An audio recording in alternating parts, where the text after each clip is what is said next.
Harper Audio presents Manifest Your Destiny, written and read by Wayne Dyer.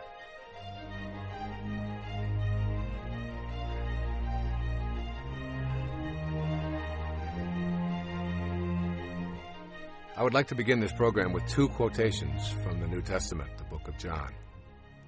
I'd like you to keep them in mind as you listen to this entire program, because they really are reflective of all of the messages that are in these 9 principles. The first is from John 10, verse 34. Is it not written in your law, I have said, you are gods?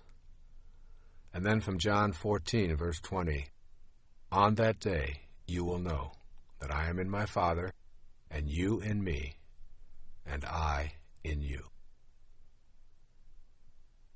This program was recorded with a live audience. Please forgive the occasional sound fluctuations.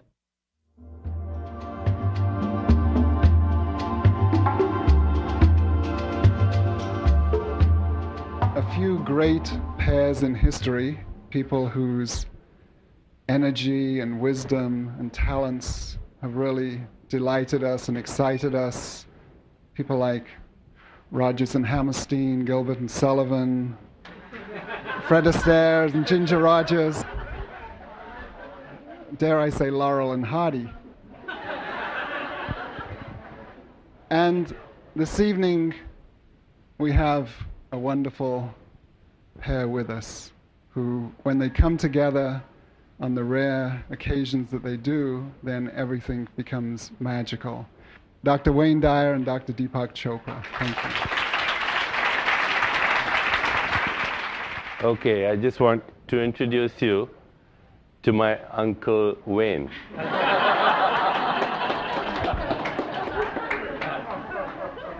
What I have been doing for the past 7 weeks or so, since Deepak and I and Rita and my wife Marcy went on a tour to Greece together, December, the first 10 days or so of December, and we spoke to approximately 1,500 people in Athens on some of the things that we'll be talking about here this evening. And when I got back, right after the holidays, I went away to a place called Marco Island, and I've been in a retreat. And what I've been doing is writing every day from 6 o'clock in the morning until midnight most of the time. And I'm putting together a series of essays on the greatest contributors that the world has known over the past 25 centuries or so, beginning with Patanjali, and talking about it's always intrigued me that there were people like, especially when we were in Greece together, holding up objects that were made 5 centuries before the birth of Christ, and taking all of this kind of thing for granted as we were touring the Parthenon, that people like Aristotle and Plato, and people like Shelley and Keats and Yeats, and people like Einstein and Pascal and Byron and all of the great poets and thinkers and so on, there's something about the idea that they were breathing the same air that we're breathing. I don't know if you ever consider that. And they were warmed, their bodies were warmed by the very same sun, and they looked at the same moon, and they watched the same stars. And there's a sense of the energy that they sent to us that we still are connected to, and that all of them had great messages to give us. And as I studied all of these people, what I found to be most intriguing is that all of them were really weird. Truly. So I feel very much at home. When I say that, I mean they were people who were not, many of them were executed for their ideas. It seems that our society is one in which we look at our troublemakers, and the ones that are alive we give a whole lot of trouble to, and the ones that are dead we honor. And these honored troublemakers, I've probably read 10,000 poems, just looking for the ones that I wanted to write an essay about, what these people were saying to us in their poetry or in their philosophy. And people like John Keats, whom we've all read when we were in high school and so on, and wrote volumes of poetry, don't realize that he died at the age of 25. And Shelley only lived to be 29. Some of these people's experiences, I wrote about Cicero in Rome, and when they didn't like what he had to say, they not only did they decapitate him, but they put his head on the forum of the speakers in the city of Rome, along with his hands. And they let them stay there for 6 months so that people could see this is how we deal with dissenters. And today we consider Cicero to be one of the greatest thinkers and philosophers who laid down the foundation for our very democracy. So that these people who had something very profound to offer us weren't very well received in their day. You have the power within you to attract to yourself all that you could ever want. This is the central theme of Manifest Your Destiny, which is unlike any book or program that I have ever previously produced.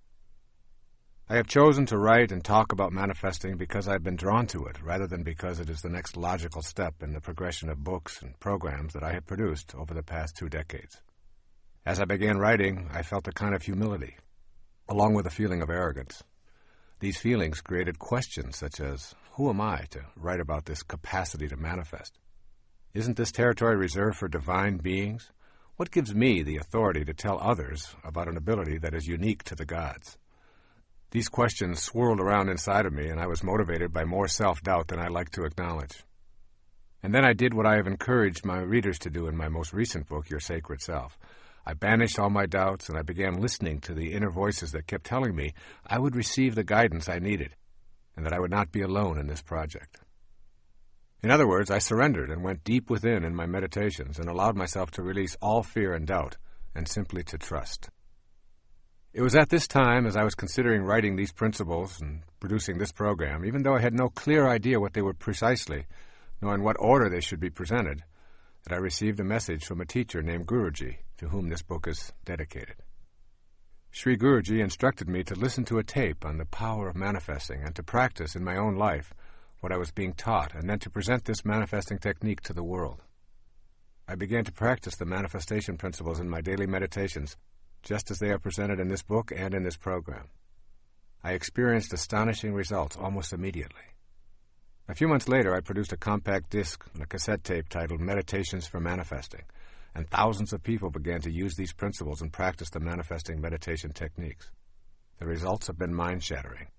I've heard stories of manifesting job promotions, having a baby, which was supposedly an impossibility, selling a home that had been on the market for years without potential buyers, and other stories of prosperity and healing that border on being miracles. I know that these principles work. Their miraculous power is not based on a belief, it is a knowing. I know that we have a divine power that has gone untapped primarily because of our conditioning. I know that you can begin to manifest for yourself virtually anything that you're capable of conceiving if you practice these 9 principles studiously. Make an effort to listen to these principles and begin to apply them in your daily life without judging them based on what you have been conditioned to believe about yourself as a person who is, quote, only human, unquote, and therefore limited. What you desire is of central importance, though you may never before have even thought of desire and higher spiritual awareness as compatible concepts.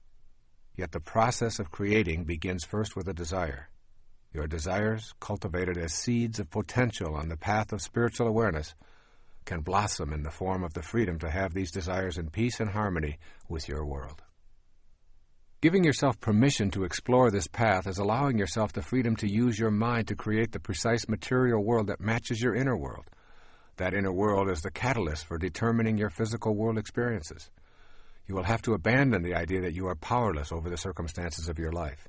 You will need to shift out of the group mentality that says you are incapable of manifesting. Examine the pressures and beliefs which reflect the thinking of your immediate family, your extended family, your community, your religious groupings, your ethnic grouping, your educational business groupings, or any of a multitude of specialized units of people. Determine the areas of your life that are jammed up with the teachings of those mindsets, causing your personal evolution to be slowed down because what you truly desire or believe is not getting any energy from your unique individuality. As you unplug your circuits from those external forces, you will see the speed of your evolvement increase drastically. If you hear a voice behind your eyeballs that says, "Move forward," you no longer wait for everyone else to make a move forward before you take your first step. When you cultivate the inner conviction to manifest from the world of the unseen into the material world, you understand that there is a universal God force that is in all things in the universe. There's not a separate God for each individual, each plant, each animal, each mineral. They are all one. The same God force that is within you and causes you to think and breathe is simultaneously in everyone and everything else as well. There is no place that it is not. Consequently, that which you perceive to be missing from your life also contains the same God force or universal intelligence that is within you. Manifesting then becomes doing nothing more than bringing into form a new aspect of yourself. You are not creating something from nothing. You're learning to align yourself with an aspect of your being that your senses have not known they could activate. You and that which you want to manifest into your life are one. As I wrote this book, I had the most peaceful experience of writing that I've ever enjoyed. What you are listening to right now is the result of these 9 principles. The key word I kept in mind as I wrote and allowed these principles to manifest through me was the word tight. That means to me no extraneous verbiage, no case studies, and a minimum of quotations. Each principle is explained in as straightforward a manner as I know how. Each came directly from my heart and not from my head. When I felt I had said what was needed to be said, and when I had provided specific suggestions for implementing the principles, I simply stopped. You are listening to the tightest handbook I know how to devise to teach the fundamental principles for spiritual manifestation. My internal knowing is that when you practice these 9 principles, you will be given guidance. You will not be alone on this journey, and you will see your desires manifest as your destiny in your daily life. Finally, you will know that your job is to say yes rather than how. I'm sending you all green lights. 2 of the people that were most influential in my life were Emerson and Thoreau, who were neighbors in Concord, Massachusetts.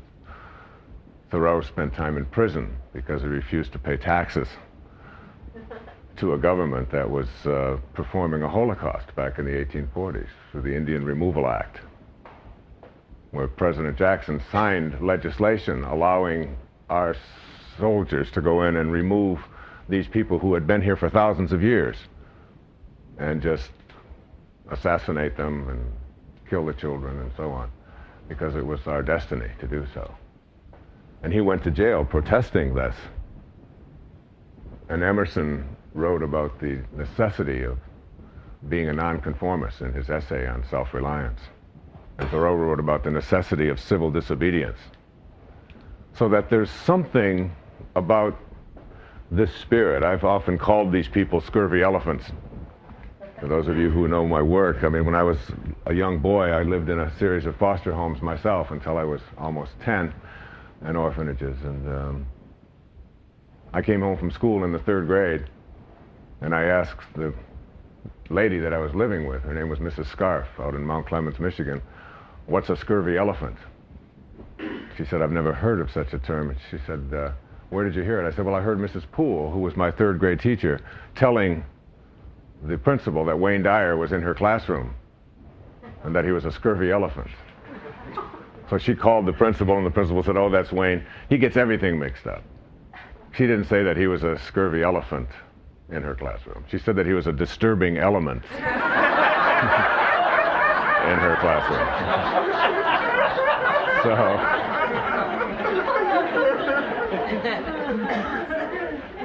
there's a part of us that has to be scurvy elephants. I use this term. And when I looked at 60 of the greatest thinkers and contributors and philosophers and people who gave us eternal truths, virtually every single one of them were people who were independent of the good opinion of other people. They were not concerned with fitting in, with being what somebody else thought that they should be. I think probably the most quoted lines in all of English literature is from Hamlet's soliloquy, "To be or not to be." And it's the most quoted line because it's probably the most profound question you can ask yourself. But what follows it is even more profound. Whether it is nobler in the minds of men to suffer the slings and arrows of outrageous fortune, or to take arms against a sea of troubles, and thus, by opposing, end them? And it really is a fundamental question. And it's a question that I would like to talk about here in the time that I have at the beginning of this program. This whole idea of what it means to be, however you phrase it, whether you talk about marching to your own drummer or being the person you want to be or whatever. And I think that there is a level of consciousness, a level of awareness that has many names. And Deepak has written a lot about it and spoken about it. We've spoken about it together in conversations and on programs we've done before. In the East, some call it Siddhi consciousness. In the West, some call it Christ consciousness, transcendent consciousness. My teacher, Maslow, talked about it as self-actualization. You know, that there is a level of living that goes beyond just what we think of as everyday, ordinary human awareness. Last Easter Sunday, I was invited to be on the Today Show up in New York, on the Weekend Today Show. And it was at the time when right near here, all of those suicides had taken place, as you recall.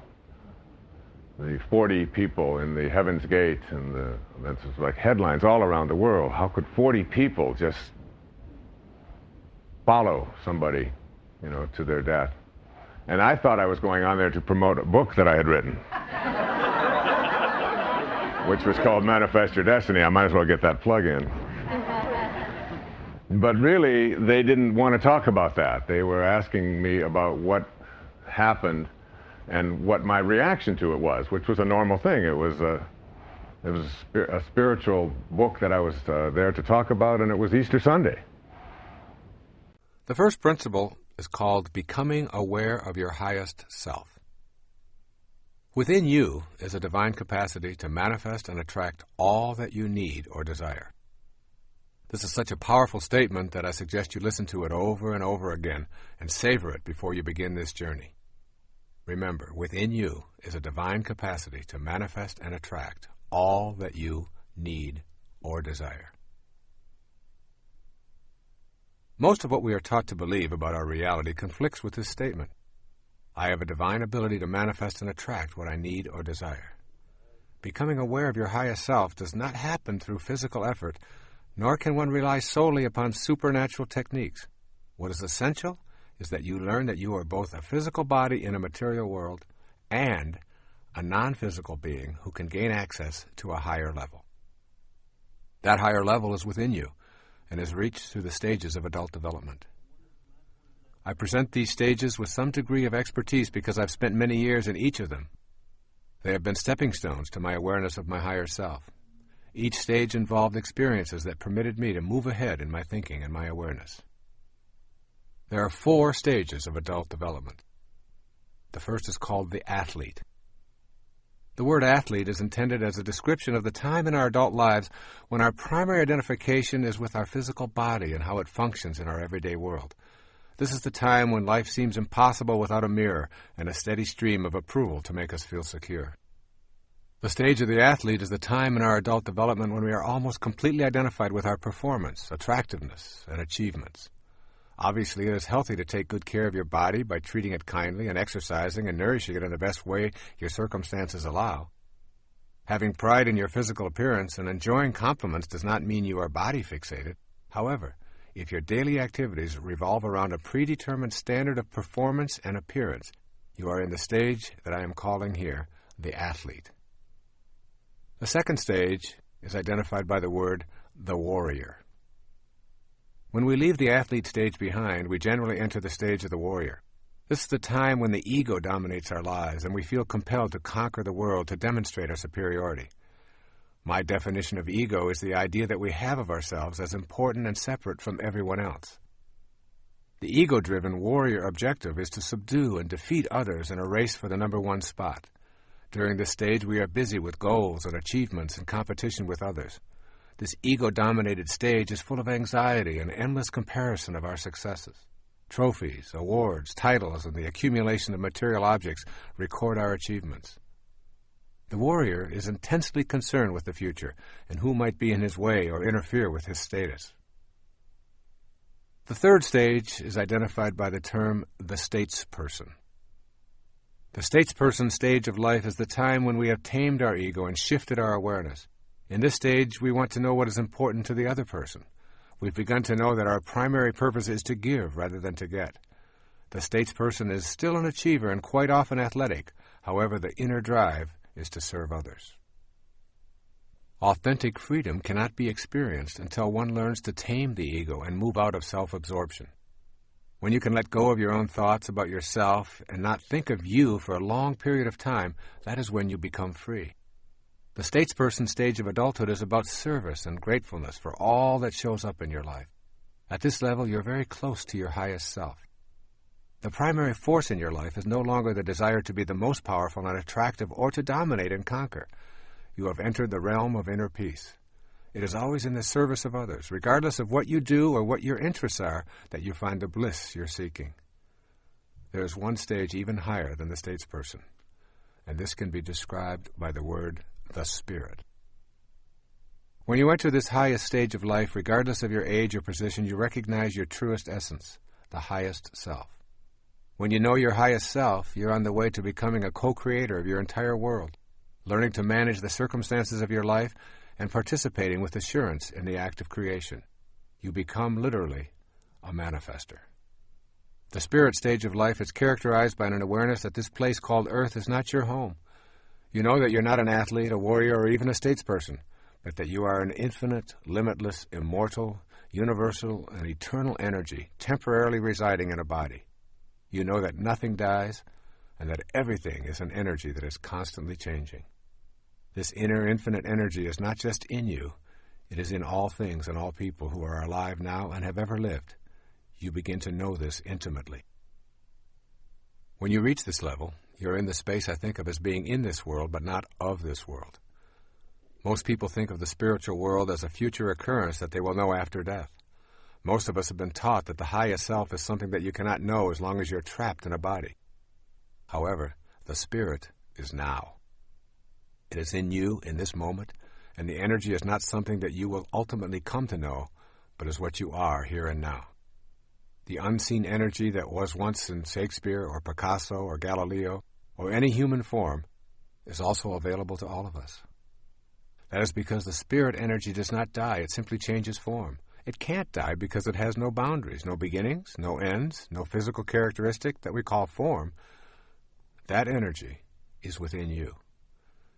Gaining the awareness that you have a higher self that is universal and eternal will lead you to gaining access to the world more freely and to participating in the act of creation or manifesting your heart's desire. There is something called the seen and the unseen. Consider for a moment the world of form that you see around you, including your body. Who is that invisible I inside all of the tubes and bones and arteries and skin that are your physical form? To know yourself authentically, you must understand that everything that you notice around you was and is caused by something in the world of the unseen. That something is the world of the spirit. When you look at a giant oak tree, ask yourself what caused that tree to become what it is. It started from a tiny acorn. Your logical, rational mind says that there must be something resembling treeness within that acorn. But when you open the acorn, you find nothing resembling a tree. All you find is a mass of brown stuff. If you further examine the brown stuff, you will discover distinctly acornish molecules, then atoms and electrons, then subatomic particles, until finally you find that there are no particles, only waves of energy that mysteriously come and go. Your conclusion will be that the acorn and the tree itself have a creator that is unseen, immeasurable, and called by those of us who need to classify such things the spirit or soul. This unseen world that is the source of the world of the seen is also the cause of you. In the beginning is energy, energy that has no dimensions, energy that is not in the visible world. This is our original self. It is potentiality, not an object, a future pull, if you will. It is this world of the unseen that I would like you to consider as you listen to these words. Look around you now at the world of form. Then look within and realize that the world began in the unseen dimension. Then make the big leap to the awareness that you are both of these worlds simultaneously. You are not separate from the world of the unseen any more than you could be separate from the world of the seen. You are a combination of both at all moments of your life. The problem that faces most of us in becoming manifestors and learning to manage the circumstances of our lives is that we have forfeited our ability to oscillate between the world of form and that unseen world. Have you been taught that the Creator is something outside yourself? If so, your inner world, the world of the unseen, is full of notions that prohibit you from participating in the creative process. When you overcome these notions, your unseen self will be your ticket to creation in your life. What you want to practice here really is transcending your conditioning. Whether you like it or not, all of us have been conditioned to think and act in ways that have become automatic. We need to figure out how to get past this conditioning if we want to gain access to our highest self.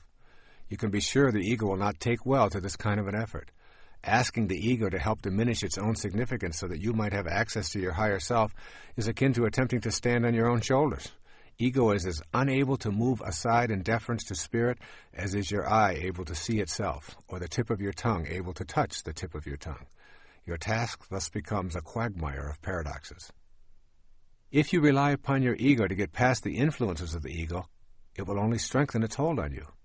You must figure out how to emancipate consciousness from the limitations of your mind and your body. In the ego state, you generally experience yourself as a separate entity. To move past this conditioning, you want to begin to see yourself as humanity rather than as a separate form in a body.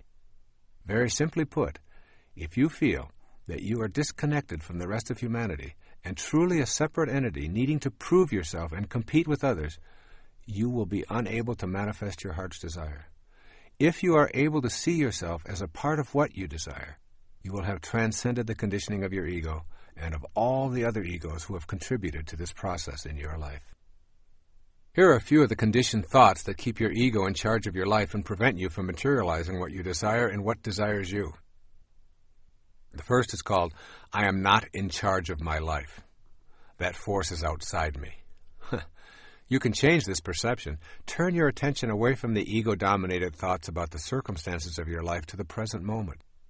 By consciously noticing your breath, the sounds, textures, smells, and scenes that the life force is experiencing through you.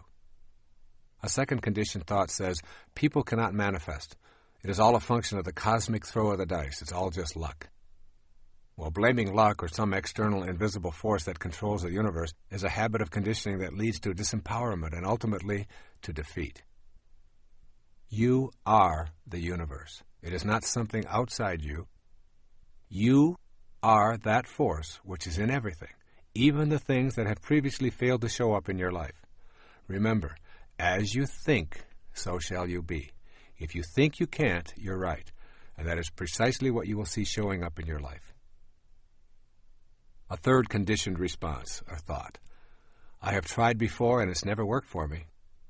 Here the conditioned response is believing that once having tried and failed, further efforts will yield the same results. Let go of your obsession with the past and with trying, and instead remain relaxed and casual in the moment. Your past is an illusion. It is the trail that is left behind you, and a trail behind you cannot drive you today, regardless of what you choose to believe. All you have is now, and you have never tried anything. A fourth conditioned thought. Only highly evolved beings can manifest. Here again, this is the ego saying that you are separate and distinct from your spiritual teachers and others who live at the highest levels. Relinquish those thoughts and replace them with seeing yourself as connected to everyone by that unseen life force that is your divine essence. The first spiritual principle directs you to overcome your conditioning. It requires you to adopt a new attitude about yourself, and then to put this attitude into daily practice. I am encouraging you to know the highest self rather than read about it, to know it in the deepest reaches of your being, and then to never doubt it again. I encourage you to follow these suggestions for developing the first principle as a permanent part of your total awareness. The first suggestion. Think of this definition of enlightenment: to be immersed in and surrounded by peace. Your highest self only wants you to be at peace. It does not judge, it doesn't compare or demand that you defeat anyone or be better than anyone. You know your highest self by listening to the voice that only wants you to be at peace. That's what enlightenment is. A second suggestion: go beyond the restrictions of the physical plane. The purpose of the highest self is to assist you in this effort. You do this by creating an inner sanctuary that is yours and yours alone. Go to this silent inner retreat as often as you can and let go of all attachments to the external world of the ego. As you go to this sanctuary, a light will be born within you that you will come to know and respect. This light is your connection to the energy of manifestation. Here's a third suggestion. Refuse to defend yourself to anyone or anything on the earth plane. This is the challenge of the highest self. Use your inner light for your alignment and allow those who disagree with that perspective to have their own points of view. You are at peace. You never explain, and you refuse to flaunt your energy. You know, and that is enough for you. And here's a fourth and final suggestion. Surrender and trust in the wisdom that created you. This trust is your corner of freedom, and it will always be yours. Your highest self is not just an idea that sounds lofty and spiritual. It is a way of being. It is the very first principle that you must come to understand and embrace as you move toward attracting to you that which you want and need for this parenthesis in eternity that you know is your life.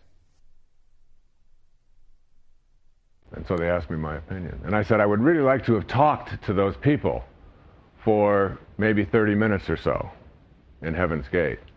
And if I would have had that opportunity, I would have said, number one, that you don't have to get on a spaceship in order to find God. You just have to look deep within yourself.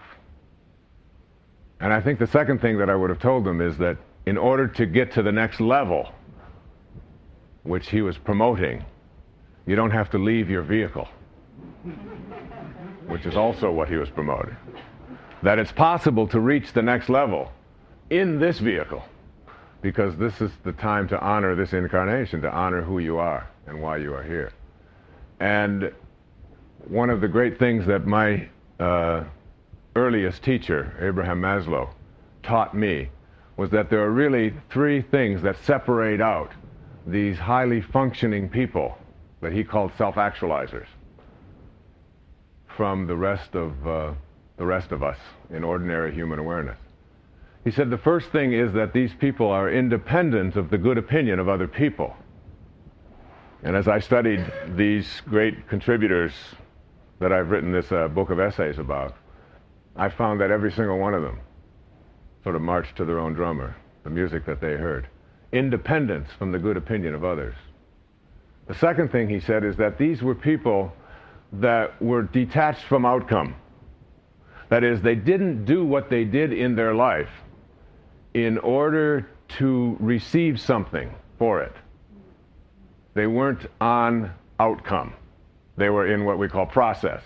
They were just doing what they do because their heart told them, this is what your heroic mission is. This is what you're here for.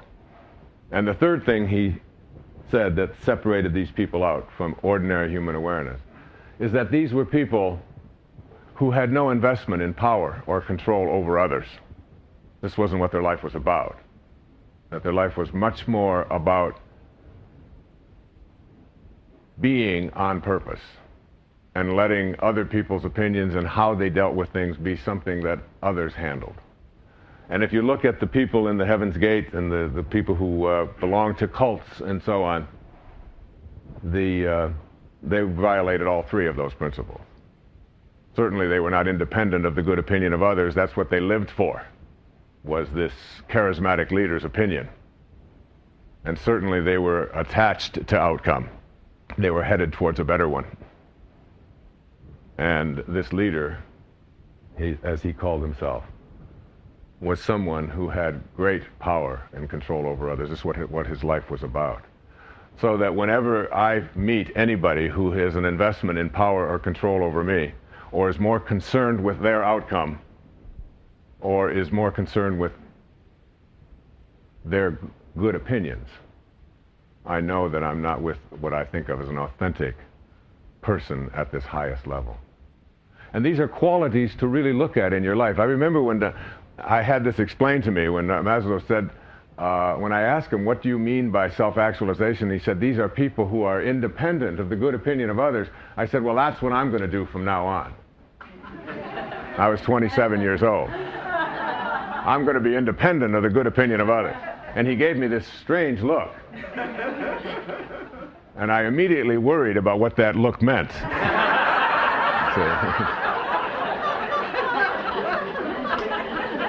And whether it would affect my grade, you know. So getting to that place where you're independent of the good opinion of others. Back in the 70s, in the late 70s and the early 80s, I was a regular on The Tonight Show. I did that show 30-some times, and it was about every 3 or 4 weeks I would go up there and do the show. And then I would go home, and I had written this book called Your Erroneous Zone. And it was all about not worrying about other people's approval and all of these kinds of things. And I would go home, and I would go on the show, and when you go on a show like that, you have 7 or 8 minutes, and you have to say something quick and something light and something funny if you want to get invited back. I would go on, and I would tell a little joke or say something amusing or whatever, and then I'd get home, and I'd have 500 or 600 letters from people from all over the country angry at me about what I had said and how I had said it and so on. The second principle is called trusting yourself, is trusting the wisdom that created you. Learning to trust may be difficult in the beginning. It will be an exercise in futility if you rely upon your mind to create trust. The mind attempts to come up with intellectual answers by using proofs, logic, and theoretical reasoning. In contrast, the method of the heart, focused on spiritual understanding, is an intuitive recognition of the value of love. The heart trusts the inner wisdom that it feels and spontaneously knows, whereas the mind demands scientific evidence before it will trust. When the mind seeks corroboration through specific proofs as an aid to spiritual understanding, it is encroaching into an area far more suited to the heart. For this reason, it is necessary to trust what the heart knows. Without total trust, it is impossible to know the miracles of the higher self and become a manifester. This means cultivating a harmony between mind and heart, and for most of us this means terminating the intellect's domination. It is with this surrendering process that trust begins to flourish, replacing doubt. Here are 2 theories describing our place in nature. I think you will agree that the first theory illuminates why mistrust of ourselves and our divine abilities is so deeply rooted. The first theory is called nature as a mechanism. In this mechanistic view of nature, everything is an artifact made by a boss who has many different names. In the Western view, the boss is called God. This God is often depicted as a white-bearded male who roams around the sky creating the natural world. The world is a construct and God the constructor. This biblical God is paternal, authoritarian, beneficent, and, in many ways, tyrannical. He keeps track of all things and knows precisely what everyone does and when his laws are being broken. One of the operatives of this theory of nature is the idea of punishment for one's sins. This God-Father or Godfather holds us accountable for transgressions. All subjects are considered born with the stain of sin as a part of their nature and are therefore untrustworthy. This makes many people feel estranged. Once convinced that you are untrustworthy and basically a sinner, you're quite lost. You cannot even maintain trust in God because of the basic mistrust of yourself, and not trusting in that God may be breaking one of His own laws. It's a no-win situation. This theory of nature is absolutely incompatible with the second principle of manifesting. You cannot tune into the power and energy of the universe to create and attract an abundant life if that energy and power is outside of yourself. There's a second theory of nature that I call nature as spontaneous and non-judging. In this spontaneous view, God is universal intelligence flowing through everything. Nature is an unforced unfolding of life forms, and there is no boss. Rather than learning to manage and control the natural world, the impulse is to trust it. Human beings are an aspect of this God and are, therefore, carriers of divinity. Generally, in this theory, human beings are considered the highest level of life form. Trusting this most evolved natural human includes trusting the paradox of behavior described as good and bad, selfish and unselfish, or greedy and generous, in the same manner as we respect other life forms by trusting their processes. This second principle directs us to develop an inner knowing so that the natural process of what desires us is what we desire.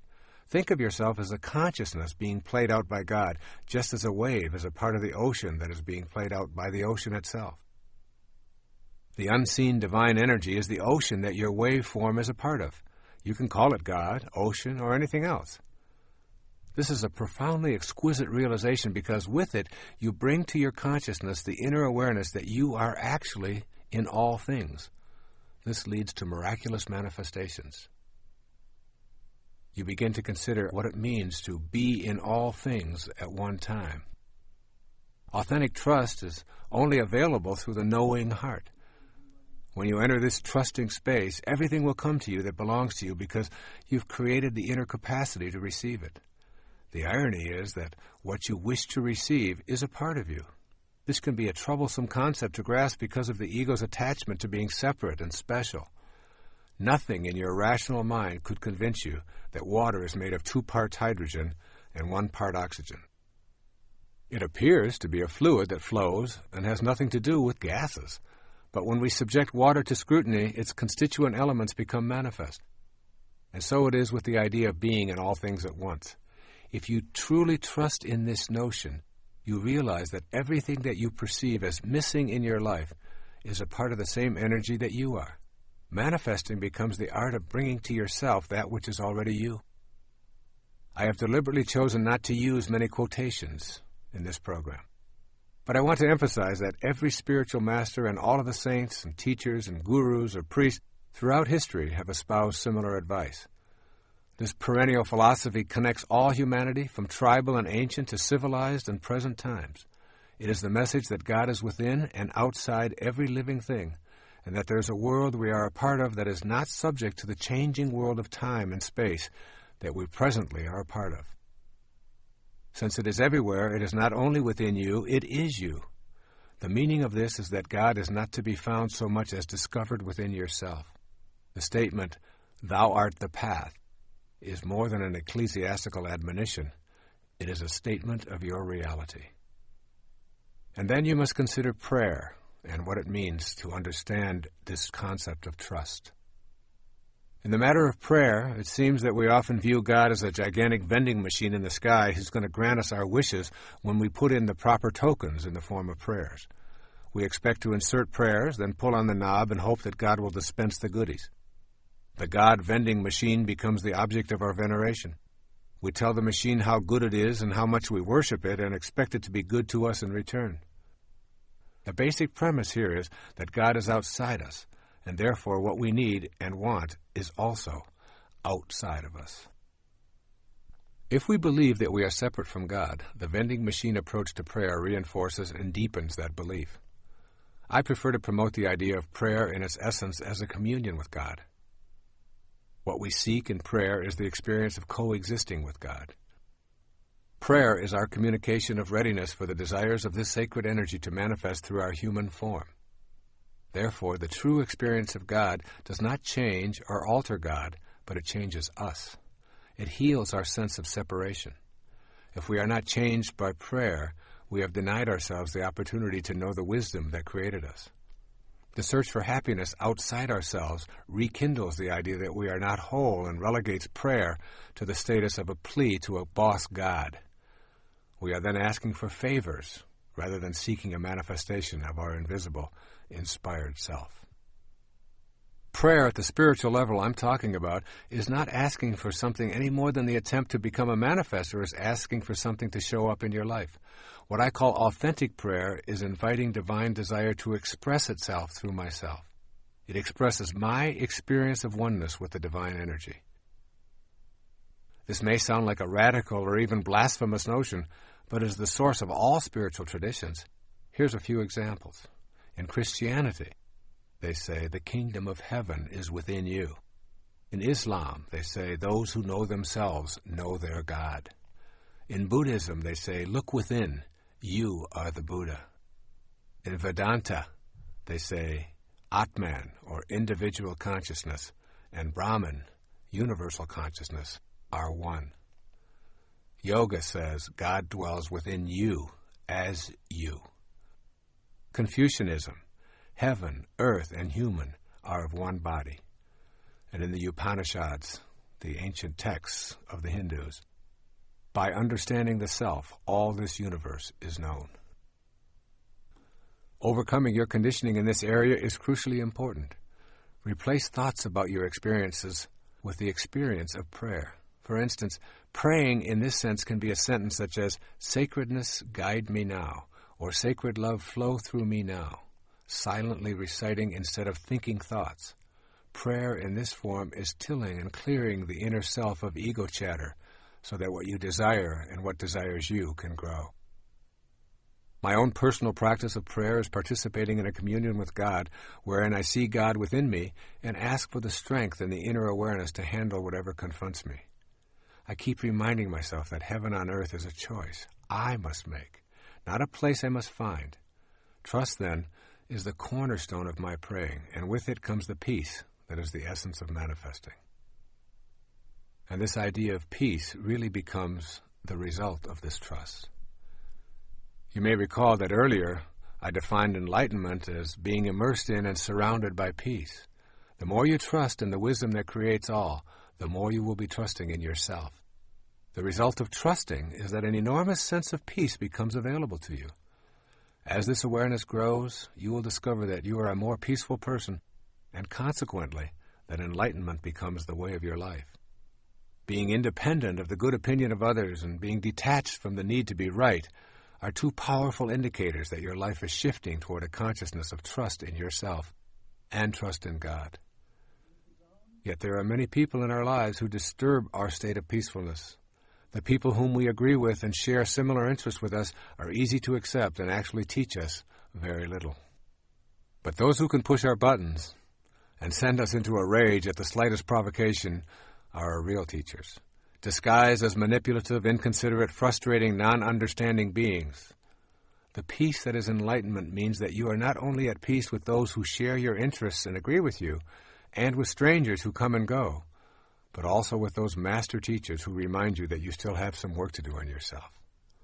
Peace occurs when your highest self is dominant in your life.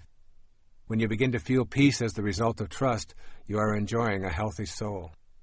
There are many things that you can do on a regular basis to make this second principle of trusting in the oneness a reality in your life.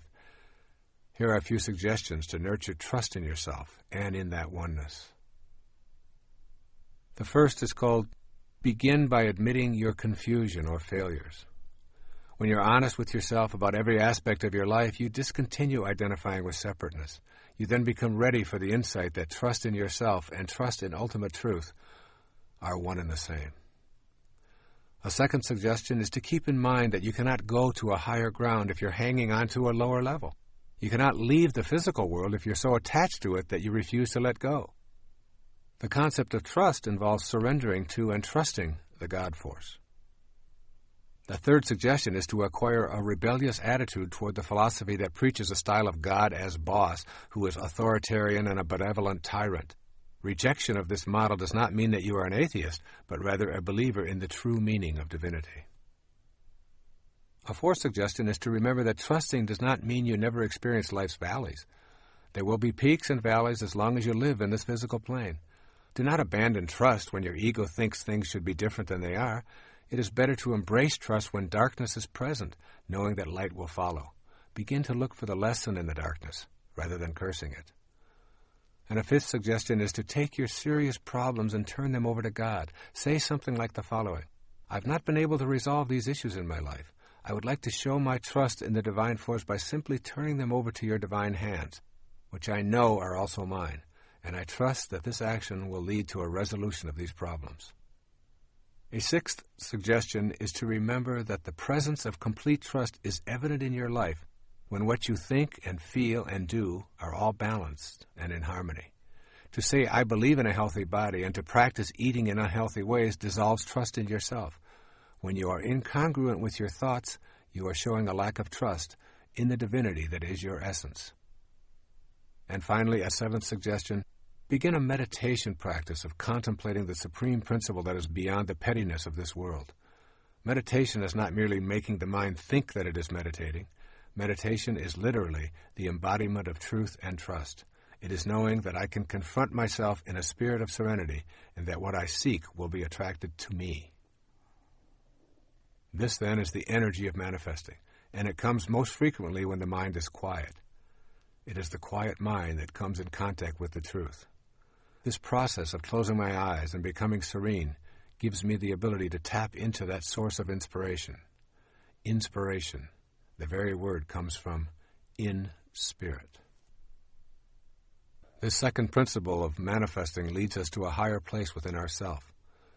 You will be a silent sage, moving through this material plane, knowing that you have tapped into a source of inspiration that provides you with all the sustenance you need.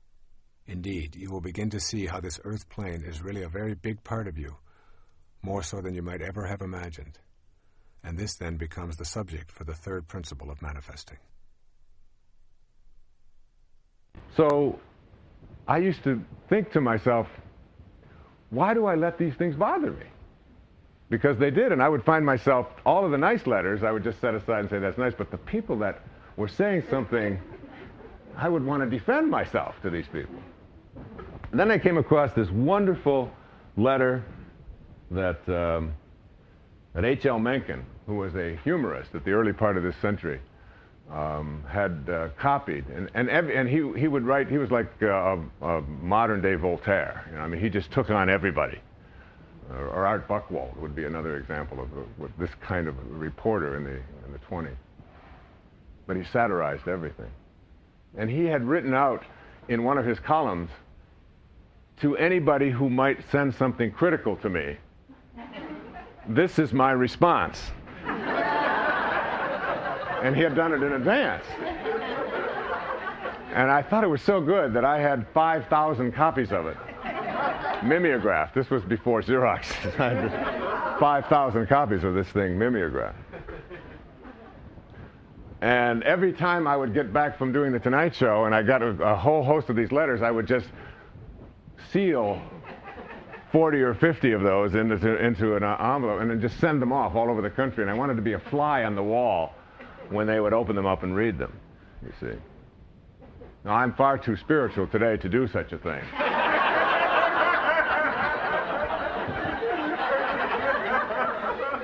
But the fact that I like to tell this says I think a lot about me. And here's what the letter said. I am sitting here in the smallest room in my house. Now, you all know what room that is.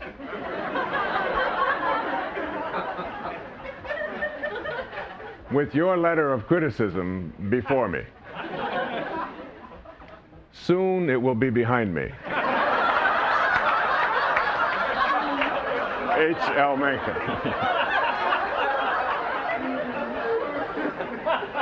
I wouldn't do that today. But it's a great anecdote for talking about how to get yourself to this place in your life where you literally become independent of the good opinion of other people without having to make them appear foolish. And what I want to speak about here is something that I've called in some of my writing and tapes and so on, manifesting. This idea of Siddhi consciousness or Christ consciousness is a place in our lives where the definition of it that I like best is a definition that says that Siddhi consciousness is a consciousness in which there is an absence of a time delay between what it is you are thinking about and having it materialize on the physical plane. So in the New Testament, this is referred to as the gift of fish and loaves. Okay, so that when you want to feed somebody and you don't have any food around and you can't get to a grocery store, if you're living at this level of consciousness, you put your attention on food and you are somehow, your energy connects with that food and it appears, called materializing or manifesting or whatever. Now, I'm not saying that here in this program, when it's over, you will be able to put your attention on having a new BMW in your driveway when you get home, and it'll be there. Although I'm not saying it won't happen. My wife knows how to do this.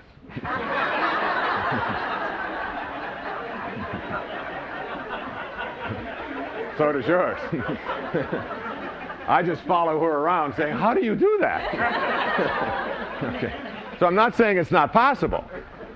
But what I'm suggesting here, in sort of a humorous way, is that there is the possibility of reducing the amount of time between what it is you put your attention on and having that materialize or show up in your physical world. This third principle of manifesting is called, you are not an organism in an environment. You are an environed organism. One of the reasons the idea of being able to manifest is so foreign to most of us is because we have been brought up to believe that as individuals, we are separate from our environment.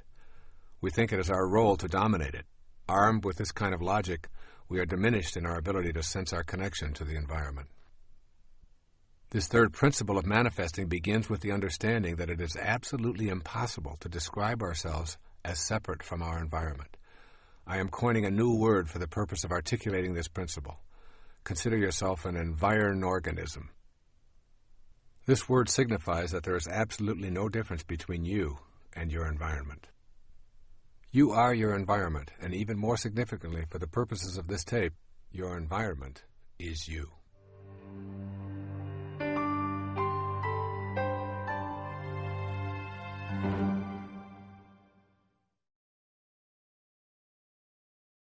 And what I'm also suggesting is that there is, within each and every one of us, a capacity to be able to put our attention, our energy, our thoughts, whatever you want to call this invisible world, on what it is that we would like to create or manifest and have it show up in our lives. And in order to get to this place, we have to first of all banish the doubt that it's possible and shift from a belief system to a knowing.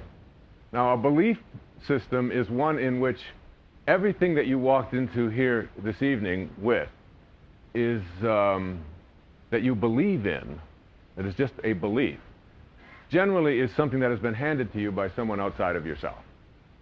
So the tribe, whatever tribes that you showed up in, have taught you and testified and given their experience and told you this is what is possible, this is what is real, this is what reality is, this is your agreement with reality.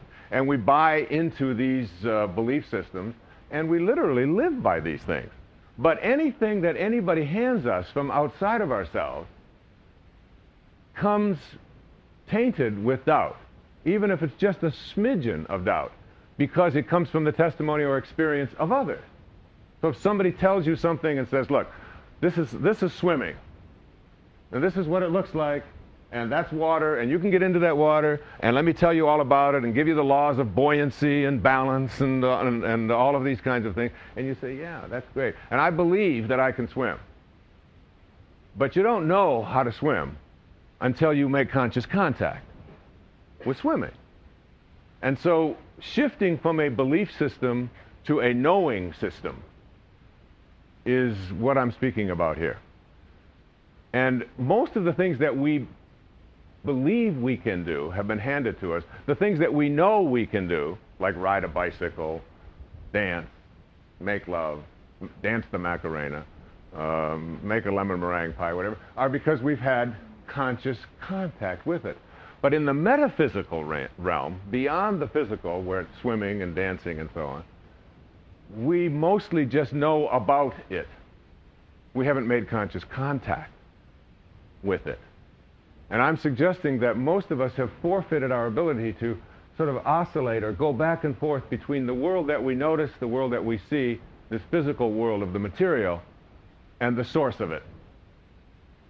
The source of it. And the source of the physical world is not in the physical world. I think the summary, the best summary of quantum mechanics is from St. Paul.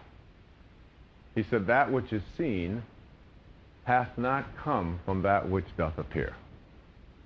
Another way of saying that is that particles themselves are not responsible for their own creation. That it takes something more than particles and the physical world to be able to create. And we don't know how to make conscious contact very often with that, because we have come through a series of beliefs to believe that God or creator or creation is something that is outside of us. We are not connected to it. We are separate from it. This is what the difference between ego, which is this physicalness that we're in, and the highest part of us, which is the part of us that is the observer, the witness, the noticer. So there's over here the world that we notice, and over here the noticer. In the Course in Miracles, one of the things that I do before I speak to an audience is I always go over that affirmation from the Course. It says, if you knew who walked beside you at all times on this path that you have chosen, you could never experience fear again. And when you know that, now knowing is conscious contact. Knowing is an absence of doubt. Knowing is what I am suggesting you have to go to. Independence from the good opinion of others and knowing. And you might ask yourself, what in the world does being independent of the good opinion of others have to do with manifesting? And that will become abundantly clear in a few moments. And also, this whole idea of being able to know. Because if you try to manifest and attract into your life what you want by staying over here in the world of the ego, particles themselves, which is what this world is about, cannot make themselves into more particles. They need spirit. And we have to figure out a way to make conscious contact with spirit. So, what I suggest is that there is a method, there is a way to get past the belief system and into a knowing.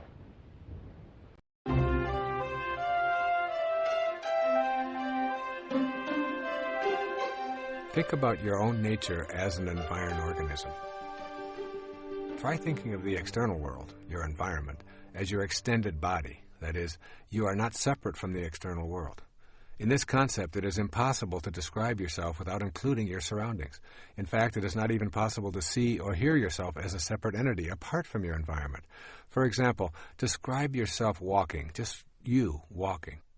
There cannot be walking without also describing what it is you are walking upon. Without the floor or the ground, there would only be your legs moving back and forth, and of course that's not walking. Your experience of walking also includes the air you are breathing, the gravity that keeps you from floating off into space, the pebbles or carpet or sand or cement that you walk upon. And I invite you to shift your awareness away from yourself as an organism in the environment to yourself as an extension of your environment and always inseparable from it. This means that you have to think of yourself as an individual and as an environment simultaneously. Have you ever seen a person with a front but without a back? Have you ever seen a person with an outside but without an inside? Well, these rhetorical questions are meant to stimulate you to consider how you can be differentiated and undifferentiated at the same time, and why this is important in learning to manifest your life as you choose. The nature of the physical world is essentially that of waves. Each wave of energy that makes up a physical mass has a crest or a peak and a nadir or a valley. These tops and bottoms of the waves are always easy to identify as separate, yet they are always together. You can never ever get a bucket full of peaks and observe them independent of their corresponding valleys. This is the fundamental feature of nature. Your front always has a back. Your inside always has an outside. And now you must extend this understanding outward as well. You are distinct, just like the tops of the waves that make up your natural physical self, but you are irrevocably connected to the outer world, just as that bottom of the wave always has a top. When you begin to see this simple truth, mystical experiences of manifesting also open up to you as a genuine possibility.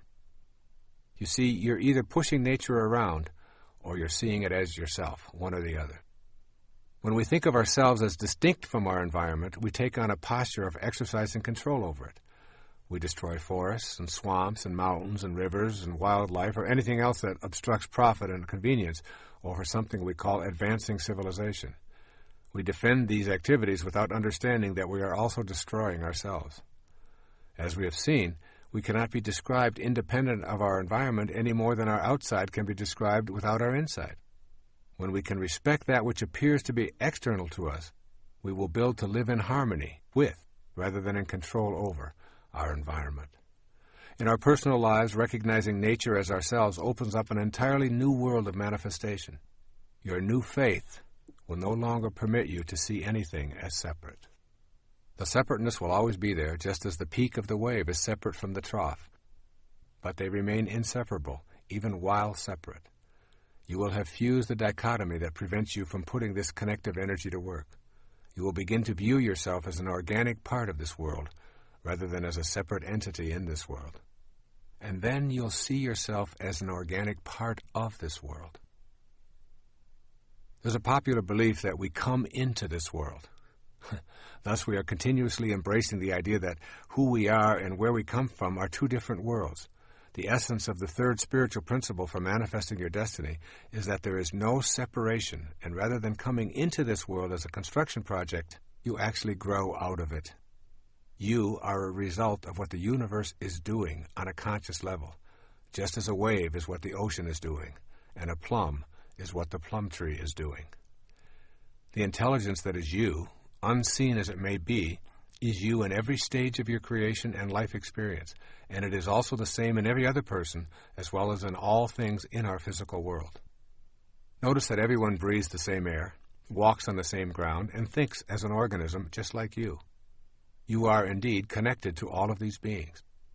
It is not an accident that someone living in a distant country with different outward physical characteristics and a separate language could die and donate their liver or kidney or cornea to you, and it would accommodate the life force flowing in you. A profoundly important Native American saying is, "No tree has branches so foolish as to fight among themselves." Imagine the result of such behavior by the tree. The tree and all of its parts would die from such an absurdity. Yet that is precisely what we do when we see ourselves as divided from all of the other people who are being peopled from the same divine intelligence. When you know that you grow out of this world just as an apple does from an apple tree, then you identify with the spiritual essence. It is in identification with this inner essence that you make your connection to everything else. And it is with this connection that you begin to attract your desires to your physical world. I want you to gain a clear sense of how you are actually growing out of this world. You are not a momentary flash of embodied consciousness between two eternal blacknesses. You are an essence that is eternally growing in this world, a world in which the spirit and the manifestation of that spirit appear to be different to the senses, and indeed they are, but they are also connected. This awareness is crucial as you proceed along the manifesting path. That power is in you, but it's not yours alone. The power and the magic of this world cannot be reserved for the exclusive use of anyone, including you. It is available at all times. However, it does not belong to anyone. What you are doing as an environed organism is making contact with an energy that is beyond the dualism of the earth plane, and yet is connected to it at the same time, separate but distinct. You are a holistic being with both non-dualistic energy and the energy of the physical plane at your disposal. As a holistic being, you shatter the illusion of your separateness and reveal your connection to everything. This empowers you in a way that the ego-driven self could never contemplate. One of the ways to understand this is to see yourself as a hologram. A hologram is a three-dimensional photographic image obtained with laser beams. The unique thing about a hologram is that one small segment contains the entire picture.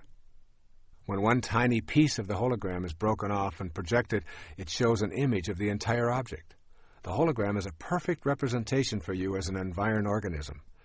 Your environment includes everyone alive and dead, and you can draw their energy to you because, from a hologrammatic viewpoint, they are you. You are one little physical image that reflects all of humanity when projected spiritually upon the cosmic screen. Each and every one of us is the whole of humanity. You cannot escape this conclusion. Human beings are the same everywhere. We share the emotions of fear, love, hate, and jealousy. We also share our life-giving blood, intermingling it for the survival of those who need it, and we have the same internal organs and thoughts. When you perceive yourself in the hologram that is humanity, you connect on an energy level to everyone else in your environment. An environed organism most truly is a reflection of it all, and this energy that you share is shared by all. This awareness gives you the option to tap into this universal energy anywhere, at any time, by metaphorically projecting yourself to reflect the whole. When you can do this without doubt or reservation, you can literally see how your inner thoughts and desires are not only within you, but are within the whole of humanity, which is abundantly boundless. As an environed organism, you are a single individual who is only a part of the picture at the same time that you contain the whole panorama. Moreover, the content of your consciousness is also hologrammatic in nature. Consciousness is the mental condition of being aware. The power of your thoughts in this hologrammatic view can be projected in such a way as to connect to all of humanity. Your thoughts are literally connected to the thoughts of everyone else, as are your emotions, your desires, your total inner world. You can learn to use this connection to nurture your own divinity, and therefore, by definition, the divinity of all of humanity. The nature of a hologram and the nature of you as an environed organism are one and the same. The Bhagavad Gita, the holy book of the Hindus, summarizes the point of view as profoundly as I've ever heard. Listen to these words. He who sees that the Lord of all is ever the same in all that is, immortal in the field of mortality, he sees the truth. And when a man sees that the God in himself is the same God in all that is, he hurts not himself by hurting others. Then he goes, indeed, to the highest path. The key phrase in this profound passage is, in all that is. This includes you and me and everything that is. It is you. You are not separate from it. Here are a few suggestions for beginning to implement this principle, this third principle of manifesting, which says that you are not separate from your environment. First, make a conscious effort to check yourself when you begin to think in ways that reflect separateness. Imagine yourself as a part of all that you see, and make an internal attempt to project the energy of your thoughts into all that is alive on the planet. This inner practice will help you to embrace the concept of you as an environed organism rather than an organism in an environment. Secondly, contemplate the energy that is your life force. Forget about your body and your thoughts and focus attention on your energy, which is also known as chi or prana. See if you can sense it objectively, and also try to do the same thing with the energy of someone close to you. Watch that person and forget about their body.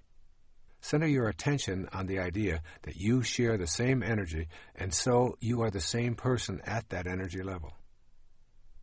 Thirdly, trust in the wisdom of your feelings. If you feel it, it is true for you. When you trust your feelings, you trust the energy that is the life force of the universe. And fourth, practice being gentle, respectful, and loving toward the life force in all things. In other words, behave as if the God in all life really mattered. The energy of love is sent out into the universe and connects with the same loving essence that is in all things. Fifth, determine that you will spend some time each day alone and in silence meditating on this principle. Repeat the principle over and over as a silent mantra. I am not an organism in an environment. I am an environed organism. By repeating these words to yourself, you will eventually begin to project this reality outward. And sixth, make the spaces of your life as sacred as possible. In your living space, bless all that surrounds you and fill your space with the life that plants, flowers, and animals bring. Spend time contemplating your living space as a holy place. The more you bring your environment alive with sacred thoughts and feelings, the more you will feel spiritually connected. The Sufi poet Rumi, almost a millennium ago, wrote a poem that reflects this consciousness. I'd like to share it here with you. It's called The Seed Market. He says, "Can you find another market like this, where with one rose you can buy hundreds of rose gardens? Where for one seed you get a whole wilderness? For one weak breath, the divine wind? You've been fearful of being absorbed in the ground or drawn up by the air. Now your water bead lets go and drops into the ocean where it came from. It no longer has the form it had, but it's still water. The essence is the same. This giving up is not a repenting, it's a deep honoring of yourself. When the ocean comes to you as a lover, marry at once, quickly, for God's sake. Don't postpone it. Existence has no better gift. No amount of searching will find this. A perfect falcon, for no reason, has landed on your shoulder and become yours. A seventh suggestion is to become aware of how your judgments prevent you from connecting to whatever you are judging. A judgment is a definition of yourself as separate from that which you are judging.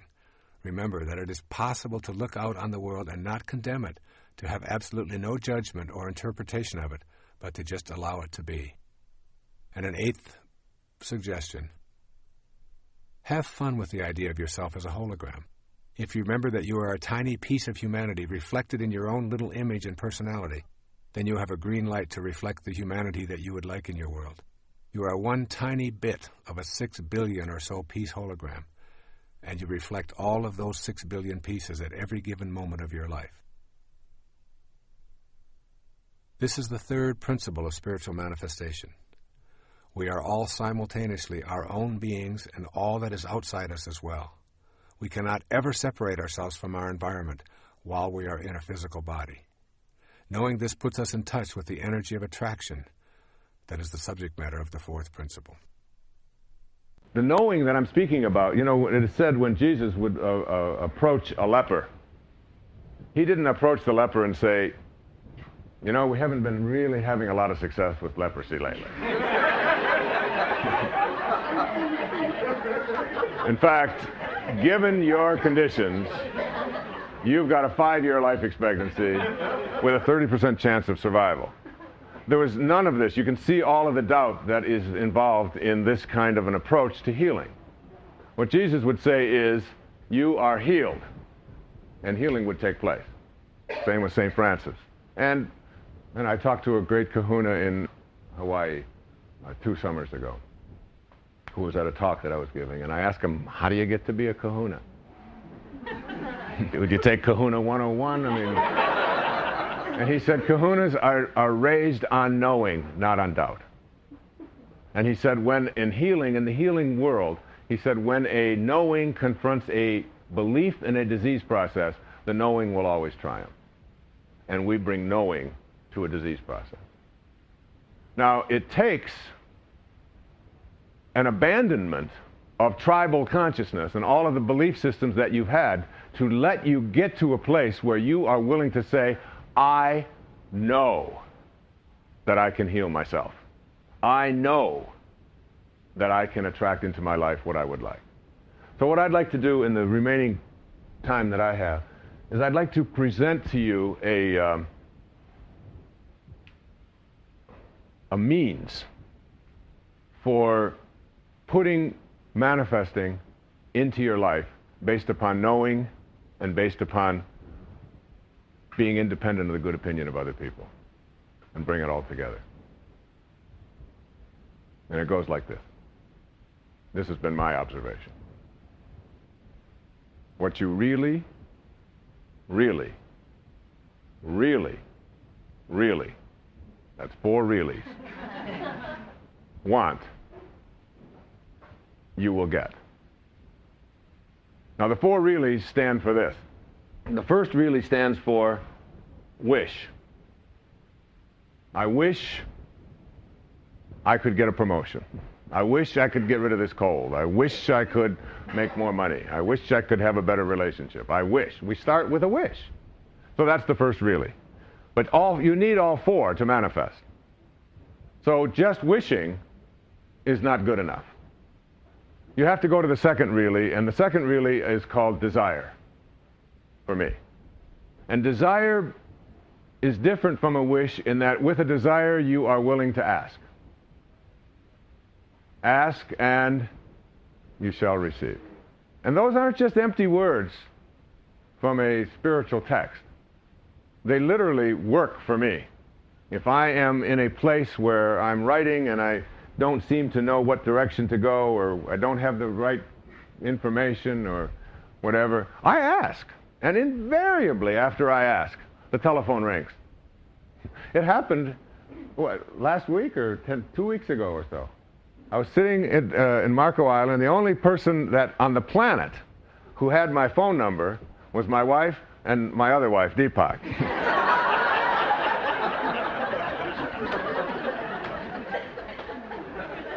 And I'm sitting there thinking about, I'm not sure how to say this, I'm not quite sure, and I'd really like to have a good quote, and the phone rings. And it's Deepak. And I said, I was just thinking about you and asking if I could get information. He said, well, I got your message in the field. I'll let him explain the field, all right? And he gave me this wonderful quote from the Ojibwe, if you recall, and I wrote in this essay that I was writing exactly what had happened and how it transpired. And I have found that when I stop wishing, I mean, I don't stop wish, but I add to my wishing, asking out loud, please cooperate with me in helping me to create what it is that I would like to have in my life. Asking out loud, asking God, or whatever God means to you. And then stepping back and just watching and just noticing. It's called managing coincidences and synchronicity and some of the things that Deepak will be speaking about. The fourth principle of spiritual manifestation says, you can attract to yourself what you desire. The central notion of manifesting is the understanding that you have within yourself the ability to attract the objects of your desire. Now, this may still seem to you to be out of your power, but if you have understood the previous three principles, then you're beginning to know that this power is within you. Being able to attract your desires may seem more likely when you consider how things move from the world of the formless into the world of the form. In one of the most intriguing sentences in the New Testament, St. Paul addresses this process of creation. He says it this way, things which are seen are not made of things which do appear. St. Paul is telling us that the creative energy is neither solid nor restricted. The physical world of form originates in something other than the form itself. St. Paul's words form the basis for my writing about this principle and for several of those to come in this tape. I believe they suggest how energy informs our ability to attract what we desire. St. Paul is giving us a clue about bringing our desires into the world of matter. Energy then becomes a force that we can tap into. In a film about his boyhood, Albert Einstein describes picking up a compass and watching it in fascination as the needle moved when he changed direction. He said that he became obsessed with understanding the invisible force that moved the compass needle. Where was the force located? Who controlled it? Why did it always work? Like magnetism, there is a force that has many characteristics that are quite impossible to detect with our physical senses. We call this force energy. Energy is in all things in our universe and has an impact upon objects around it with something that we describe as the power of attraction. In magnetic fields, we can easily see it at work, yet we're unable to detect the formless energy with our sensory apparatus. The force is there, attracting and repelling, and it is everywhere on our planet. If it is everywhere, then it is also within us. It seems unlikely that our senses will inform us any better than they help us comprehend how a magnetic pole works. We can see the results, but the force itself is always elusive and in motion. The essence of this fourth principle of manifesting is that we can utilize this energy because we are this energy. We can use this universal energy to bring to us objects of our desire because the same energy that is in what we desire is also in us, and vice versa.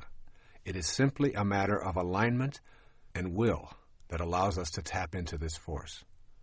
Bringing things into the physical world is a process that we call creation. What we create involves the use of the same power that is in all that is created. It is only a matter of degree. There's absolutely no difference in the power that brings something from the world of waves into the world of particles and the power that brings your thoughts or mental pictures into form. I encourage you to listen to this again and again and commit it to memory. The world of spirit from which all matter derives and the world of matter comprise one harmonious whole. They are separate but always together. just like the peak of the wave and its base, separate but forming an inseparable whole. Think of manifesting as nothing more than transforming waves of possibility into particles of reality. The transforming process requires energy. This energy is invisible, but is always in everything, including us. Your mental pictures are related to this power of attraction. There is a power within you that allows you to form a thought or a picture. This mental picturing power is the energy of attraction that is in all creative processes. It is different in degree, but nevertheless identical with the power of attraction. This power is the very substance of life. You can't see, touch, or hear this power, but it is within you. In using this power, you are not in any way attempting to change or interfere with the laws of nature. You are fulfilling the laws. This undifferentiated power is the basis for the mysterious attraction that draws your desires to you. Think of yourself as a way that God has of particularizing. Then see your ability to formulate mental pictures as the divine creative power energizing through you. Can you see that the same creative energy that particularizes as yourself is what you use to manifest your desires? This power thrives on happiness, love, joy, contentment, and peace. The more blissful and loving you are, the more the divine spirit particularizes within you and the more godlike you become. It is through your thoughts, or how you use your power to create a thought, that all creative energy is attracted to you. If your mental pictures are of being surrounded by things and conditions that you desire, and they are rooted in joy and faith, your creative thoughts will attract these surroundings and conditions into your life. The power to even have a thought is a divine power. With this recognition of its sacredness, you form a vision or a mental picture.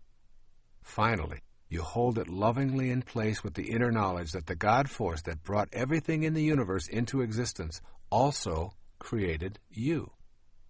The form that this energy will take will be controlled and directed by your will or your mental picturing. It is waiting to take any direction you decide.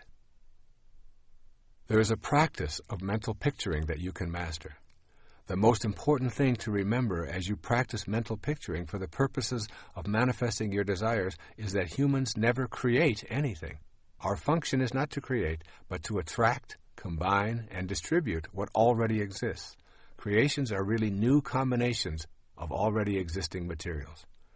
There is one indispensable condition for the manifestation of your mental picture into the visible and concrete world: the necessity of picturing the fulfillment of your desire as if it is already accomplished on the spiritual plane.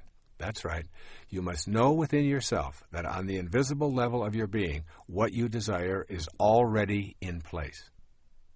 You impress upon the universal mind the object of your desire, and you calmly and knowingly proceed to act upon that picture, allowing the greater intelligence and your own, which is a part of that greater intelligence, to work through you to produce the results. You abandon all fear and return to the affairs of your life, assured that the necessary conditions will soon come into view or are already there.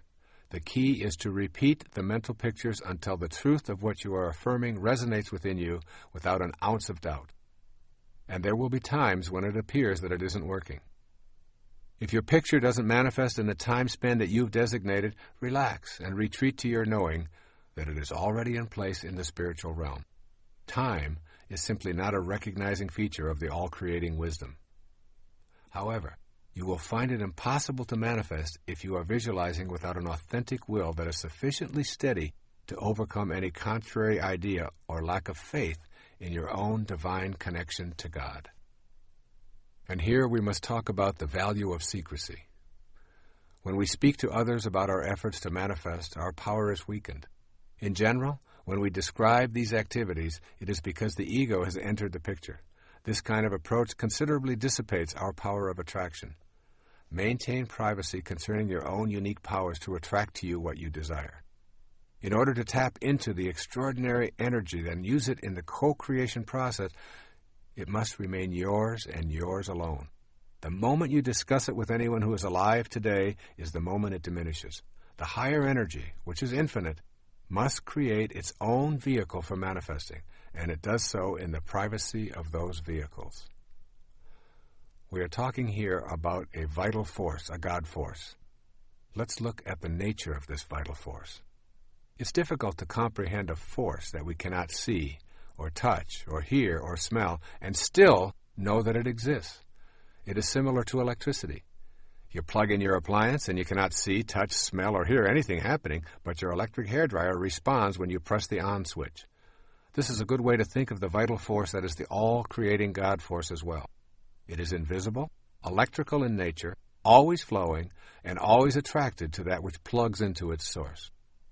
A second characteristic of the life force energy is that it is always expanding, and it is unlimited in supply. The nature of the universe is abundance. It goes on beyond our concepts of beginnings and endings and boundaries. When we think we have it categorized and locked into a time-space boundary, it expands beyond our awareness, almost as if it must move further away from observation. You are an aspect of that force, and therefore you, too, are flowing, ever-expanding, and unlimited. It is your nature to be able to attract, to expand, to be unlimited. This force is in you, and this force is outside you. This force is you.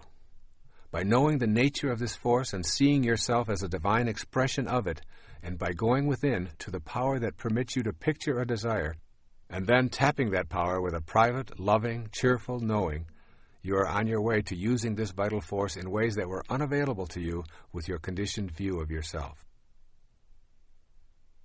Let's look at some ideas for putting this principle into work in your life. When first arising in the morning, take a few moments to be alone and ask yourself, how did the conditions of my life that I would like to change first come about?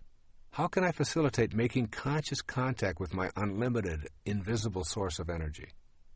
You'll soon realize that the conditions of your life have been manifested by you, even though you are not conscious of bringing them about. Your thoughts and mental pictures of lack and scarcity and self-absorption and authoritarianism and illness and guilt and worry, and all of these have been put into the universal spirit and have manifested in your life. You can hasten your conscious contact by radiating a totally new kind of mental picture while applying this fourth principle. And then secondly, explore the possibility that the reason you believe that life is limiting is because you have assumed limitation to be in your life. Does your view of life include the natural creative process reproducing within yourself? Stay in this place within, and you will know conscious contact with the divine, all-creating intelligence. And then thirdly, never limit the spirit in any way.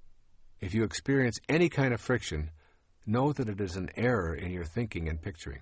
Just continue to tell spirit what you want without telling it how you want it to happen. Then retreat in faith and trust. Fourthly, keep your mental picturing to yourself. What you want to attract is a private matter between you and God. And fifthly, begin to act as if what you would like to attract is already in your life. If you want to create healing, formulate the picture, radiate out that energy to connect with the all-creating energy, be cheerful and trusting in your knowing, share it with no one, and then begin acting in a new, healthy manner. If you want to materialize more prosperity, then start the process of thinking abundantly and acting that way also, giving thanks for all that has manifested into your life. And sixth, I recommend that you browse through Walt Whitman's Leaves of Grass daily. Here's a portion that speaks of our oneness with the divine energy. Listen to Walt Whitman. Athwart the shapeless vastness of space, how should I think, how breathe a single breath, how speak if, out of myself, I could not launch to those superior universes? Swiftly I shrivel at the thought of God, at nature and its wonders, time and space and death, but that I, turning, call to thee, O soul, thou actual me, thou matest time, smilest contented death, and fillest, swellest full the vastness of space. And so it is with you, no different from Walt Whitman or anyone else in the universe. The third really stands for will or intention. You shift from, I wish I had it, to would you please help me to have it, to now adding to that, I will create this in my life. I will have this show up for me in my life. I intend to get it. There's no doubt there. And the fourth really stands for passion, or what I call hardening of the will. And when you harden the will, what you do is you eliminate anybody else outside of you sullying your picture or telling you that you can't get it. When I tell people about learning to manifest, I always tell them, whatever you do, don't tell anybody what it is you want to manifest. Don't tell your best friend, don't tell your relatives, don't tell your soulmate. Keep it to yourself. I say, why would you keep it to yourself? Because when you tell somebody else what it is you want to manifest, you immediately move over here into the world of the ego. And you have to defend it, and you have to explain it. And manifesting does not take place from the world of particles.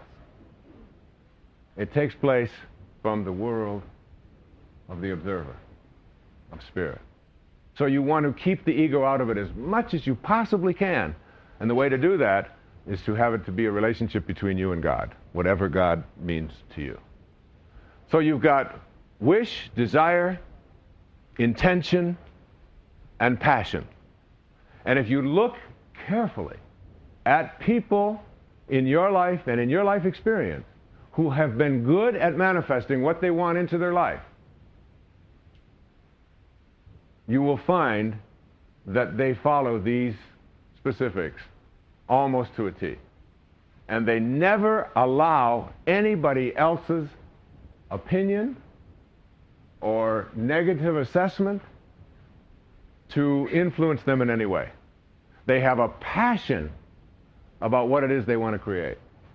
Today, there are no new cases of polio in the world today, or just an isolated few, because of the passionate will and determination of one person who was told, you can't get funding, you can't do it this way, this is not possible, this isn't the way we do things, this is the way the scientific community works.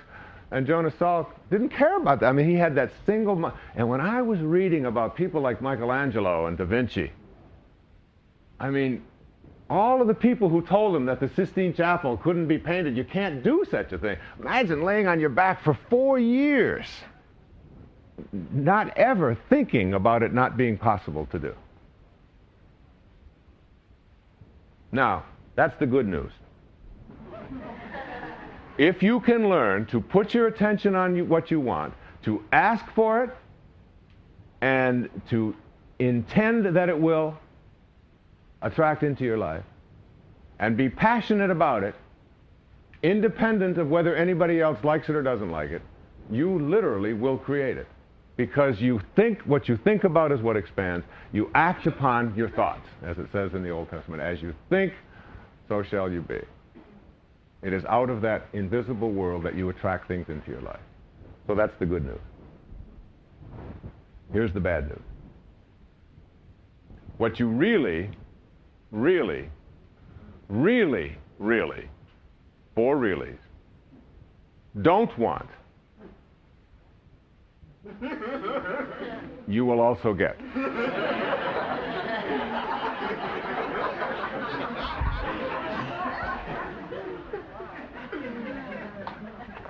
And this is truly the problem for people who are not good at manifesting into their life. Now, I'm speaking about this not as a materializer, but as someone who in 57 years has been able to literally attract whatever I've put my attention on in my life. And it's not because I'm more intelligent, I'm more blessed, I'm luckier, I'm richer, I'm anything like that. It's because I have followed these principles in my life. I have always been a scurvy elephant. And I've never listened to anyone out there telling me, I mean, I listen and I'm polite about it, but I left the tribe. I left the tribe a long time ago. They don't know I've left. They don't. They still send me invitations to all tribal functions. And I rarely attend. And they explain that away by saying, oh, that's Wayne. That's just the way he is. You know how he is. You can't tell him anything. That's fine. Here's our fifth principle of manifesting. Honoring your worthiness to receive.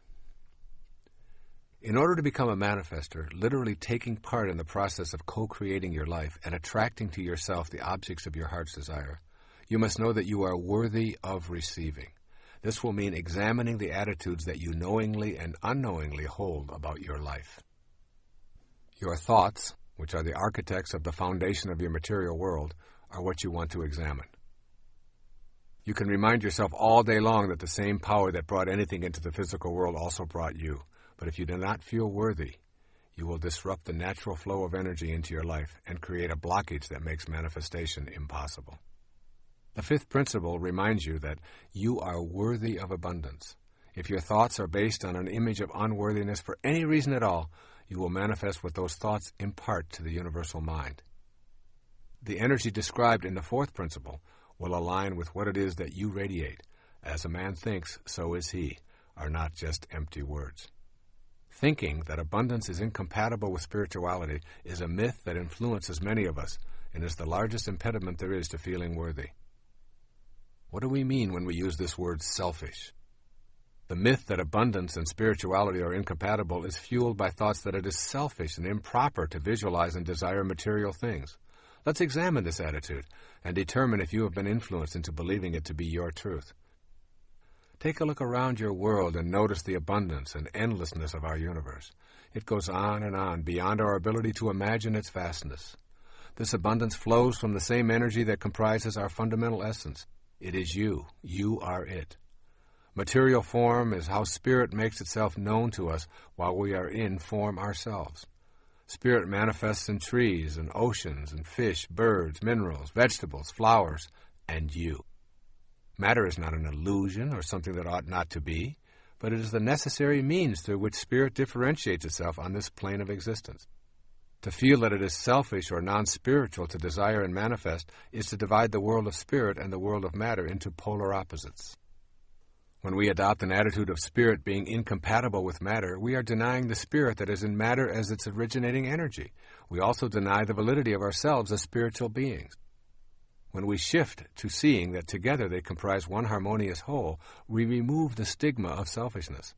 Just as each one of us is one harmonious whole comprised of spirit and matter, so too is the entire universe. The process of life taking form is a mystery. That mystery is governed by a creative energy that is knowable when we genuinely feel worthy of receiving its blessings in form. Abundance is the way of the creative force in the universe. You are entitled to have abundance in your life and to radiate prosperity to all that you encounter in your world. Nothing is gained by making yourself small and insignificant other than to manifest smallness and insignificance into your life. There are some core components of worthiness. Everything you need to master in order to make this fifth principle a working model in your life is available as a mental activity. You do not need to go out into the world and conquer it in any way. It is simply a matter of changing your mind about your basic worthiness to receive all of God's blessings, be they material or otherwise. Here are 5 major perceptions of beings who know they are worthy and deserving of all of God's blessings. The first says, "My self-esteem comes from myself." This person's statement of his or her inner perceptions might be something like the following: "As a child of God, my worthiness is a given. I am not divided into spirit and body. Rather, I am a part of the all-knowing creation called God itself." Too often, the ideas of other egos are what constitute our impressions of ourselves. We listen to the admonitions of others who have low self-regard and who are attempting to exert influence and power over us. It is beyond the scope of most young children to resist these ideas. But as adults, we can look back at this hypothesis and free ourselves from its absurdity. You must know within that you are part of the light that lighteth every man. You are evidence of the existence of God, and in your own particularized individuality, you have God within you. Therefore, you must be able to say with conviction, "God is me, and I am God." It is this truth that will free you from your feelings of unworthiness to attract to yourself all that you desire. Your desires are the very tools that allow you to grow and experience the perfection of the universe. They take you beyond any limitations that you might have embraced and lead you to a higher spiritual awareness.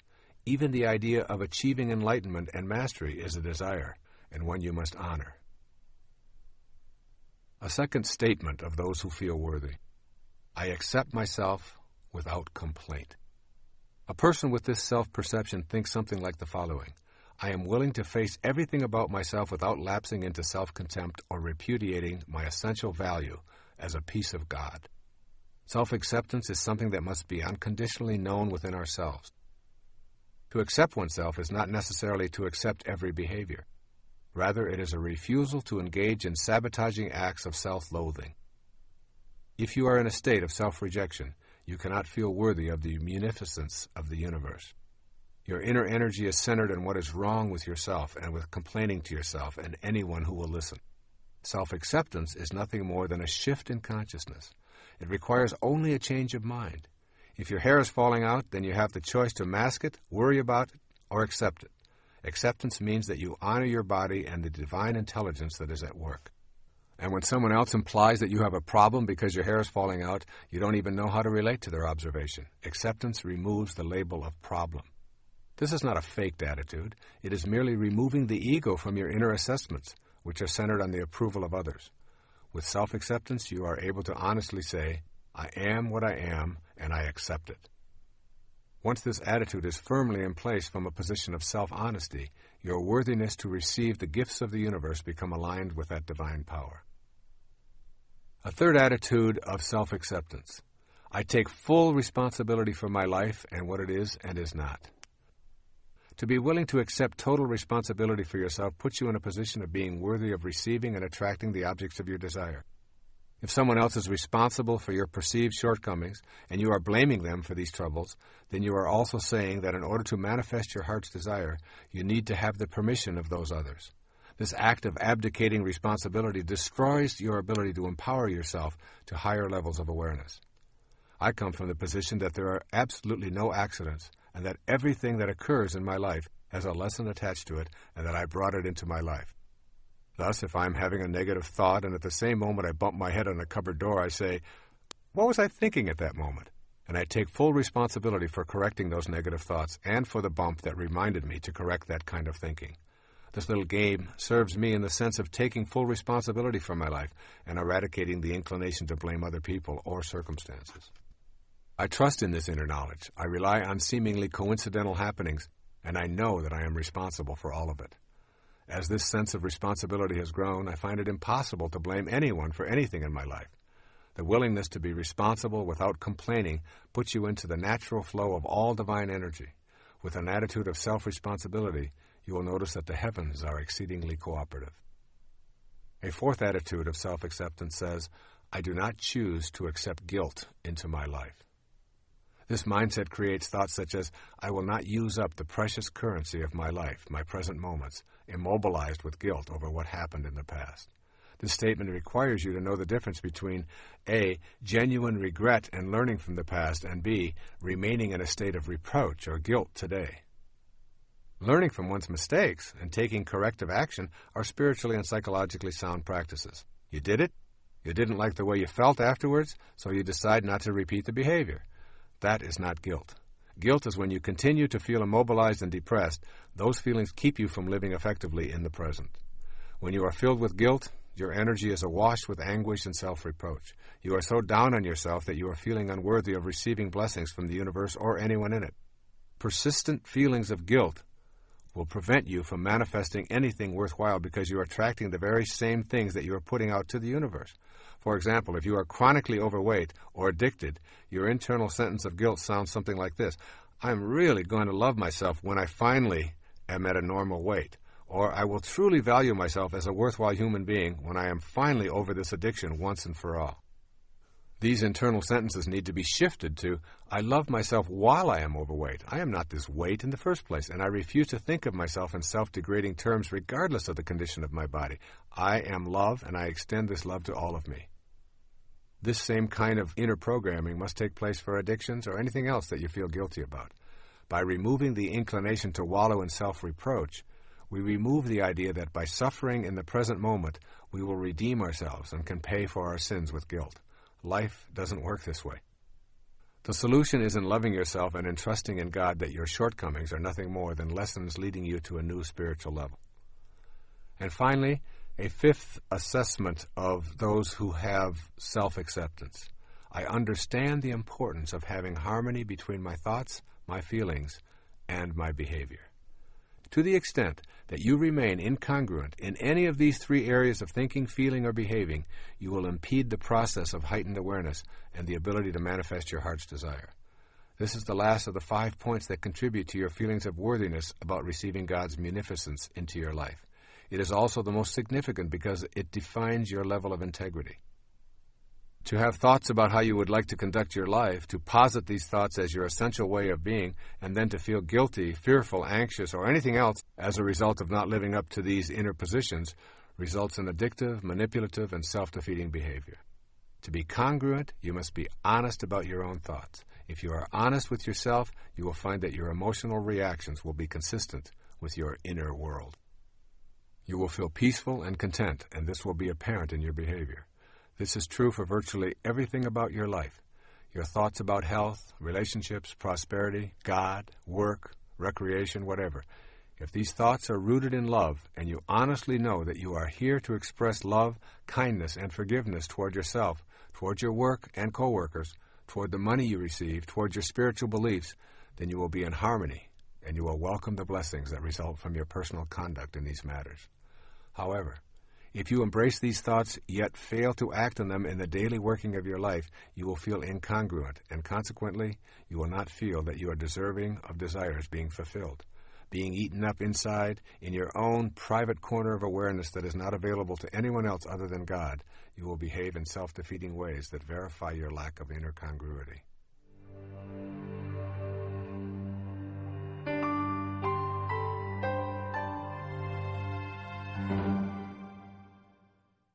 My mother, who was 81, asked me last week when I was going to get a job.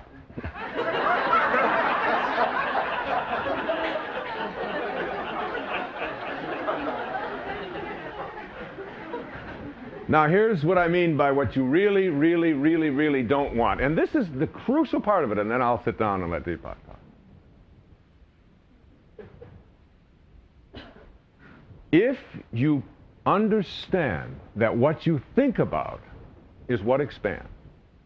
As you think, so shall you be. This is like every field of spiritual teaching and discipline talks about the power of thoughts to create into the material world. And if your thoughts are on what you don't want, and that's where you've put your inner energy on what you don't want, then what you don't want has to materialize into the physical world. So if you think that you can lose weight by putting your attention on despising being fat, you have to understand that despising being fat is what you will continue to manifest into your life. And if you put your attention on not having enough money, being poor, and disliking being poor, and expect to manifest prosperity into your life from an inner energy system which says, I despise being poor, you have to understand that despising being poor is what you will continue to manifest into your life. And if you put your attention on what is in your life, just what is what will continue to manifest into your life.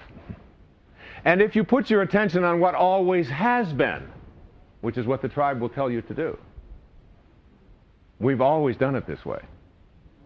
If your attention is on what always has been or on the circumstances of your life, then the circumstances of your life and what always has been is what you will continue to manifest into your life.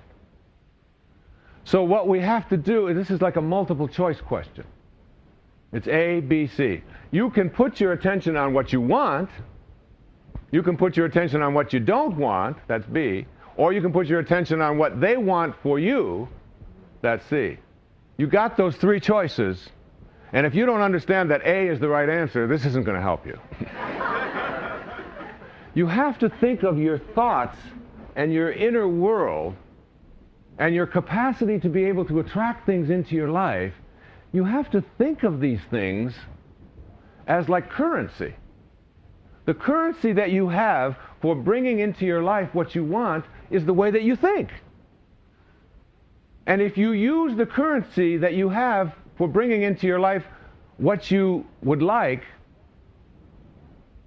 to spend it on what you don't like, don't be surprised if what you don't like keeps showing up. And the people who are not good at manifesting, who will tell you, this is just a lot of nonsense. You can't do this. You can't just think something and then have it work out for you. And they keep wondering why it not working out for you keeps showing up for them in their life. And they will constantly tell you about all the reasons why it can't work, and you never stop to say, but this is how you think all the time.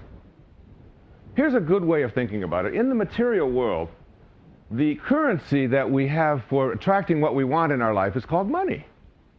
Whereas in the metaphysical world, the currency that we have for attracting what we want is called thoughts. So let's go into the material world just for a moment. In the material world, I give you $1 million. And I say, here's a bushel full of money. Go to the mall and buy anything you want. This is the currency you have for attracting what you want into your life. And you say, I love this game. This is great. So you take this $1 million and you go to the mall, and the first thing you come to is a store that sells plastic trees. And you look at this plastic tree. Let's say this one over here, you know that's not plastic.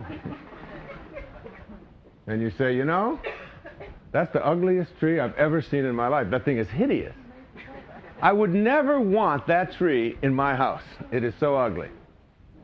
And then you look, and there's a price tag on it, and it says $20,000 for that plastic tree.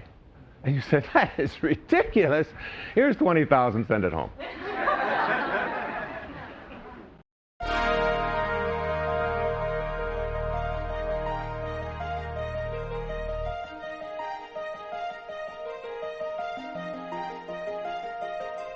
These 5 attitudes provide you with the tools for creating an inner atmosphere of worthiness.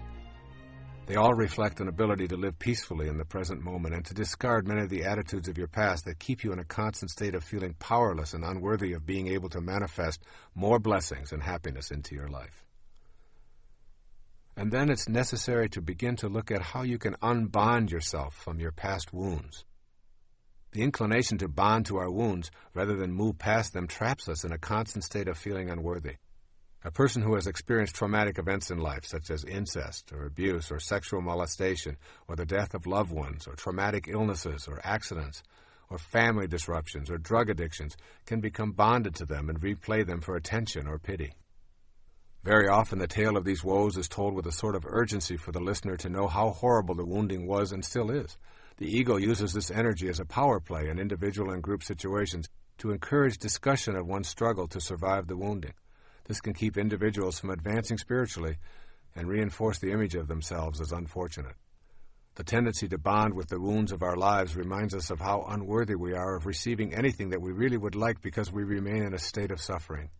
The more these painful stories are recalled and repeated, the more we are guaranteed of not attracting our desires. Notice your body when it is wounded. An open wound actually closes up quite quickly. Just imagine what it would be like if that wound remained open for a long time. It would become infected and ultimately would kill the entire organism. The closing up of a wound and allowing it to heal can work the same way in your inner world of thoughts. When you go backward and continuously relive your pain, including labeling yourself incest survivor, alcoholic, sexual abuse survivor, you do so because of your inner experiences of bitterness. This harvest of bitterness keeps you from feeling worthy. So don't lead with your injuries. Deal with them and ask family and friends to be compassionate while you are grieving or recuperating. Then ask them to kindly remind you when it has taken on the form of a predictable response. The way out of bonding to your wounds is through forgiveness. Forgiveness is the most powerful thing you can do for your physiology and your spirituality. Forgiveness means that you fill yourself with love and you radiate that love outward and refuse to hang on to the venom or hatred that was engendered by the behaviors that caused the wounds in the first place. Forgiveness is a spiritual act of love for yourself, and it sends a message to everyone, including yourself, that you are an object of love, and that is what you are going to impart. Feeling worthy is essential to being able to attract to yourself what you desire. It is simply a matter of common sense. If you don't feel that you deserve something, why would the divine energy that is in all things send it your way? Let's look at a plan for adopting and honoring your worthiness to receive and attract from the divine source. The word inspiration literally means to be infused with spirit. In spirit, if you will. Practice doing what you love and loving what you do each day. This puts you in spirit and literally provides you with the enthusiasm for being a worthy recipient of God's grace. The word enthusiasm comes from the Greek root entheos, to be filled with God. Then make every effort to remove internal habits of pessimism, negativity, judgment, complaints, gossip, cynicism, resentment, and fault-finding from your vocabulary and your inner dialogue. Replace them with optimism, love, acceptance, kindness, and peace as your way of processing your world and the people in it. Then give yourself quiet time each day to erase feelings of unworthiness. And also read spiritual literature and poetry and listen to soothing classical music whenever possible. I have found that simply reading the poetry of Walt Whitman or Rabindranath Tagore or Rumi puts everything into a more sacred perspective for me. This beautiful poem from Khalil Gibran's The Prophet is an example of such literature. Pay particular attention to the words, "Your hearts know in silence the secrets of the days and nights," and "For the soul walks upon all paths." Here's Khalil Gibran on self-knowledge. And a man said, "Speak to us on self-knowledge." And he answered, saying, "Your hearts know in silence the secrets of the days and nights, but your ears thirst for the sound of your heart's knowledge. You would know in words that which you would have always known in thought. You would touch with your fingers the naked body of your dreams.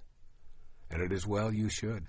The hidden wellspring of your soul must needs rise and run murmuring to the sea, and the treasure of your infinite depths would be revealed to your eyes, but let there be no scales to weigh your unknown treasure, and seek not the depths of your knowledge with staff or sounding line, for self is a sea boundless and measureless. Say not, I have found the truth, but rather, I have found a truth. Say not, I have found the path of the soul. Say rather, I have met the soul walking upon my path. For the soul walks upon all paths. The soul walks not upon a line, neither does it grow like a reed. The soul unfolds itself like a lotus of countless petals. Allow yourself to be surrounded by things of beauty as much as possible. Each evening I leave my typewriter and I go out to the beach and I experience the magnificence of the sun setting over the Gulf of Mexico. To be a part of this sunset fills me with a sense of home beyond this planet and opens me up to the deeper nature within myself. I could never feel unworthy of the grace and munificence of the universe when I'm immersed in such beauty. Virtually any experience of beauty has a tendency to remove doubt about your own divinity and connection to the ultimate truth that is in everything and everyone. And then practice kindness toward yourself and others as frequently as possible.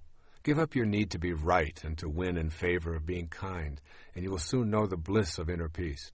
Remember, your highest self only wants peace. When you are practicing kindness, peace shows up right on schedule. When you are at peace with yourself and your world, you know that you are a worthy recipient of all that comes your way. Make it your own special mission to be kind to others each day at least once, and to extend the same privilege to yourself as much as possible. Also, begin to process the universe as a friendly rather than an unfriendly place. Place all of your wounds from the earlier stages of your life into the category lessons for life. Remember, for every act of evil, there are a million acts of kindness. This universe runs on the energy of harmony and balance. Breathe in that energy and breathe out the ideas of your being life's victim.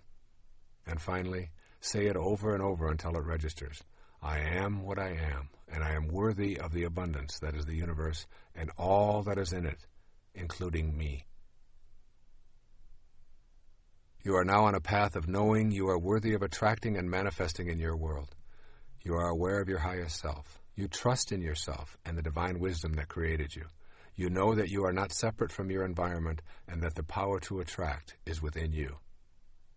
The next principle involves the energy of love and how important it is to know and experience it in all of your being before you begin applying the last three principles of manifestation. Then you go to the next store, and in the next store they're selling, I don't know, some kind of crazy lamps. And you look at the lamp and you say, ugh, they want $10,000 for that hideous thing? I would never want that in my life. Here's $10,000, send it home. And every single store that you went to in the mall where you had the currency to attract what you do want, but every time you saw something you didn't want, you spent that currency on what you didn't want. You get home and you wonder, how come my house is full of ugly plastic trees and lamps? That's exactly what we do when we use our minds to put our attention on what we don't want.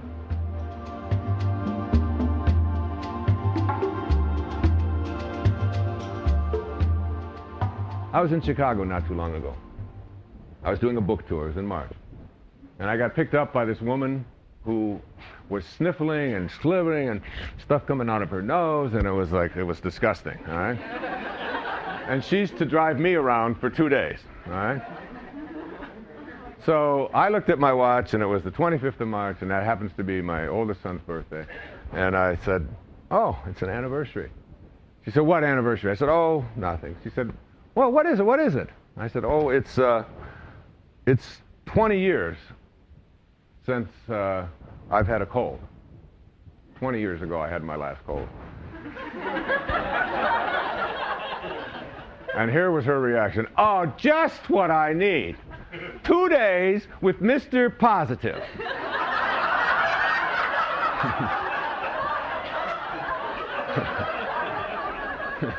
He's going to tell me that all you have to do is think good thoughts and you don't have to get cold. And sure enough, I have to spend my 2 days with you. And I said what I'm trained to say in moments like that. What do you think? She said, I think colds are viruses. And they're in the air. And they land on us, and every once in a while, we're going to get a cold. And we don't need people like you to write books and come around and tell us to feel guilty every time we get a cold.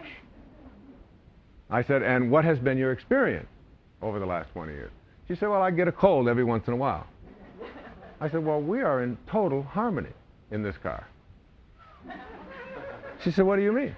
I said, well, you believe that you should get a cold every once in a while, and you do.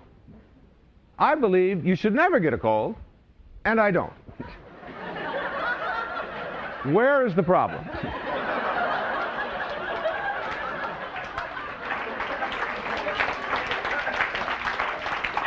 She said, well, what do you believe? I don't understand it. What do you believe? I said, well, I think colds probably are viruses too. I don't know that much about it, but I think they're probably viruses. And they land on us, and we have an immune system. And when that virus like that lands on my immune system, I talk to it. And I say, look, you've landed on the wrong immune system. You are not going to make it here. You're not going to thrive here, I'm telling you. But there's a lady in Chicago.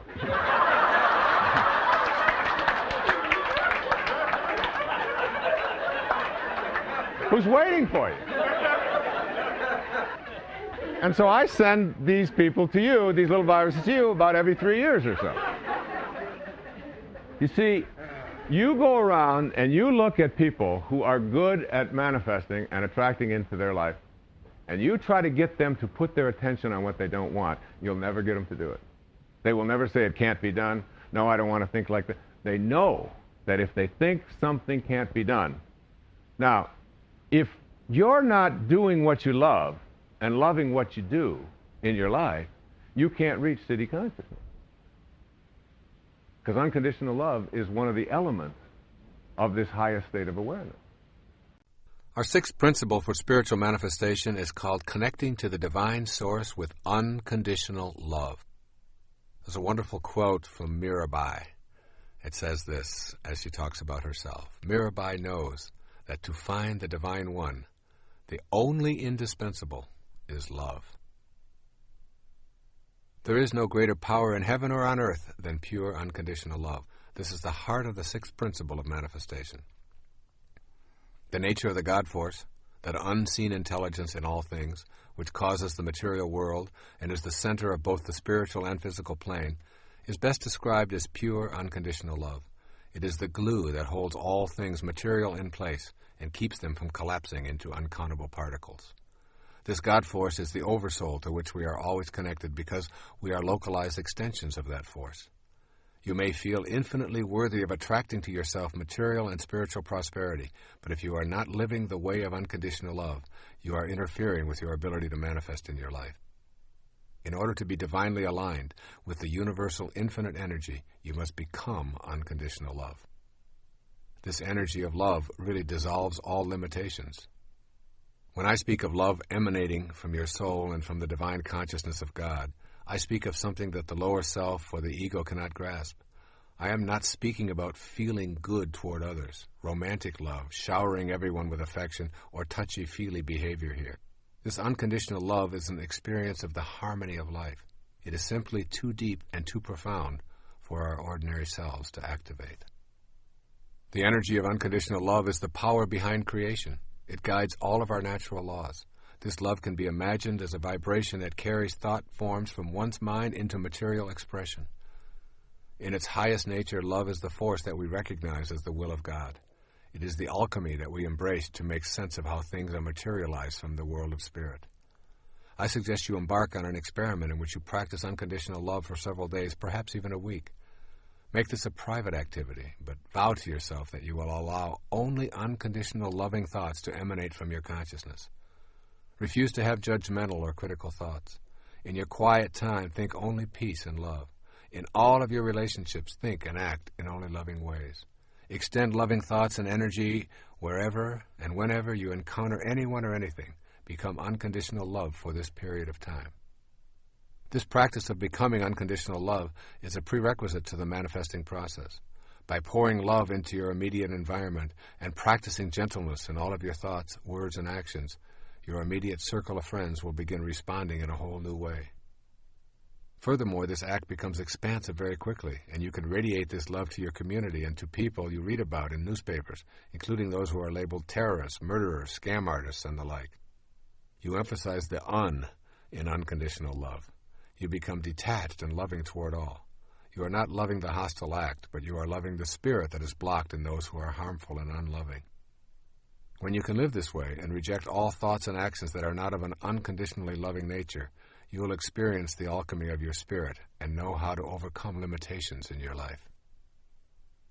This is a task that your conditioning will not easily encourage, but for a few days you can persevere just so you know what the divine universal spirit is like. It judges no one and nothing. It does not moralize. It does not show favoritism. It merely exists as an unconditional love, radiating harmony and allowing everything and everyone to unfold. What can you expect as you practice a few days of being total unconditional love? You will feel yourself becoming a different person. You will feel at peace virtually all of the time. Your relationships will be more deeply spiritual. Most significantly, you will begin recognizing the coincidences of your life with greater regularity.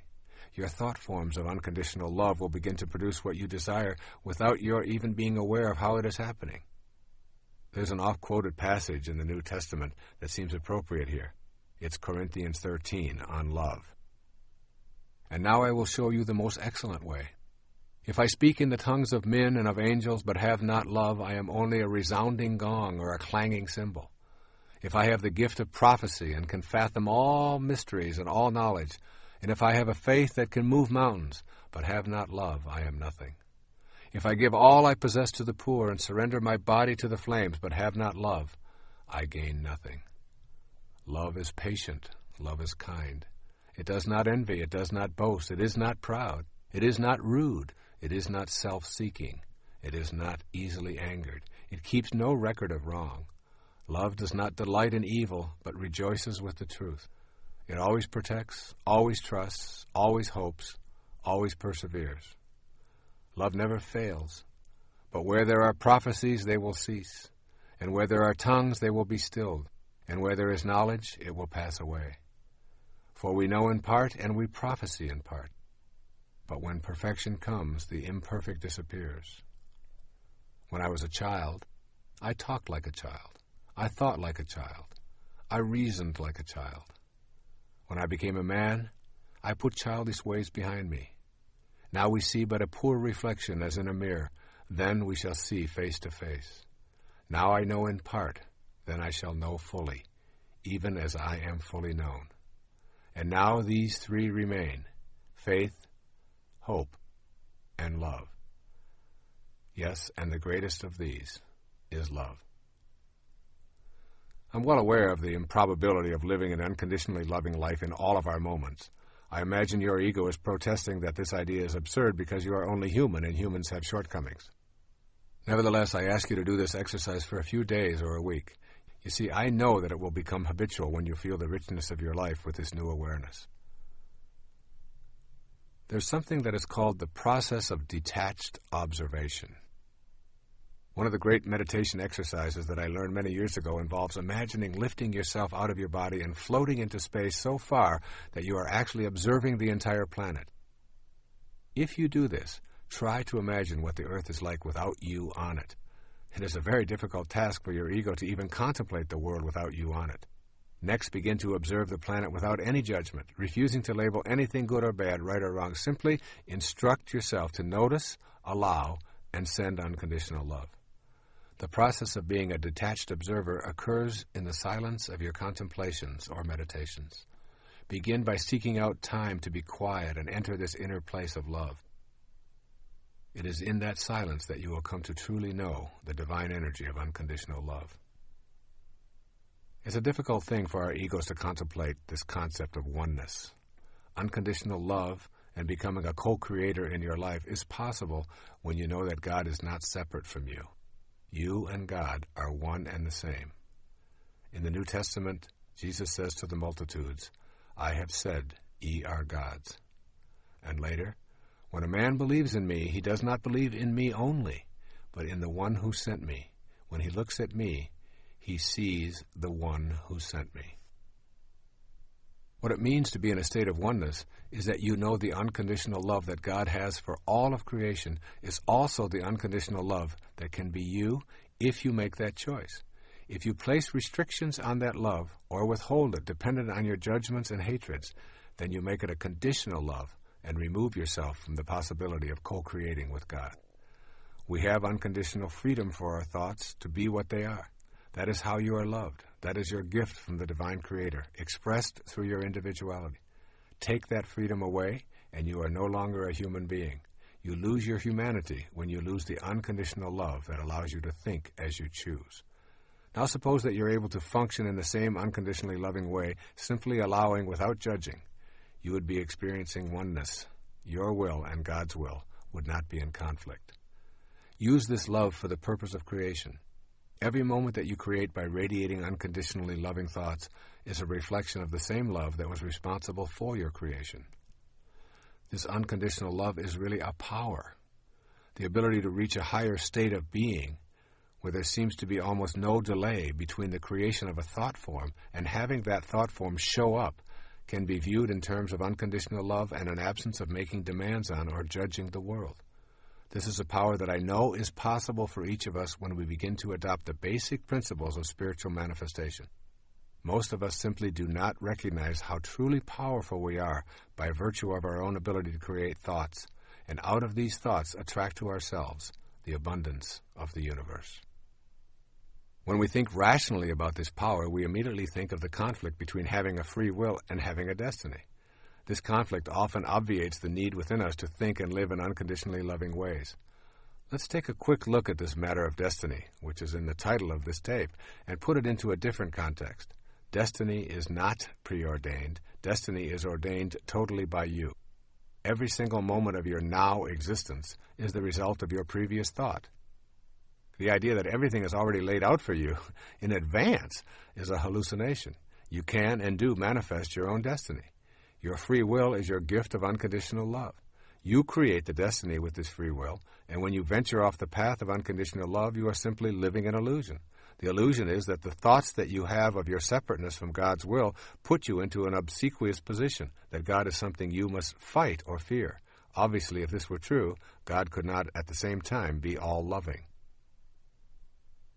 So what it means here is that you want to know the joy of unconditional love. The most important thing that you will gain from cultivating unconditional love will be freedom from hate and violence. When these thoughts are removed, you discover the presence of joy and peace. This is an automatic reaction to unconditional love because you are in harmony with the creative source. The ego identifies you primarily as a physical body, separate from God, and in need of constant stroking to massage your self-importance. When you simply say this is an illusion and it doesn't really exist, those ideas are replaced with unconditional love, and the joy you experience is really the denial of the false and an affirmation of the truth of your being. You are absolutely free when you are not consumed with your self-importance. You are free when you no longer need to be stroked, coddled, and approved of by everyone you meet. There is a great sense of joy in feeling free. Think of times when you have felt the freest in your life, when the pressures to perform are off, when you are walking in nature, when you are in solitude and communing with God. Joy, freedom, and unconditional love are inseparable. They flow from the experience of each other. To be joyful is to hold on to nothing and to have no restrictions. This is also the feeling of freedom, and it is a result of embracing the unconditional love of the divine energy that is the center of your being. This is not to say that one ought not to enjoy a massage, a delicious meal, lovemaking, and all of the pleasures of the body, but it is the mind that is processing and allowing you to experience the pleasure. It is the mind that makes it real. Your purpose is to align your mind with the unconditional love that is the divine source of all material things, including your body. With that alignment comes joy and power. When one drop of water separates from the ocean, it becomes a speck that is essentially powerless and weak. But when it aligns with its source, the ocean itself, it is powerful beyond what is possible as an individual drop of ocean, and so it is with you. Unconditional love is really nothing more than the absence of fear. The ego is where fears originate, with constant messages that you are incomplete and need more, that you need to win to be better in comparison to others. With its unceasing pressure, the ego keeps you in a constant state of turmoil and anxiety. Here is where all fears are birthed and nurtured within you. To accept unconditional love as your premise for living, you will have to tell the ego that there is no need to prove anything and that all you want or hope for is already here. With this kind of declaration, fear is removed from your life and is replaced with love. Remember the biblical quote, "Perfect love casteth out all fear." This principle of unconditional love as a prerequisite to manifesting your own destiny is a tough one to put into practice full time.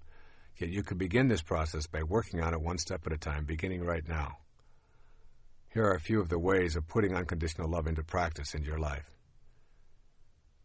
Remember to keep uppermost in mind that love transforms. Unconditional love heals the body and the mind. And then also remember that the polarity of love is fear.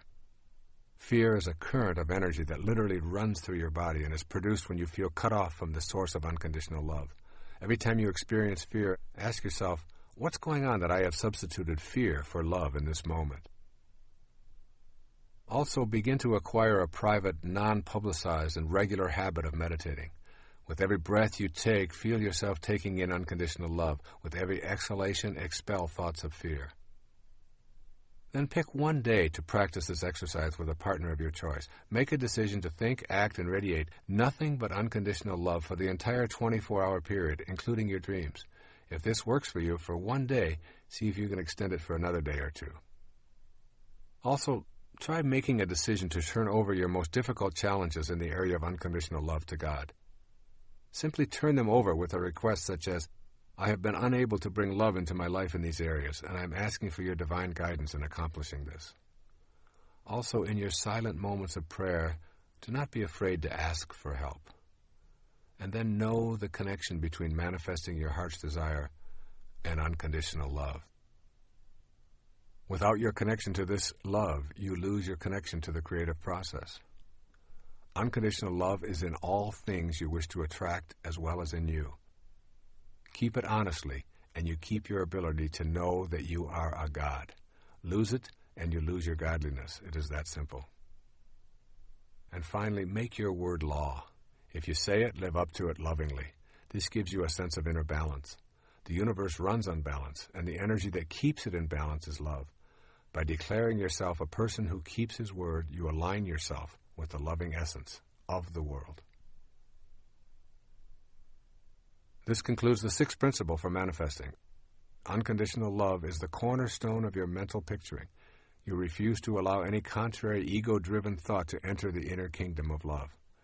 If you activate this principle, you will have revealed a truth that eludes most people. It is with unconditional love that you find your true connection to the divine energy that is in all things. Now, for those of you who aren't able to do what you love, ask yourself why I am not able to do what I love or live the life I love. And what you will find is you will come up with reasons why you can't do it. And you will put your attention on those reasons. I got a mortgage. I've got all these responsibilities.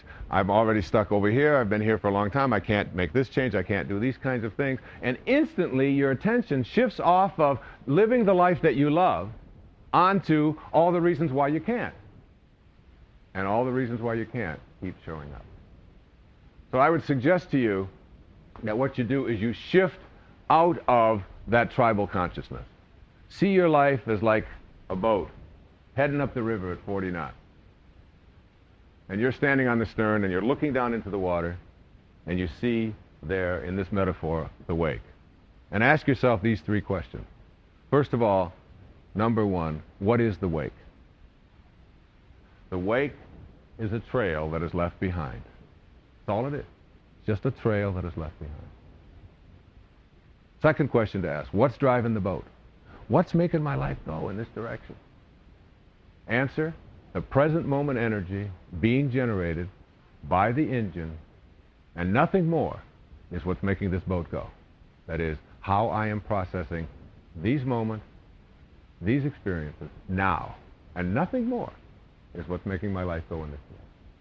And the third and most important question to ask yourself, is it possible for the wake to drive the boat? Can a trail that is left behind make a boat go? Answer, it's an illusion. Everything that's back there is just a trail. And it's all the tribal stuff and all the beliefs and all the things that you've been told that are back there. And if you use it to keep you from being able to manifest and attract into your life what you want, you're just living the illusion. Get out of the wake.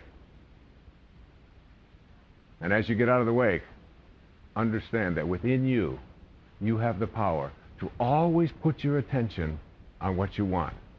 It's a new way of thinking. Catch yourself in every moment that you have your attention on what you don't want.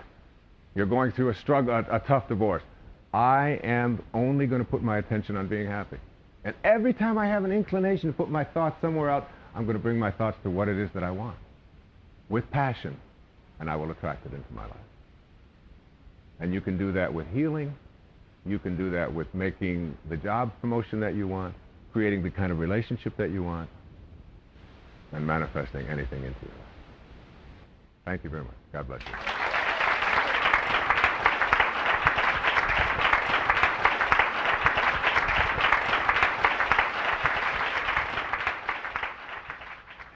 Now that you've heard all about the belief system, let's get into the knowing, huh?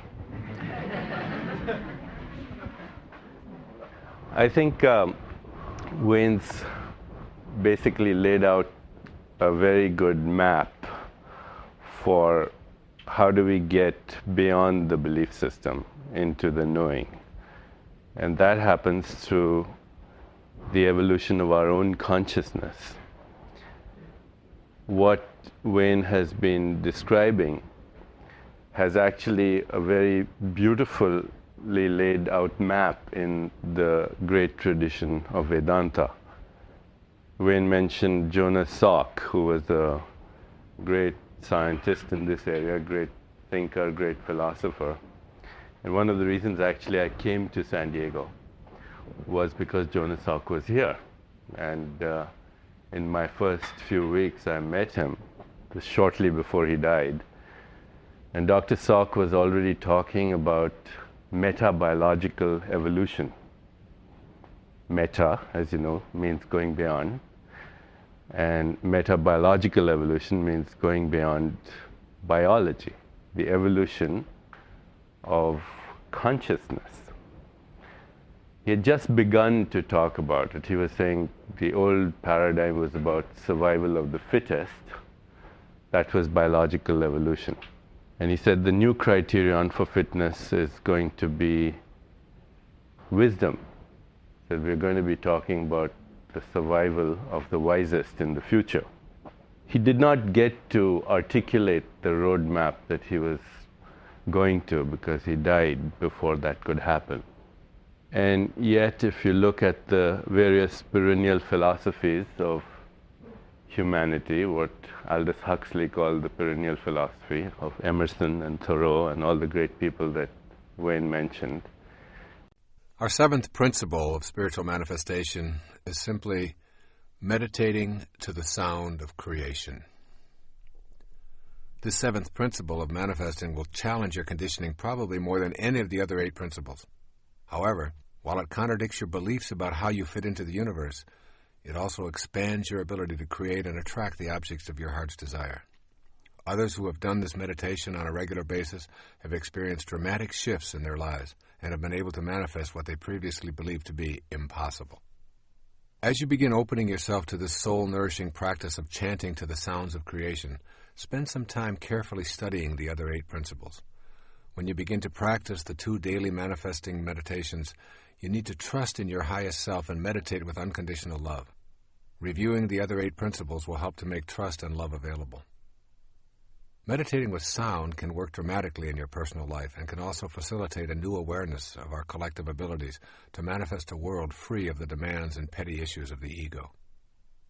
I feel blessed to have a spiritual teacher, Sri Guruji, make these meditations available to me to teach to others. Sounds have the power to generate your ability to attract to yourself that which you desire. 3 key words describing the principle are the title of the following section. Listen carefully to these 3 words. Sounds have power. Sounds are a powerful energy. Every sound is a vibration made of waves oscillating at a particular frequency. The frequency range of the human ear is approximately 16 to roughly 40,000 vibrations per second. Sound is the intermediary between abstract ideas and concrete form in the material world. Sounds literally mold the abstract world of thought and spirit into shapes. In ancient ceremonial rites, words, sounds, and shapes combine to achieve certain ends. Each letter in a word signifies a sound and records the expression of a particular sound. Differing sounds were recorded for their own purposes. Sounds have an impact on us in a myriad of ways. The discordant and harassing sounds of machines, thudding, screaming, grating noises, bombard our consciousness and make it difficult to be serene and peaceful. Discordant sounds can cause internal illness or disease. But sound also has healing properties when it is harmonious and soothing.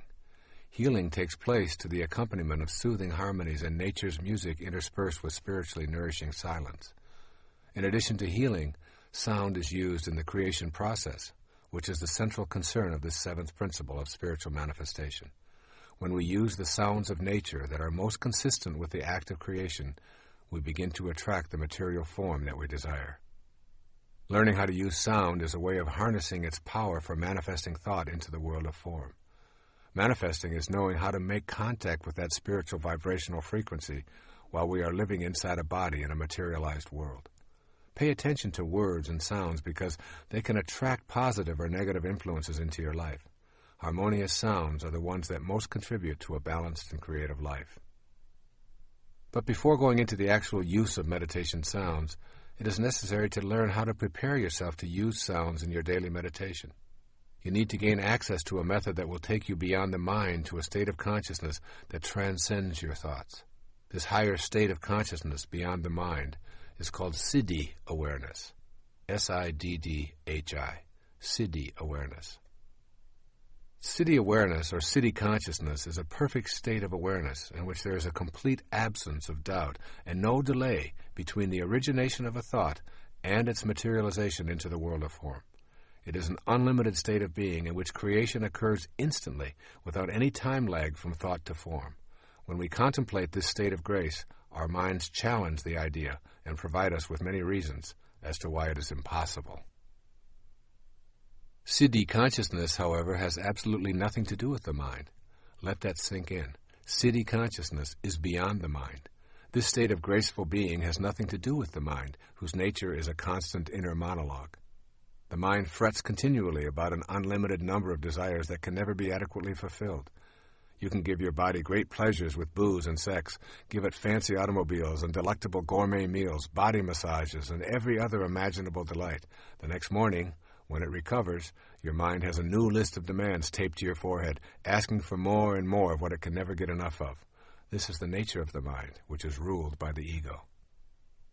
Your mind, then, is only a barrier to experiencing Siddhi consciousness, wherein you are in a state of bliss and complete acceptance, and your desires are the same as your experience of life. Your mind blocks the vision of your highest awareness. Your highest self has its own language. When your body is stilled and totally in the present, thoughts disappear. Then you can start the exquisite process of meditating with sound. It is the magic of this sound meditation that I am going to explain in the seventh principle.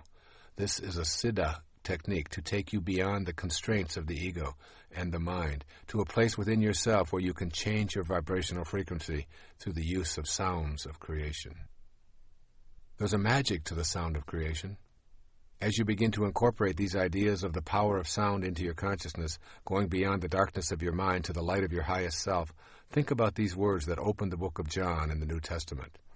In the beginning was the Word, and the Word was with God, and the Word was God. The word God has the same sound that is in virtually all of the names for the original creator. All traditions describe a creator of the word and humankind.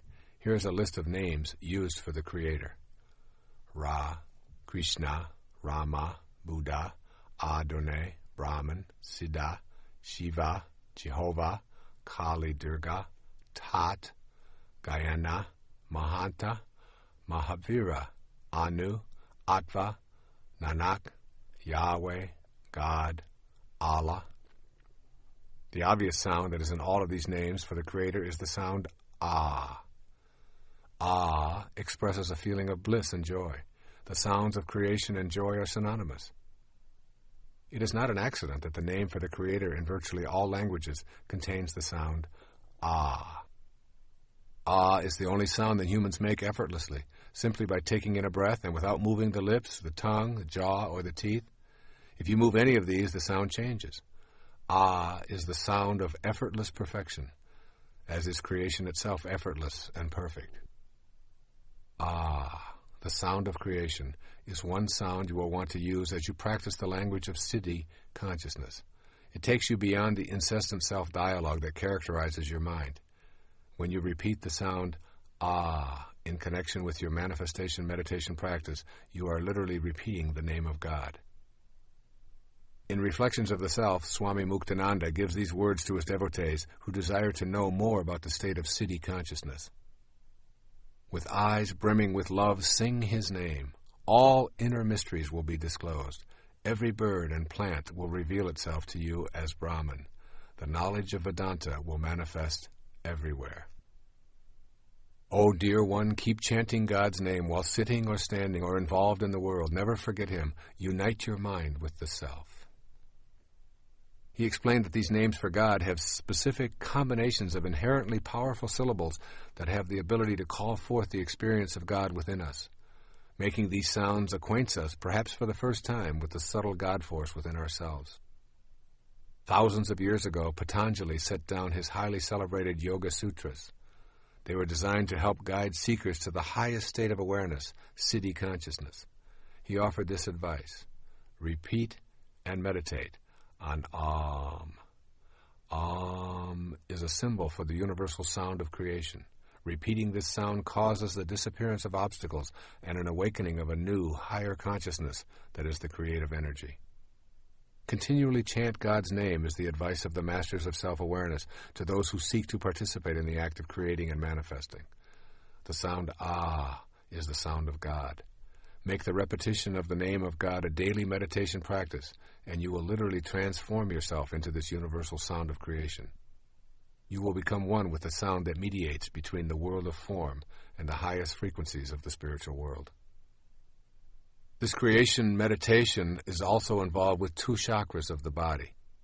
Of the 7 chakras of the body, 2 are significant in learning this manifesting technique. The base chakra, the sex center, is one, and the third eye, located between the eyebrows, is the other. Imagine for yourself a channel between the base chakra and your third eye. You are going to clear this imaginary passageway between these 2 chakras and feel yourself open the third eye so that you can imaginatively project your manifesting energy out the new opening. The base chakra is the center of procreation. The third eye chakra is for the purpose of manifestation. Think of your third eye as the part of you that makes contact with the physical world that is invisible to the naked eye. You are attempting to open this third eye through the language of your siddhi consciousness. Now, remembering that ah is the sound of joy as well as the God sound, think about the sound that accompanies the process of procreation. Ah is the most common sound heard in the very act of procreation. And more often than not, God's name is repeated as a soul arrives from the world of the unseen into the world of materialized form. Oh God! Oh my God! Ah! Initially, this may seem amusing, yet it is incontrovertible that these are universal clues to the process of manifestation.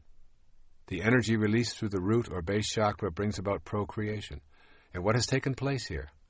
A release of energy from the base chakra, received by another base chakra, and a soul connects to form, from the unseen to the manifested, all accompanied by the sound of ah. Learning this technique of sound manifesting really involves nothing more than opening up the channel that exists between these 2 chakras in your body. Opening the third eye is an inner exercise of putting your attention at the third eye or mind chakra and projecting through it, feeling the joy that is associated with the sound ah. You experience it leaving the limits of your physical body, embracing that which you want to manifest, and bringing it back to you. Implement this sound meditation in your morning practice. I have created a cassette tape and a compact disc called Meditations for Manifesting, which guides you through this morning meditation. In addition, that recording guides you through the second meditation, which takes place in the evening. However, here you put your attention on gratitude for all that has manifested into your life. This is also the subject matter of the 9th and final principle. Now we listen to the sound of that which is manifested. There's a second sound that reflects the vibrational frequency of manifestations in the physical plane. This sound is Om. If you reduce anything that you can observe on the physical plane to its ultimate sound vibration, you would hear the sound Om. This is the sound that women of ancient times meditated to while bringing their babies into the world. Whereas Ah is the sound of creation, Om is the sound of that which is already created. Om expresses gratitude for all that has manifested. There's a basic relationship between our level of awareness and the vibrations of the universe. This is why I include the Om meditation in the manifestation process.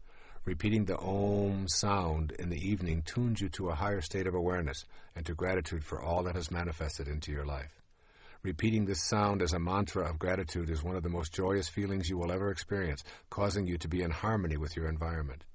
Using the Om sound is a way of bonding to all that manifests for you, in whatever form it shows up. It creates a peaceful space and contributes to your identifying with the manifesting principle. These 2 sounds, Ah and Om, used on a daily basis, form the basis for your becoming adept at connecting with what you desire and understanding totally the message of this tape, which is that you indeed manifest your own desires and destiny. Now let's take a look at the practice of meditating for manifesting. Manifesting and meditating cannot be separated. They are like the crest and the trough of the wave, separate and distinct from each other, but always together. You cannot become adept at manifesting the desires of your heart if you are unwilling to devote time to the practice of meditation. Meditation is simply the act of being quiet with yourself and shutting down the constant monologue that fills the inner space of your being. That inner noise is a shield preventing you from knowing the highest self. Engaging in sound meditation is a useful way of accomplishing inner silence and removing the influences of the constant chatter that is largely produced by the ego. The best times for meditating using this manifesting technique of repetitive sounds are at sunrise and sunset. If you are unaccustomed to arising at or before sunrise, make an effort to establish this discipline for a trial period of 90 days. What you want to do is establish yourself as a disciplined person. Early morning, particularly prior to sunrise, is the best time of day to awaken. The silence allows you to feel close to God. You can feel the energy of healing and solutions in the silence. Use specific acts of personal courage to awaken during these hours, knowing that the time will provide you with far more rest than the remaining hours of your scheduled sleep. When the sun first begins to show itself in the morning, its energy breaking out of the darkness is most intense. This is the ideal time to begin your manifesting meditation.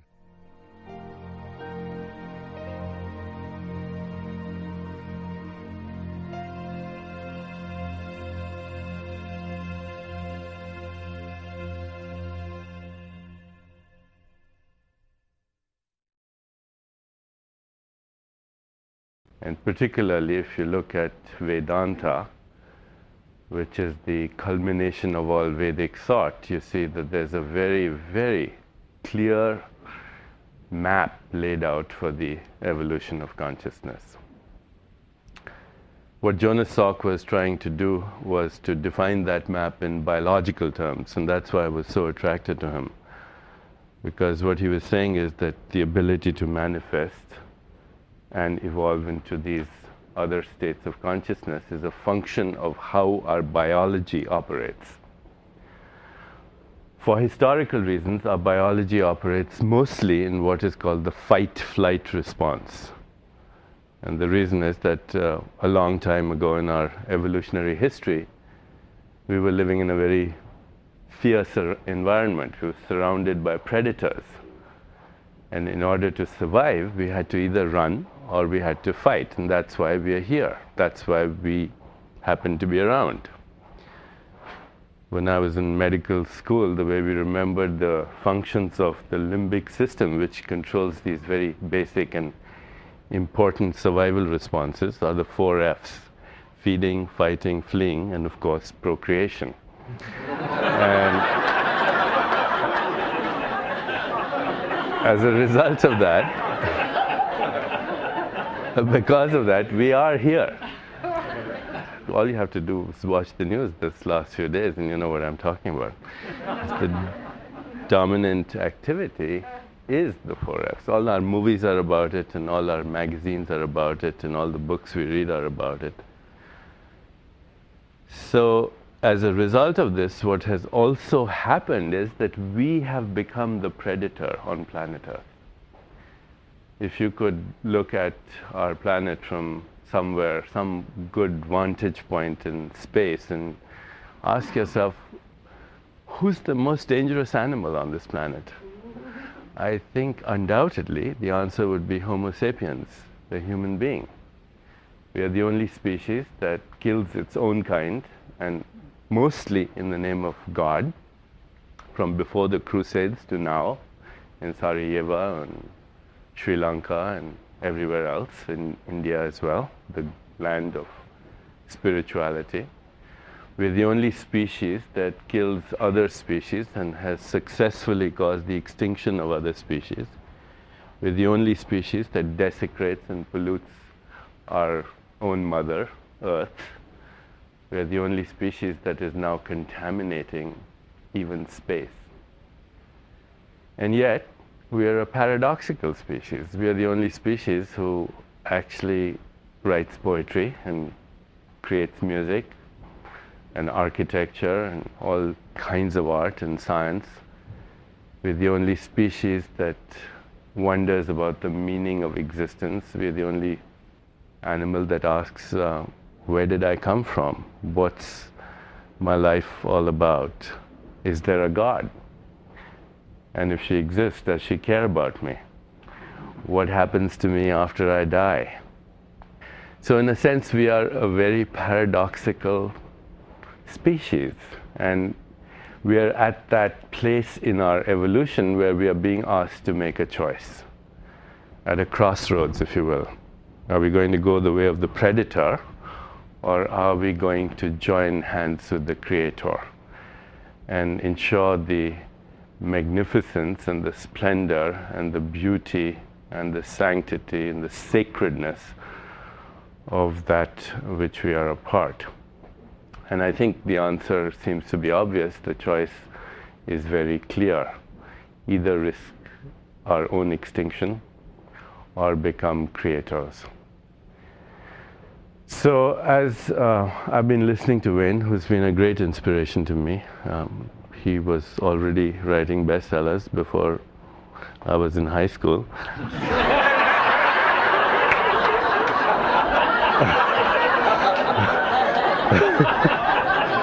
It's a very long time.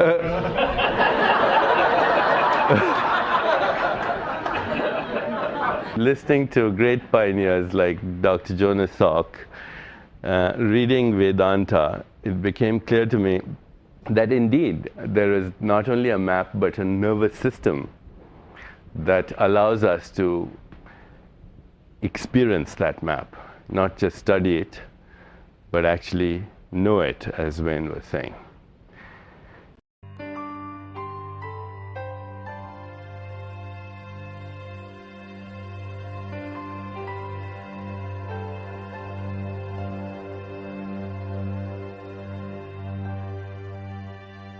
Find a comfortable place to sit.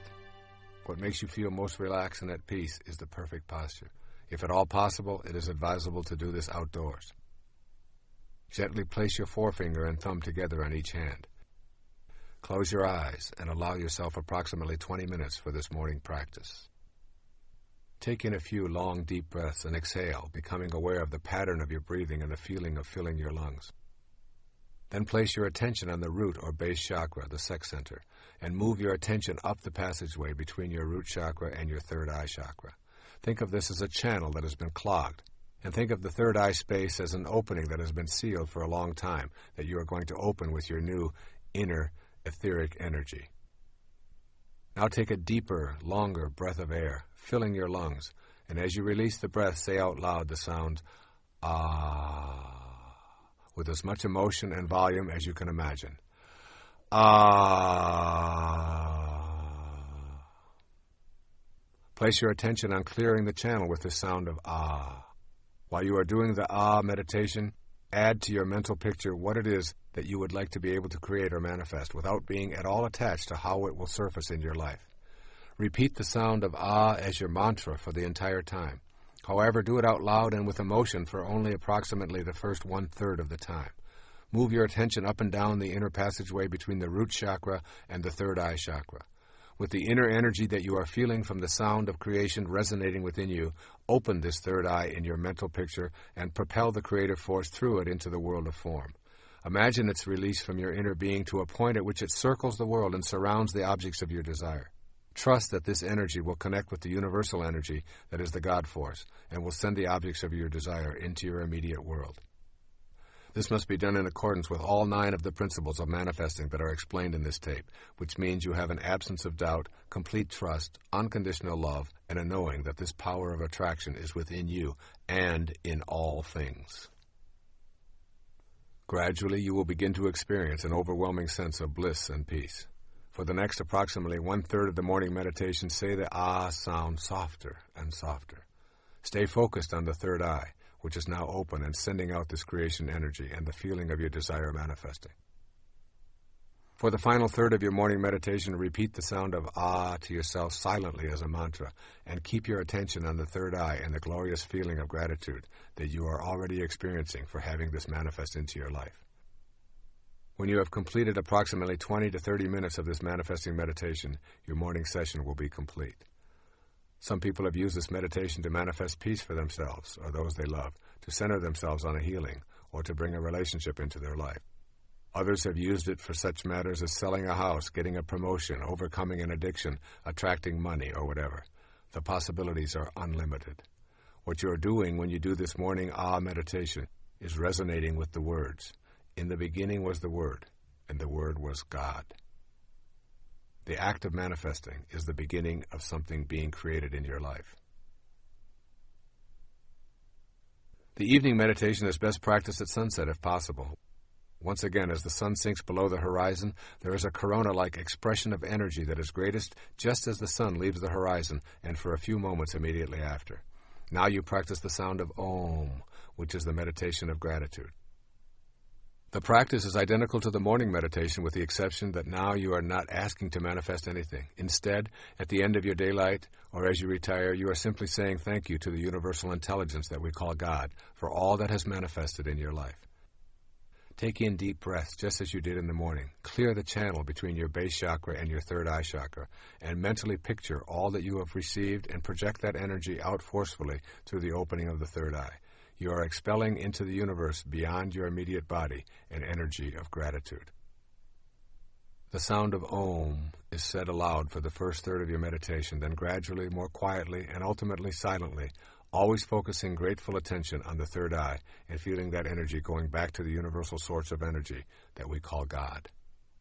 The final part of this meditation is the last sound you hear before you go to sleep each night. The very first sound you hear in the morning is generally one of ah. It is the sound that you make when you yawn or stretch. However, the final sound you hear within yourself before going to sleep can be a combination of these two sounds of ah and Om. I defined enlightenment earlier as the ability to be immersed in and surrounded by peace. It is not an accident that the sounds ah and Om, when combined, translate to the word that means peace or enlightenment. Shalom. Shalom. By saying these two sounds to yourself as you drift off to sleep, you are becoming at one with all that is peaceful and all that provides for us. It is also not an accident that the primary sound of spiritual joy is the sound of ah in Alleluia. And it is also a sound in the last word of every prayer, Amen.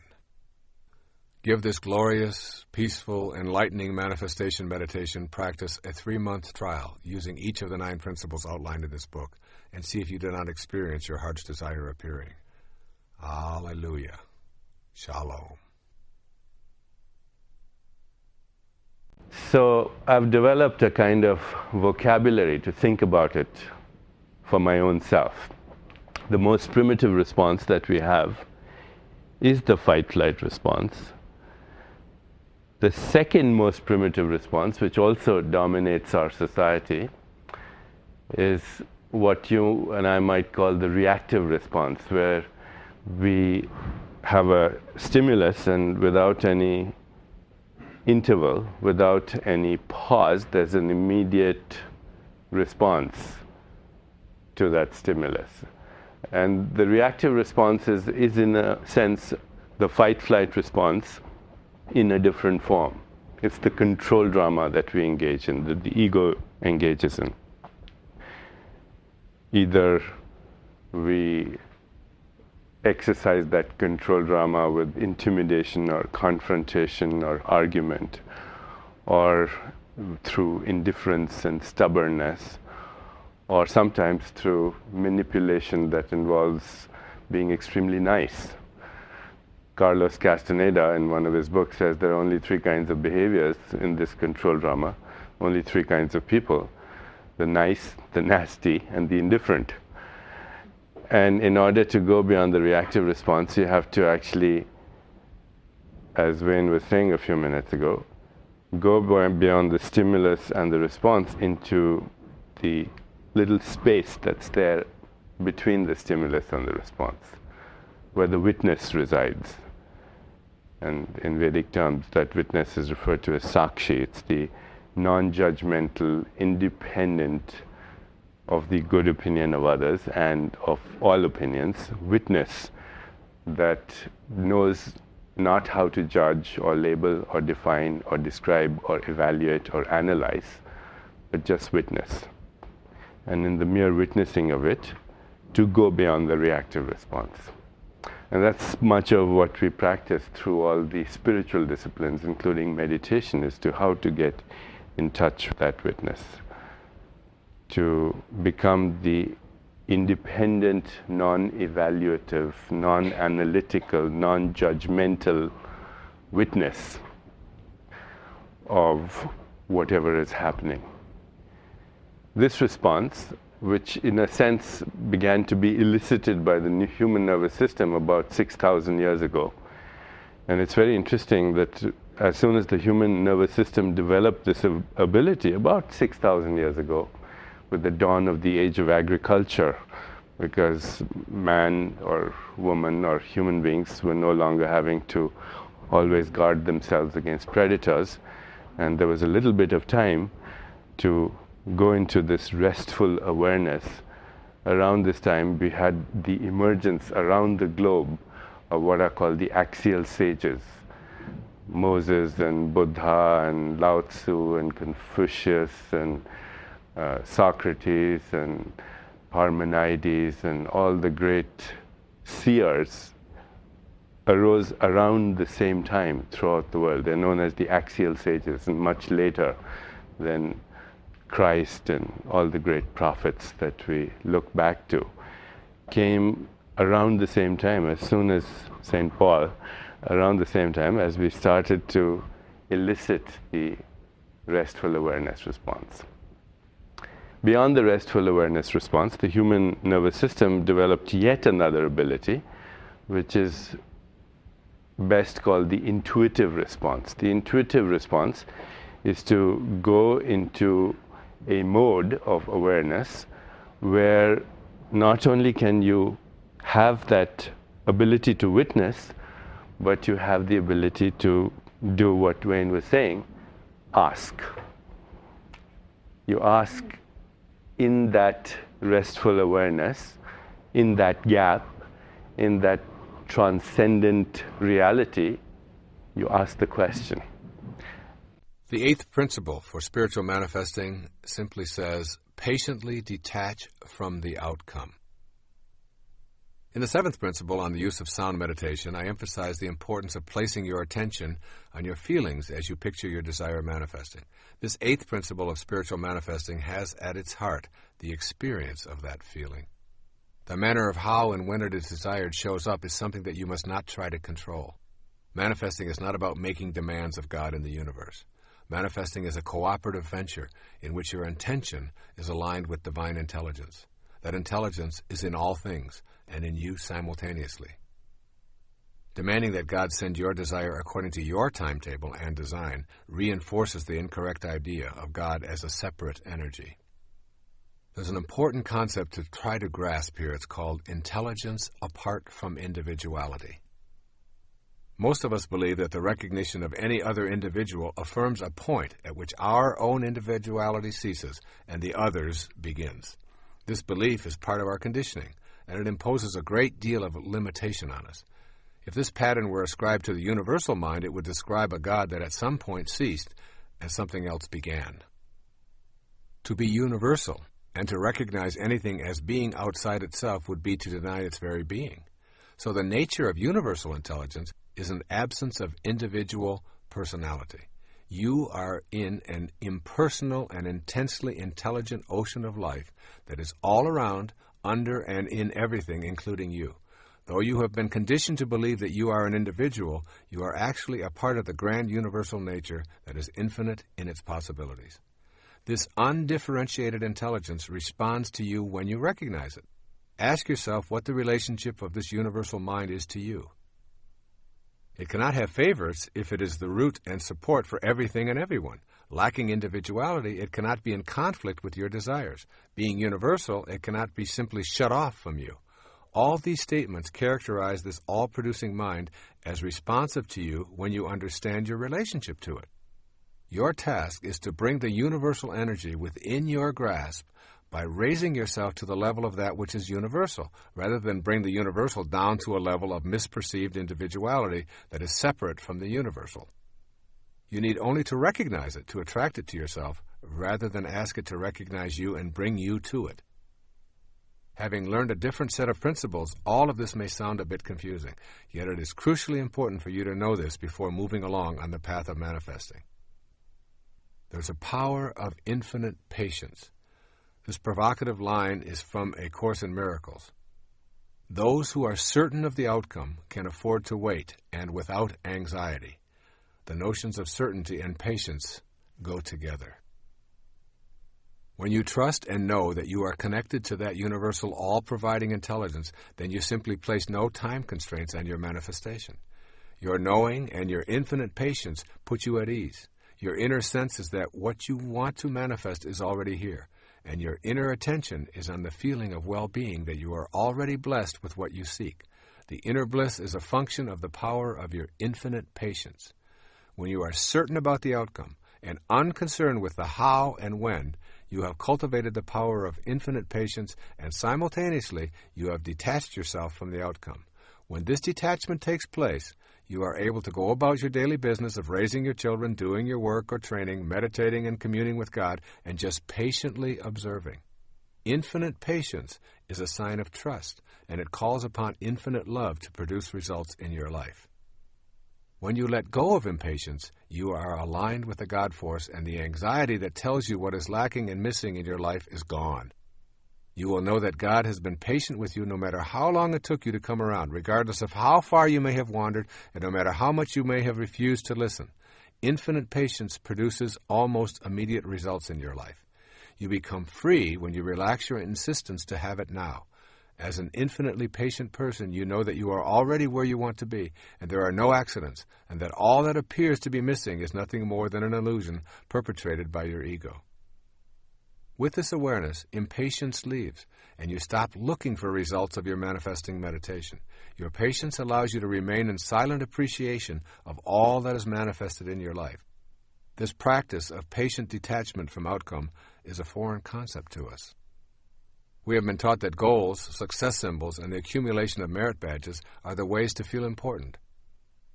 What follows is a guide for living with the seeming paradox of attempting to manifest something into your life and at the same time not being attached to when and how it shows up. So here's a step-by-step plan for putting patient detachment into your manifesting practice. First, understand the essence of what you desire. What you desire is not necessarily in the realm of things. If you want to manifest money, for example, notice if your attention is centered on the dollars or on the experience and feeling of financial security. The experience is the essence of your desire. By putting your attention on inner feelings, you shift from being gratified by externals. The essence of your desire is a feeling of well-being and joy and an alignment with the universal spirit. You may feel that you truly want to manifest more income and a promotion. Detach yourself from the in-the-world promotion and increase in pay. Put your manifesting energy on the essence. You're wanting to feel more secure and less stress. You will probably begin to see things arriving in your life that reduce your anxiety. They may seem to have very little to do with what you originally thought you wanted. And then secondly, banish doubt and enter into the realm of certainty. When you've removed doubt about your ability to manifest, it will be easy to detach yourself from the outcomes and all of the details. Your trust in yourself and in the divine energy of the universe is all you will need. Then third, leave your expectations and go about your business. Maintain your work and play regime with a new sense of peace originating in your inner knowing about what is manifesting for you. Remain completely detached from the inclination to measure and calculate what is and is not showing up for you. And then fourth, in this step-by-step plan, maintain privacy about your desires. Sharing your manifestation efforts decreases the energy and deflects the energy into the ego's need to gain approval. Then fifth, be aware of the cues that your desires are manifesting. Keep in mind that the way things will show up in your life is not necessarily related to what your rational brain expects. Things may begin popping up into your life that were never there before and which may surprise you as you notice them more and more frequently. These synchronistic events and happenings are the result of beginning to live in a heightened state of awareness. Pay close attention to the cues as they surface and gently tell yourself, it's working, I can see the results. And then sixth, act immediately on the cues that arrive by acknowledging them. When you acknowledge the early signs of arrival of what you wish to manifest, you are giving your inner energy a positive charge and recognizing the divine universal intelligence. This recognition is essential to the continuation of this manifesting process. And seventh, don't think of your manifestation as a special favor. To see manifestation as a favor is to begin the process of bargaining with God and believing in your separateness from all other living things. Your desires manifest because you are in perfect alignment with your source of creation and because you are not placing any limitations on what can come into your life. And then eighth, view any and all obstacles as lessons, not indications of failure. Keep in mind that you are practicing patience and detachment from outcome. Everything that shows up in your life is supposed to. This includes the falls in your life. They provide you with the energy to propel yourself to a higher state of awareness. And then ninth, release all judgment from your manifesting practice. This requires you to be willing to suspend your inclination to judge that which shows up in your life as right or wrong, good or bad, attractive or unattractive. Your judgments halt the flow of universal energy into your life and put you at odds with that divine power. Your ability to manifest depends in large part on your willingness to leave behind the collective judgments that make up the totality of human beliefs. Detaching from these beliefs is one of the greatest challenges of your life. You will probably experience a sense of loss and perhaps a feeling of loneliness as you make this step out of judgment. The reward is that you will begin to expand your own perceptions and accept what others believe are their perceptions. A business card you might find walking on the beach, a book or a tape recording, a message intended for another but is in your mailbox, all of these can be cues. Send away all judgments about how anything arrives in your life and refuse to assume the collective judgments that permeate the beliefs of most of the people you encounter. As you notice what arrives and disappears, try to do it with a feeling of total acceptance. In your inner world now, anything you can imagine is actually a part of you. Your proclamation of being wealthy and happy, if taken to that inner non-judgmental world, will lead you to feel wealthy and happy. This in turn will lead you to begin acting in new ways. You will begin to create a new concrete reality of wealth and happiness within yourself as you generate a positive attitude toward all you encounter. No judgments, simply maintaining an inner feeling of having already manifested whatever it is you desire. Your mind will attempt to use logic, but manifestation is not logical. Your mind will try to employ negativity, insisting that you are too old, too stupid, or too undeserving, that you never win anything, that you've wished for things in the past and been disappointed, and there's no reason to expect things to change now. This is the attachment of the mind and the ego to results in past history. Meditation and intuitive feelings are two ways to supersede the mind. The emphasis is on detaching from the collective unconscious beliefs, refusing to judge, and patiently allowing the universal source to deliver what you are now totally aligned with in your inner world. And 10th, learn to relax in peace and knowing. The universal intelligence works at its own perfect pace. It will deliver when you are in alignment with the 9 principles detailed in this tape. The delivery is guaranteed by the absence of doubt that you cultivate and total trust in the presence of this energy in all things, including that which you are going to attract into your life. And finally, on 11th, use affirmations to keep the energy flowing and to detach from the outcome. The most useful affirmation I can provide in this regard is really quite simple.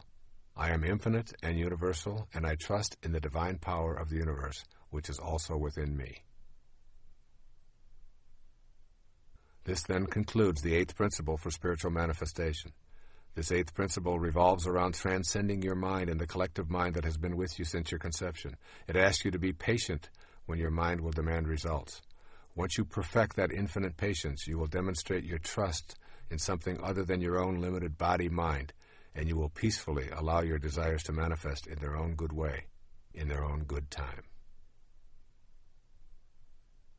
Whatever that question is, or you ask for the gift that you want, and in the mere asking of it, there's a connection with the cosmic mind because you've transcended space-time into a timeless reality in the restful awareness response. You've sent a message to the unified field, and I'll explain what that unified field is in a moment.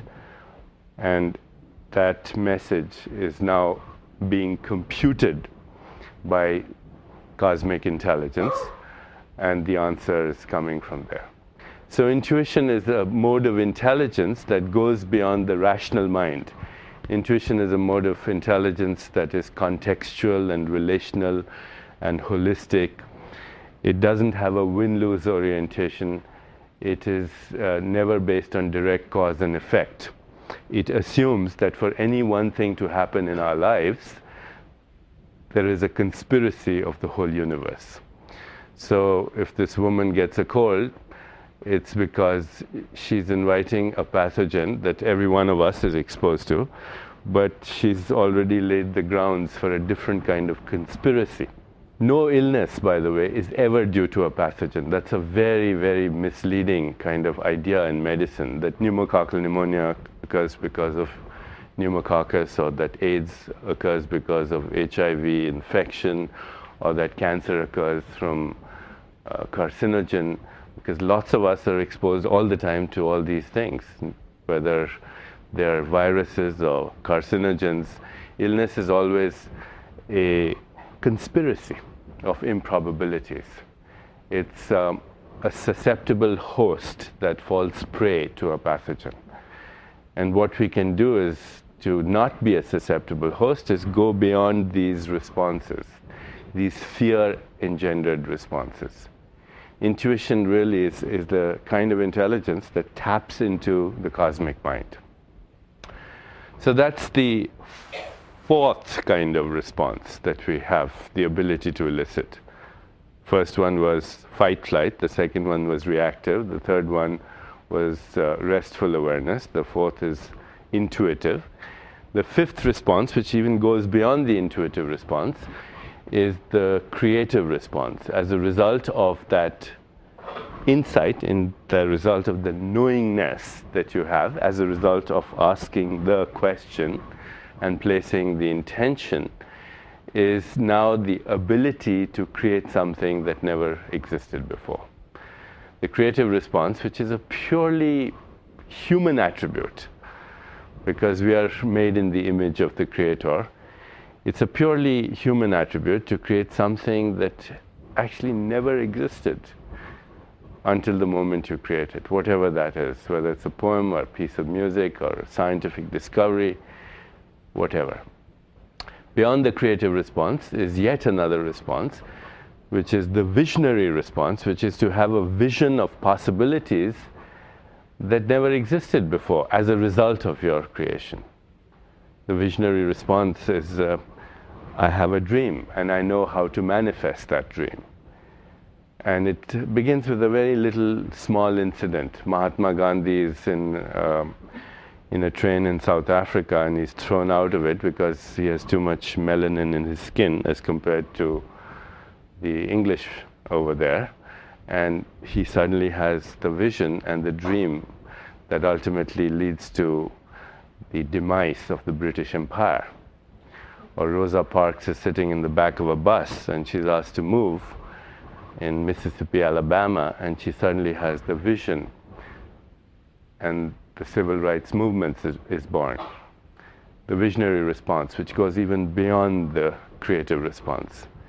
And then way beyond that is something called the sacred response, which is really what manifestation is all about, is to ask yourself, where's all this creation coming from?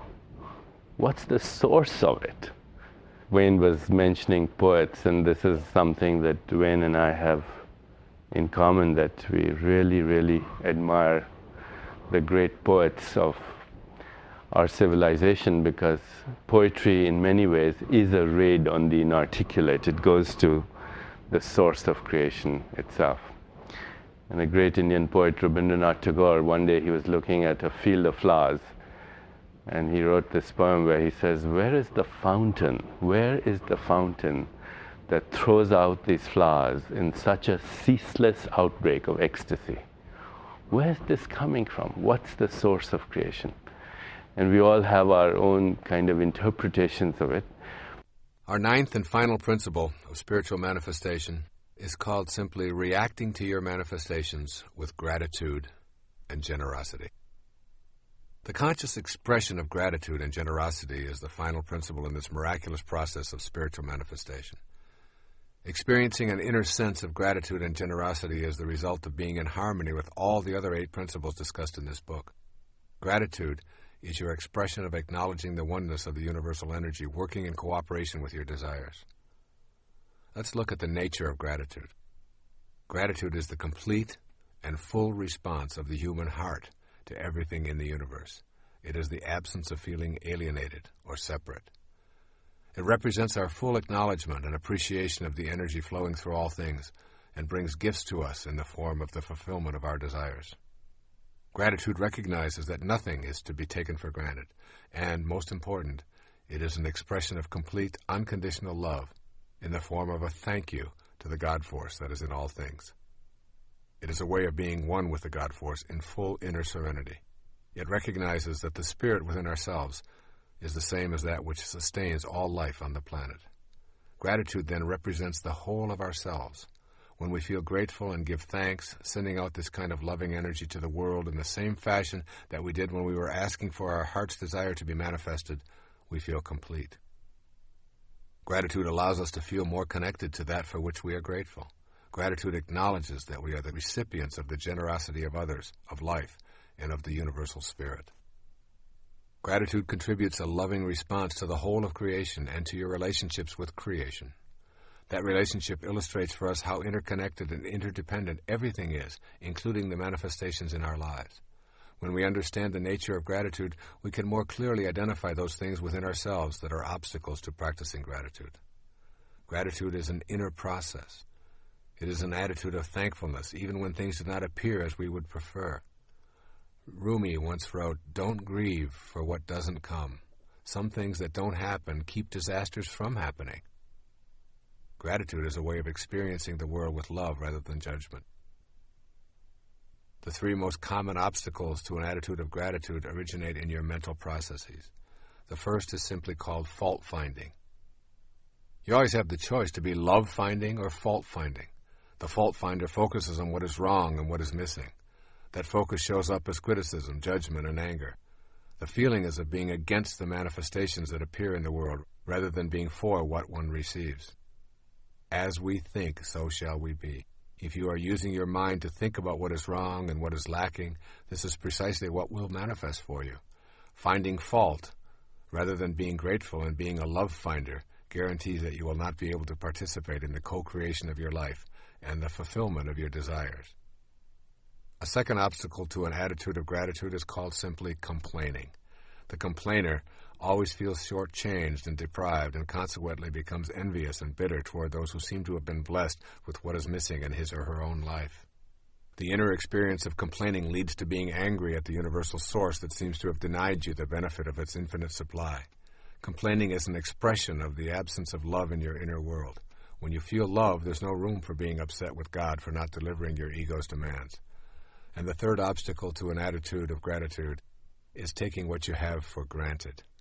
Taking things and people in your life for granted drains you of the joy that you could be experiencing.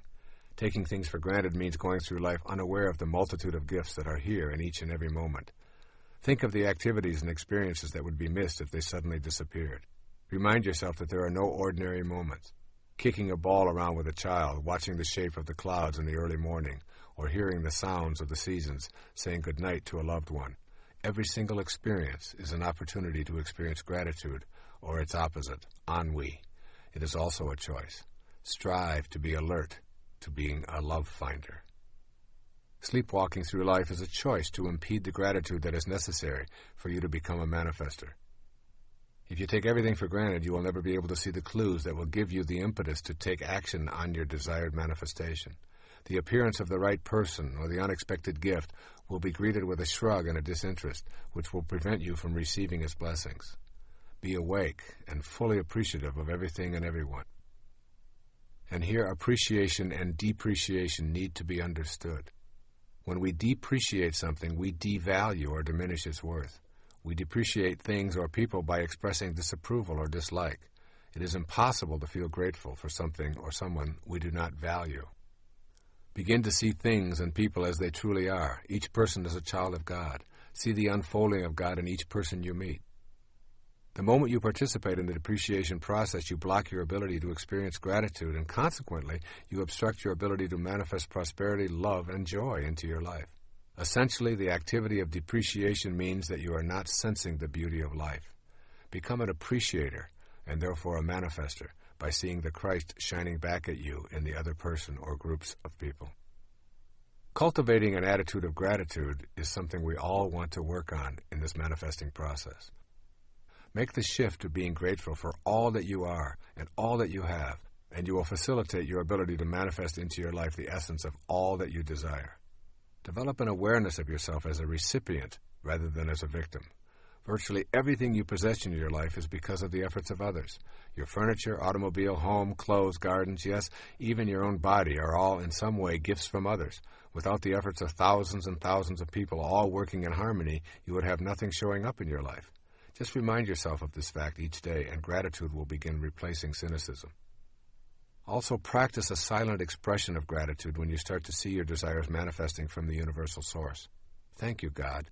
I see you working in my life, and I acknowledge with love my appreciation for all that you bring to me. Also, become a person who is willing to tell those around you how much you appreciate them. Make a concerted effort to say aloud how much you love your family members without making it a phony ritual. The more you are willing to express gratitude, the more you are cultivating an experience of unconditional love, which, as you know, is the secret to manifesting. Be thankful and avoid complaining as much as possible. Catch yourself as you are about to find fault with someone or some condition. Then, instead, find something to say that reflects a willingness to be a love finder. Give yourself a specific period of time to practice avoiding complaining and fault-finding, perhaps 30 days. You will experience the emptying of rancor and complaints from your inner self and the opening to love, appreciation, and gratitude. Begin each and every day with an expression of gratitude and thanksgiving. Every morning when you awake, you have been given the gift of a sunrise and 24 hours to live. Take in a deep breath and be grateful for this exhilarating experience of breathing in life and love. End your day with an expression of love and a repetition of the word for peace, shalom. Be aware of the need to be grateful for the suffering and struggles that are part of the fabric of your life. Sometimes it's easy to simply be angry at your suffering rather than to know that it is the catalyst for your searching and awakening. And also remember, it is the nature of thought to increase. The more your thoughts are centered on what is missing, the more deficient you feel and the more complaints you will utter. Similarly, the more you practice gratitude, the more you are thankful and appreciative of all that life provides, and the more you feed your experience of abundance and love. And now a look at generosity and service, the final steps in manifesting. The natural extension of being grateful is the development of a generous heart. Perfect generosity is a willingness to give of yourself and all that you have manifested without any expectation of a return. Manifesting is about connecting to the universal spirit, which is infinite and abundant in supply. Manifesting is not about seeing neediness in yourself, but is rather about feeling complete with that radiant abundance. It is concerned with unconditional love and attracting that abundant love to your individual life. When you feel the presence of that abundance, your feeling of gratitude will push you in the direction of generosity. It is in the expression of your generosity that you will feel most connected to the unconditional love of the universal spirit. The more you feel a desire to share what you receive unconditionally, the more you will experience it flowing into your life. Generosity and self-liberation go together. Generosity is helpful for your own liberation in that it teaches you about the inner quality of letting go. Letting go and releasing your attachments are the most freeing things you can do to liberate yourself from the ego. A need to hang on to things and money you receive arises out of an inner sense of incompleteness. Practicing generosity aligns you with your sense of completeness and love. Generosity extends to more than simply sharing your material possessions. Generosity includes offering kindness, care, love, and nurturing. Furthermore, the spirit of generosity can and does ultimately relate to how we treat ourselves. If you have a generous heart that has no qualms about giving, you will treat yourself lovingly and will nurture yourself without feeling any sense of guilt. Thus, giving and receiving are really the way the universe works. Every single time that you take in a breath and then exhale, you are engaged in a process of giving and receiving that is vital to the material and spiritual world. With each inhalation, you take in the oxygen and nitrogen you must have to exist. And with each exhalation, you send back the carbon dioxide that supplies the entire plant world. The cycle of generous giving and receiving is exactly the same as the very act of breathing. Look around you and notice how everything in our universe is a result of giving and receiving. The entire food chain represents a giving of life and a taking of life, and then a giving back in an endless cycle of material manifestation. The process works in the same way on the spiritual level. You put out loving energy to connect to that which you desire, and it returns to you. It is a giving and receiving action. So therefore, it's really important to cultivate an attitude of generosity. Put generosity into your manifestation practice to keep the natural flow of giving and receiving moving in your life. Recognize that this is a way of being that can be developed. You may have convinced yourself that giving is impossible because you have too little for yourself. If you're not generous when it's difficult, you will not be generous when it is easy. Generosity is a function of the heart, not the wallet. A generous heart is one that places no limitations on its ability to be generous with others and does not do it for reward or recognition. Think of the myriad of things that you do each day for others, including animals and the environment, as ways of practicing generosity. Talking to a lonely neighbor, feeding a stray cat, opening a door, anonymously paying the toll for the car behind you, vacuuming the carpet, or whatever may occur in the thousands of actions you undertake each day. Most important, remember that to give without expectation of an acknowledgement is truly the work of your higher self. Keep your generosity practices private. Then become aware of the internal resistances that arise within you when you have an impulse to give. Your fear of not having enough for yourself and your family, your doubts about whether others are truly needy, the fact that others won't appreciate it anyway, are impulses that you need to honor as valid. All of these inner doubts and fears should be examined without judgment. And then give yourself designated times and periods of time to practice being generous, particularly in offering service or in giving of your time. Sometimes I notice my young son out playing soccer by himself, wishing in his heart he had someone to play with. I remind myself to forget about the zillion things I have to do, my state of fatigue or whatever, and I designate the next several hours to simply sharing my time with him, something we both love. Practice being able to receive. Accept help when others offer it. Allow others to do for you without feeling embarrassed or without feeling that your independence is threatened. If you turn off the receiving side, you cut the natural flow of energy, just as if you turned off the giving side. Receiving is very much a component of the spiritual practice of manifestation, and you can work at allowing this into your life with gratitude and love. Furthermore, practice giving just a bit more than you think you can, and a bit more than your own comfort level allows. Whatever you have convinced yourself is the limit of your generosity, try going beyond it. You also can practice a little bit more generosity with your own self than you are normally accustomed to. Order the item on the menu that costs more, or give yourself a few extra days on your vacation trip, or allow yourself the luxury of a body massage or a facial. Extend your generosity into service as a way of life. Our encounters and relationships are a central influence on ourselves and each other. Service is a word that is not commonly thought of as part of our ordinary relationships, yet service simply cannot be separated from relationships. When you cultivate an attitude of gratitude and generosity, you will find yourself wanting to be in the service of others. You will find it natural to extend that which you receive into the service of others as well. If you receive a great teaching, you will want to teach it to others. If you receive love, you will wish to extend that love unconditionally outward. Your relationships will automatically be felt as gifts for the service of others. When you contemplate the purpose of your life in the material plane, you will discover that the only thing you can do with your life is to give it away. You cannot lay claim to anything. It is all transitory. You will find your purpose and your strength when you see that you are in a relationship with all other living things and that you are purposeful and peaceful when you serve in some capacity. It is out of this state of recognizing our fundamental interconnectedness that we realize we are all in a constant state of service to each other. It is this awareness that you want to keep uppermost in your mind as you generate this principle of spiritual manifesting. Service, at its very basic core, is an inner choice to offer a helpful and healing attitude to others as well as to ourselves. A natural outgrowth of feeling grateful for our daily life manifestations is experiencing the inclination to be generous. By turning the purpose of your life into one of service and leaving behind your self-absorption, you discover the irony of manifesting. The more you choose to be of service, the more profoundly you experience unconditional love, and the more you find materializing into your life. Service is best thought of as a continuous focus in your life rather than being limited to certain kinds of giving activities. Service is a state of mind that expresses love rather than fear, trust rather than distrust. It focuses on meeting all others as equals with whom we share a spiritual identity. This inner attitude of love reveals itself in action. Service does not require that you become a Mother Teresa. You serve by suspending your ego and extending the love that fills that space. It can take a million different forms, but when practiced with authenticity, from the heart, it makes all that is manifested into your life worthwhile. The only problem you will encounter is attempting to give or serve without love.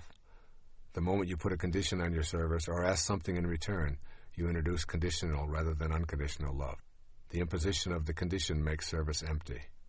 Service without love is obligation, and it carries guilt and anger and resentment along with it. Work at being in a state of unconditional love with your service efforts, and when love is not authentically present, acknowledge that as well. This concludes the 9th principle of spiritual manifesting. Be willing to take all that is attracted to you as a result of your practicing the manifesting principles. Be willing to turn right around and in a spirit of gratitude and generosity, devote yourself to an act of service. The more you practice in this light, the more you will see the objects of your desire coming to fruition regularly. I want to close this final principle with another observation by Rumi titled The Servant Who Loved His Prayers. It It sums up all that I have said, not only here in this final principle on gratitude, generosity, and service, but in this entire program. Listen to the words carefully, and as you end this tape and go to work on your own spiritual manifestation program, recall this passage by Rumi, born in the year 1207 in the Persian Empire in what is now called Afghanistan. It will remind you of your role in all of this, a role that is limited only by the restrictions you place on your spiritual awareness. He titled this poem, "The Servant Who Loved His Prayers." At dawn, a certain rich man wanted to go to the steam baths. He woke his servant, Sunquar. "Ho, get moving, get the basin and the towels and the clay for washing, and let's go to the baths." Sunquar immediately collected what was needed, and they set out side by side along the road. As they passed the mosque, the call to prayer sounded. Sunquar loved his 5 times prayer. "Please, Master, rest on this bench for a while that I might recite Surah 98, which begins, 'You who treat your slave with kindness.'" The Master sat on the bench outside while Sunquar went in. When prayers were over and the priest and all the worshippers had left, still Sunquar remained inside. The Master waited and waited. Finally he yelled into the mosque, "Sunquar, why don't you come out?" "I can't. The clever one won't let me out. Have a little more patience. I hear you out there." 7 times the Master waited and then shouted. Sunquar's reply was always the same. "Not yet. He won't let me come out yet.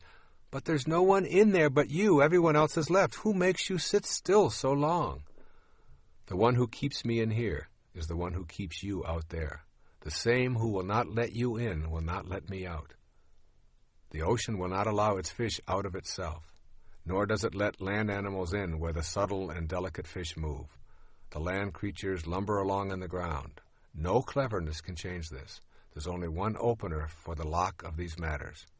Forget your figuring. Forget yourself. Listen to your friend. When you become totally obedient to that one, you'll be free. May you always swim in the ocean of abundance while manifesting your own divine destiny. Listen to your friend. I'd like to provide you with a summary of the 9 principles. I would like you to have all 9 principles in the same place so that you can refer to them often, as well as see how they comprise a step-by-step program for implementing a spiritual manifestation awareness for yourself. Each principle flows to the next, and if you apply them in this sequential manner, I can guarantee that you will begin to view yourself as an absolute miracle, an individual who is connected to the universal all-pervading spirit in such a firm manner that you know you are a co-creator of your own life and all that is attracted into it. The 9 principles. Number 1, becoming aware of your highest self. This awareness helps you to view yourself as more than merely a physical creation, which leads to the 2nd principle. Trusting yourself is trusting the wisdom that created you. This principle establishes you as one and the same with the universal God force, which leads you to the 3rd principle. You are not an organism in an environment. You are an environed organism. This principle establishes that there is no separation between you and anything else outside you in the material world, which leads to the 4th principle, that you can attract to yourself what you desire. This principle establishes your power to attract that which you are already connected to, which leads to the 5th principle, honoring your worthiness to receive. This principle affirms that you are worthy of all that is attracted to your life, which leads to the 6th, connecting to the divine source with unconditional love. This principle creates an awareness of the significance of accepting your manifestations with absolute love, which leads to the 7th principle, meditating to the sound of creation. This principle gives you the tools for vibrating yourself to the very sounds that are in the world of creation. These are the tools for attracting and manifesting, which leads to the 8th principle, to patiently detach from the outcome. This principle emphasizes the need for removing demands and becoming infinitely patient, which leads to the final principle, to react to all of your manifestations with gratitude and generosity. This principle teaches the value of taming the ego and being thankful and in service to others with your manifestations. In essence, all that is being said here is, manifestation means when you are participating in the act of spiritual manifestation, you are doing nothing more than manifesting another aspect of yourself, since you are connected to everything, and everything you wish for also shares that energy. God bless you. I send you love and all green lights.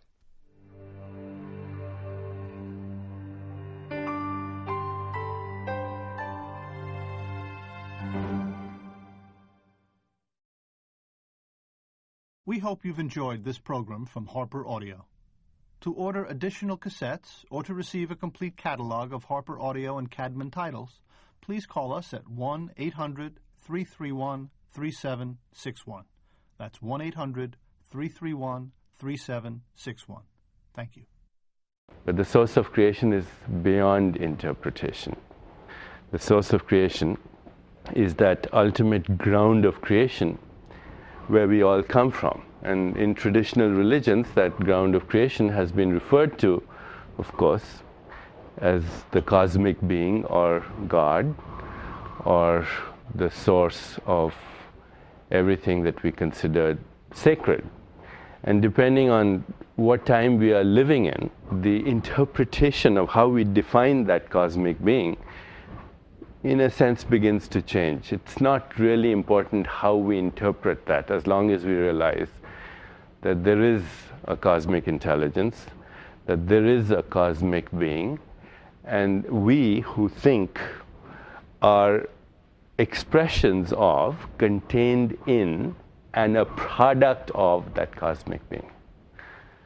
So it's not like we are outside, we are inside the whole scheme of things. The human mind, which tries to understand the mind of the Creator, is itself a product of, contained within, and an expression of that mind. So the more you can understand your own mind, you start to eavesdrop on the nature of that mind. There's a prayer that Saint Augustine had. He said, "All my life I've been knocking at the door." And Rumi said that also in slightly different words. He said, "All my life I've been knocking at the door, and when it finally opened, I realized I was knocking from inside." I was on the inside of it. And Rumi has also said, "Out beyond ideas of right doing and wrongdoing, there's a field. I'll meet you there." He said, "We come spinning out of nothingness, scattering stars like dust. Look at these worlds, spinning out of nothingness. This is within your power." So what's this field? If you go to a good scientist these days, they'll say, well, there's a lot of work being written about the unified field. Perhaps you've heard that expression, unified field. If you go to a scientist, a quantum field physicist today, and you ask them, what's the unified field? They'll tell you, it's made up of 4 forces in nature. There are only 4 forces in nature. The first one is electromagnetism, which is what gives rise to heat, electricity, light, etc. The second one is gravity, which makes the world go around and holds the planets and stars in their place. And the third one is called the strong force, which is the force that holds the nucleus of an atom together. That when you disrupt that, you get a nuclear explosion, so it's the strong force. And then there's a fourth force called the weak interaction, which is basically the force that holds the arrangement of the subatomic particles, which aren't things, which are actually mathematical ghosts, fluctuations of energy and information. Subatomic particles are more like ideas than actual things. And that's all there is. Gravity, electromagnetism, strong and weak forces, period, according to everything that we know in the world of science. And what the unified field theorists are now saying to us is that all these forces come from one fundamental force. They're all the same force. So electromagnetism, which is what? What's electromagnetism? It's light, ordinary light, which has a visible part and an invisible part. The invisible part is X-rays and cosmic rays and microwaves and radio waves and television waves, and all the stuff that we don't see, but we know how it works because we use it to send fax messages to each other and speak to each other on cellular phones and surf the information highway on the internet. So that's the invisible part of light. And then there's the visible part of light. And ultimately, that's all there is. There's only light. Electromagnetic forces give rise to space-time events, give rise to gravity, give rise to subatomic forces. So when God said, "Let there be light," he wasn't speaking metaphorically. He was speaking literally. That's what came out of the cosmic mind, light. And you and I are beings of light. And when we go to that place in our awareness where we go beyond the appearance of Maya, of physical matter, then we do experience ourselves as beings of light, because that's what we are. And this is not just light with elementary particles and forces. This is the light of intelligence, because there's a difference between information and intelligence. Information is, everybody knows what information is right now. It's data.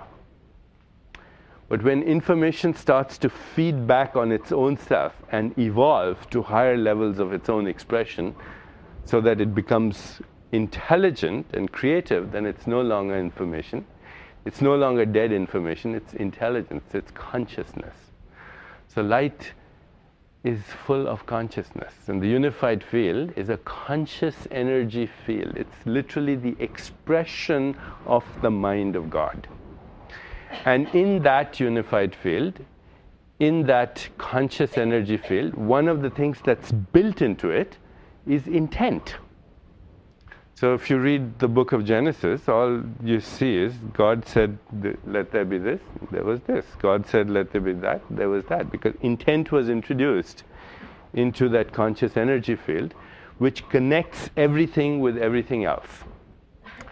And more scientists are now recognizing that intent is a force in nature. It's not something that happens to us here, right, in our own minds. Intent is a force in nature. There was a scientist around the time of Darwin, his name was Lamarck, and he coined a term called teleology, and ever since then, now scientists are aware that the best way to explain biological mechanisms is to understand the intent behind the spirit that was in that biological organism.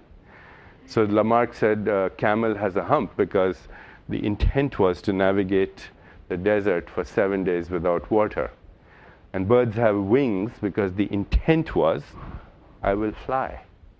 And that this is happening all the time. A giraffe has a long neck because the intent was, I'm going to reach up to that tree. And there are millions of examples of intent in nature, homing pigeons, and you and I have talked about monarch butterflies, and all the miracle of nature can be explained because there is intent built into that conscious energy field. One of my good friends, Michael Flynn, who lives in this area and is an attorney and really a great brother, spiritual brother. Whenever I go to his house, I open the door, he has a little parakeet.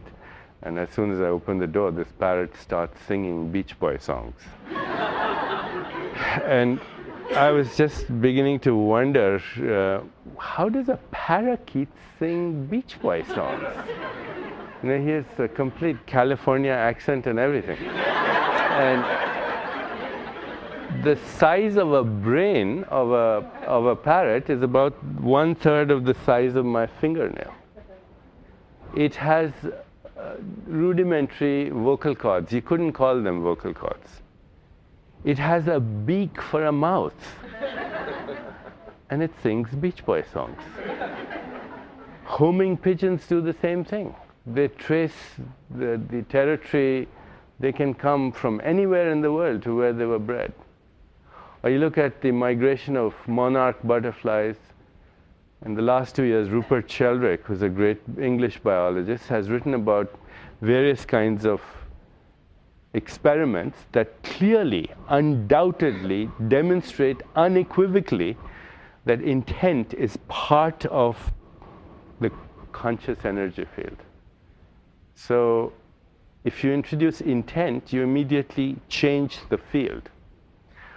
But there's a trick, and the trick is the intent can't come from the level of the ego. The intent has to come from beyond the ego.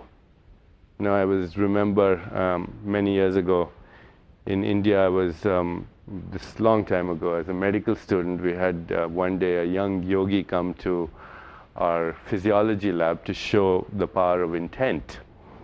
And yogis have these extraordinary abilities, the siddhis that you're talking about.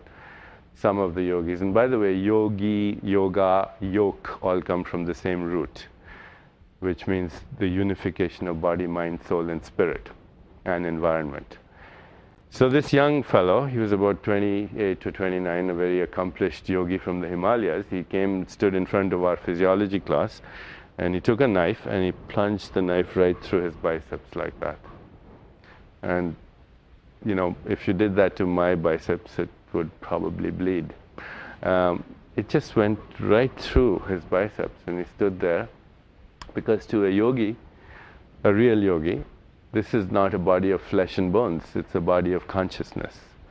It's a body of light, and light doesn't bleed. And he put this knife right through his biceps, and everybody was aghast and completely shocked at what he had done. And then there was somebody in the front row, a physician of course, a professor of medicine, who introduced the doubt that you talk about.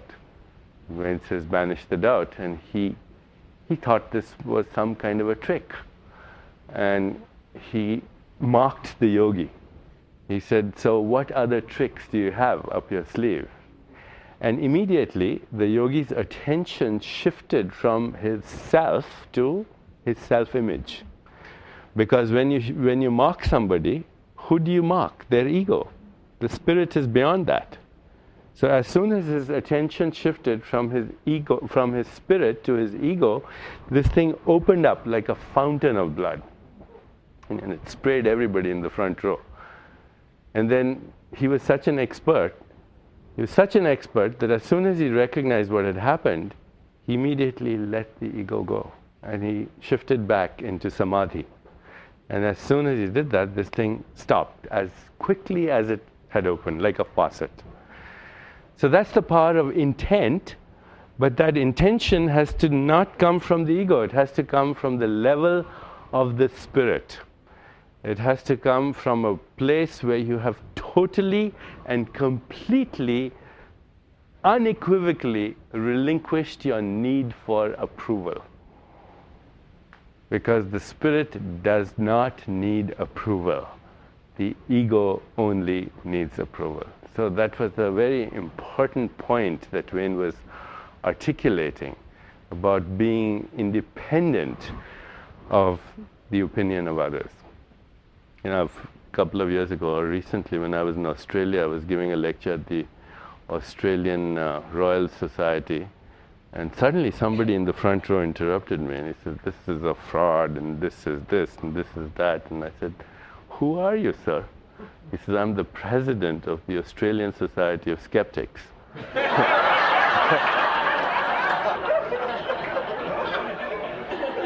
I said, I don't believe you.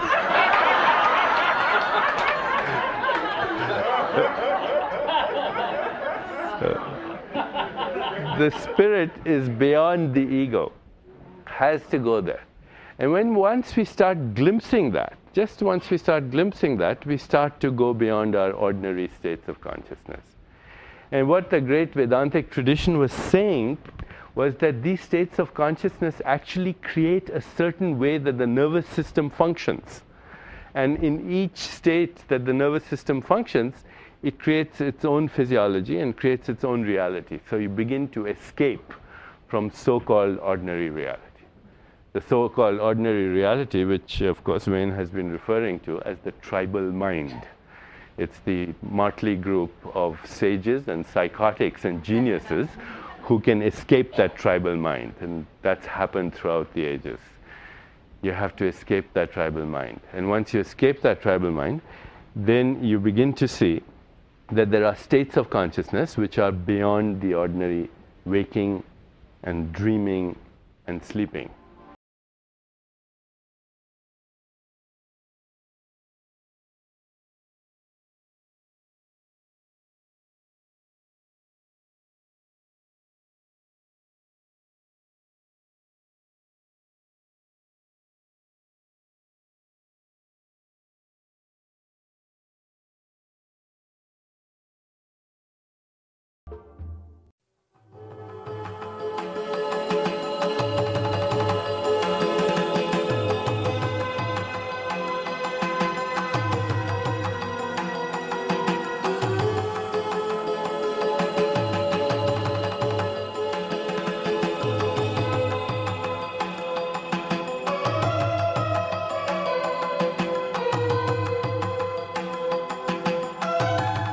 The first stage of consciousness is deep sleep, where our nervous system is in a certain stage and, we respond to stimuli, but in a very primitive way. But it's still a state of awareness.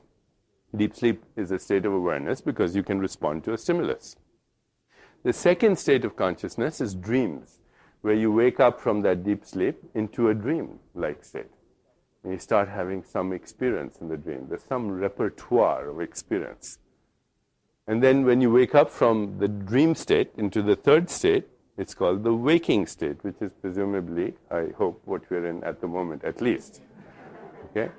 Now we look back on the dream and we think, oh, that was just a dream. It wasn't anything real. It was all in my head.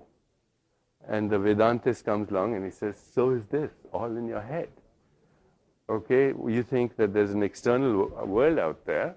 It isn't. It's the projection of your own awareness. This so-called very physical world is the projection of your awareness in waking state of consciousness.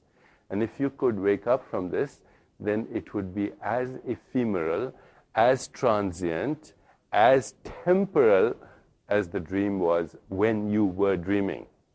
But you woke up from the dream, and then you said, aha, that was a dream. You can wake up from this into the fourth state, which I'll talk to you about in a moment. And then you look back at this and say, aha, waking state, how interesting. Now, people have experienced that now and then in the so-called near-death experience. And, I mentioned this patient of mine that I had many years ago, that one day he was repairing an antenna on the roof of a neighbor, and he touched a wire that he thought was dead, but it had 12,000 volts of electricity in it. So he got electrocuted. The current went through his body, went through his heart, caused ventricular fibrillation, and he died. That's the mechanism of death in electrocution. He fell from the roof 15 feet below to the ground. That's it. But as his luck would have it, he fell at the precise angle, the precise location, the precise amount of impact to defibrillate him. So when I met him, I asked him, what happened, Bob? He said, God called me. Then he quickly changed his mind. And I asked him, what was it like? And he said, it was like waking up from a dream. My whole life flashed across the screen of my consciousness in a few microseconds. And then I went through this tunnel, and you've probably read all this stuff anyway now. There's so much literature. And then I was in the light.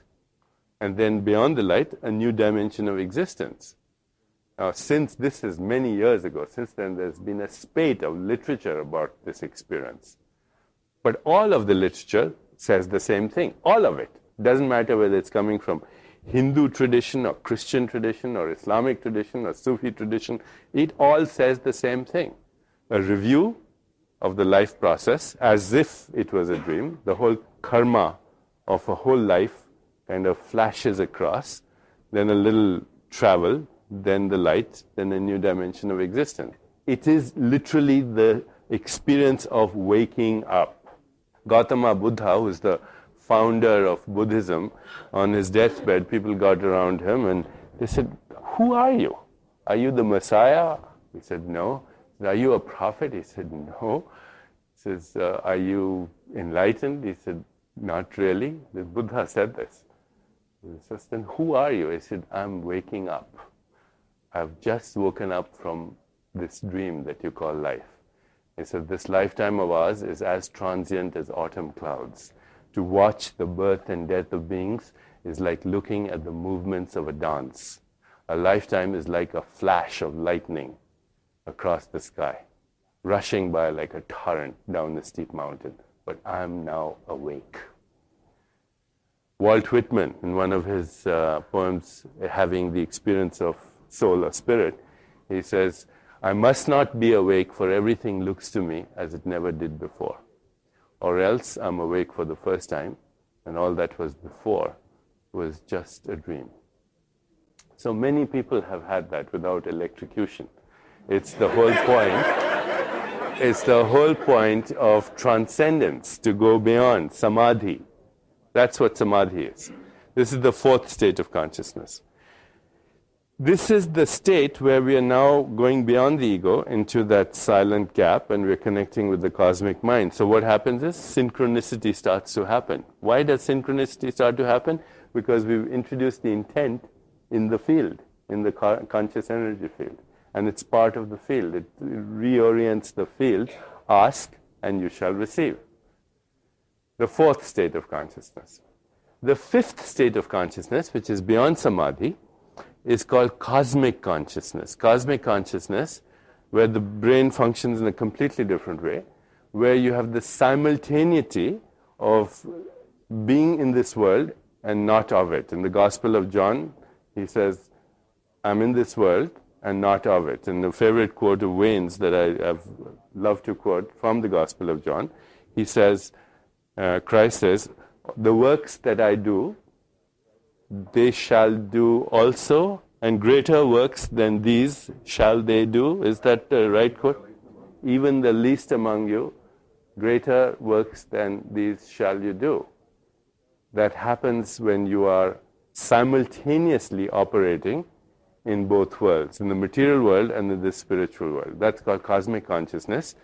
It is to have the witness alive and awake in sleeping, dreaming, and wakefulness.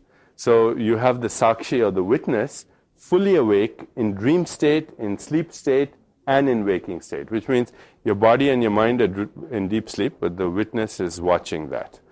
Your body and your mind are in the dream state, but the witness is watching that. Your body and the mind are giving a lecture or playing tennis, and the witness is watching that. So you never lose sight of the witness, no matter what. The witness is always there. This is called cosmic consciousness, the simultaneity of local and non-local awareness. Fifth state.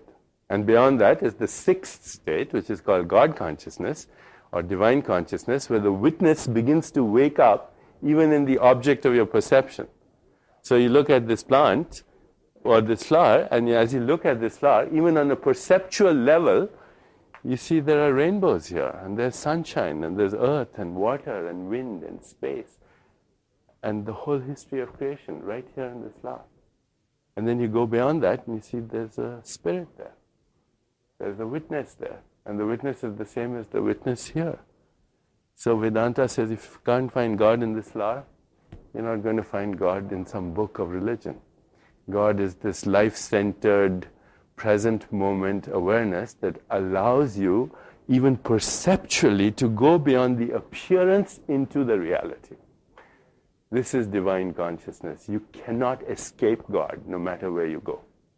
In fact, because this witness is everywhere, all at the same time, omnipresent, omniscient, omnipotent, and it's right in this moment as the present moment witnessing awareness that we're in at this moment, how can you avoid it? Vedanta says spirit is not difficult to find, it's impossible to avoid. All you have to do is have your attention in the right place. Don't let your attention get distracted by the ego. Just give that up. And the Course in Miracles, of course, says, give up all attack thoughts. As soon as you give up, because, if you realize that the self here and the self everywhere is the same, every attack thought, no matter who it's directed against, is at yourself. So as soon as you give that up, you're right in that field of present moment awareness.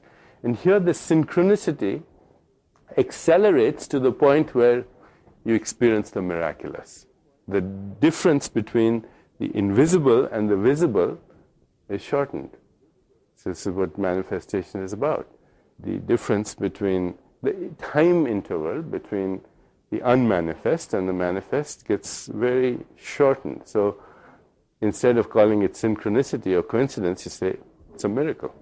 Beyond divine consciousness is the final stage of consciousness, which is called unity consciousness, where the spirit within merges with the spirit outside. Saint Augustine again, he says, behold, you were within me, and I outside myself, and there I searched for you.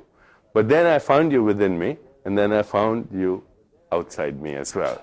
You were everywhere.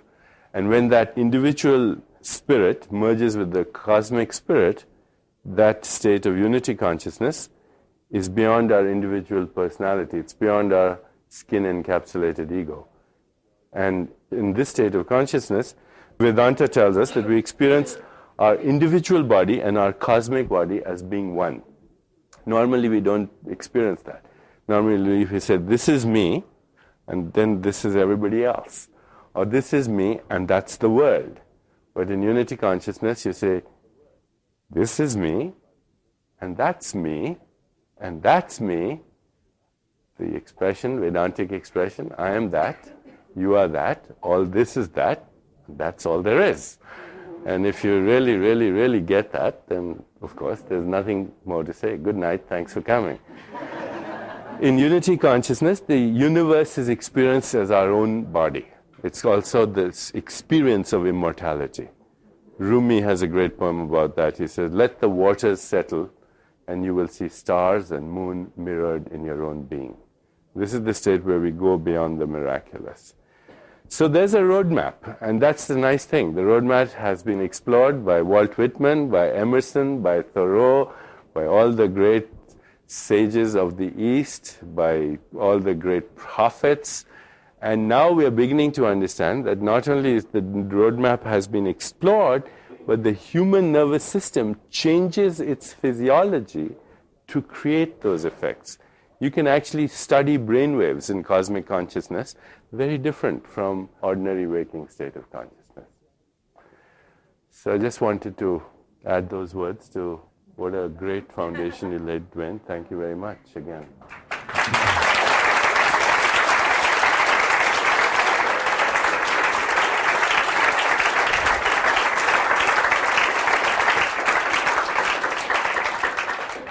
What we're going to do now is take a few minutes, maybe sort of dialogue, and if you have some questions or anything that you would like to ask us, speak up loud.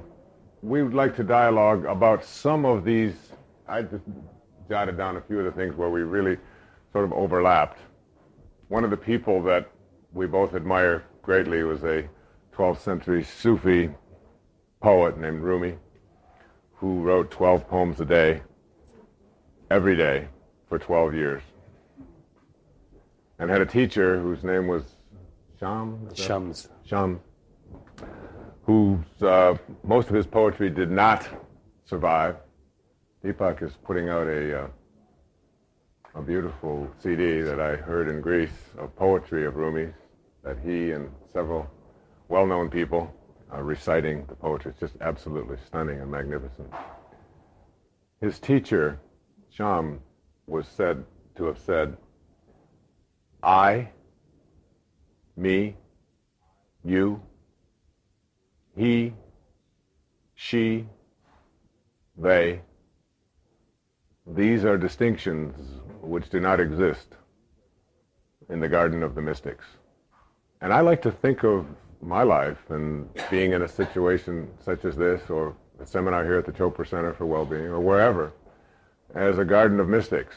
The Native Americans put it a little differently. They said, no tree has branches so foolish as to fight among themselves. And when you think of a consciousness that you were speaking about, Deepak, this unity consciousness, there's a sense in which you almost have to be able to see yourself in everyone else.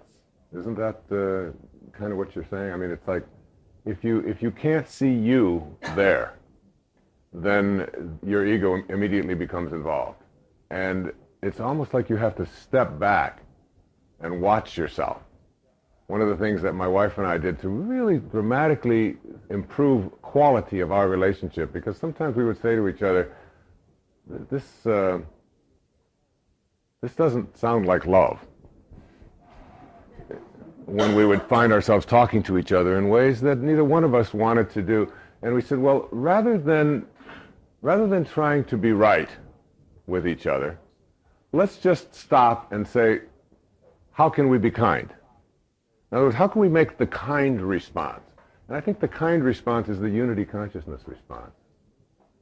And I think it's true not just in how we relate to each other as husbands and wives or with our children, but with waiters and waitresses and flight attendants and baggage handlers and people on the freeways and so on. It's something that we haven't really grasped for ourselves, and it's a way to let this higher part of ourselves, which is where manifesting, I mean, if there was one thing that I said and that Deepak reiterated back and forth, is that manifestation does not take place from the ego. Particles are not responsible for their own creation. You got to get over here.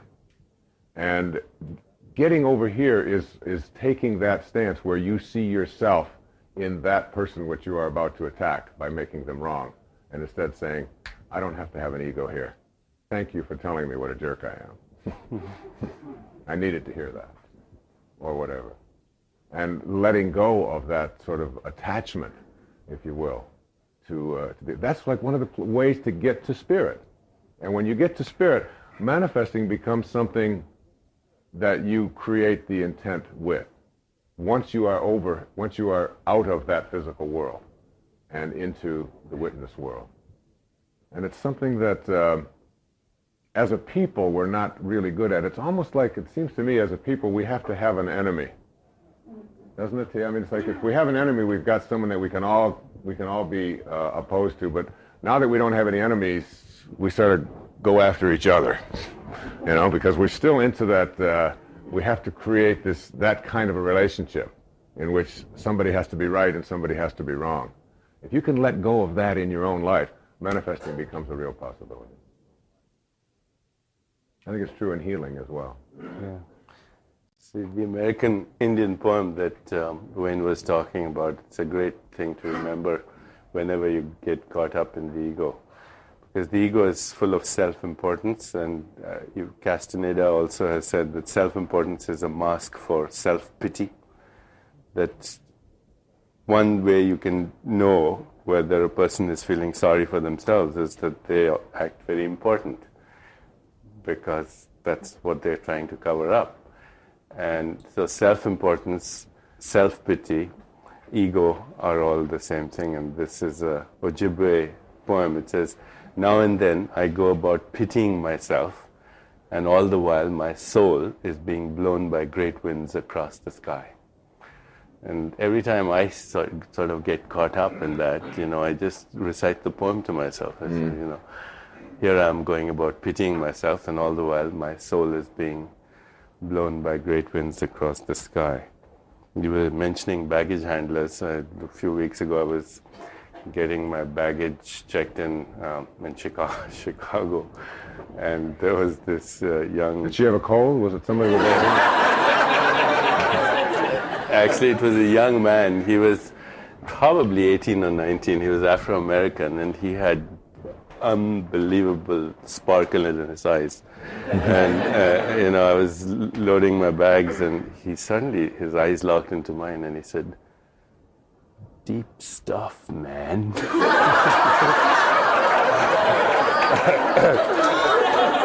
I said, "What?" He said, "Deep stuff, man."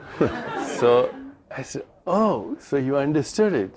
He says, "No, but it sure sounded true." You know, and that's the difference between knowing and rationalizing. Yes. You don't have to know this. A child knows this. This is the kind of thing that doesn't need experience, because it's timeless. I had a great experience this summer, Deepak. I don't know if I talked about it in Greece, but I don't know if you were in the audience at that time.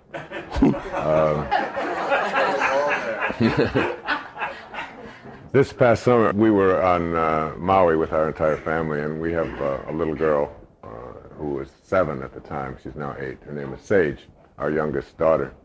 And she has had a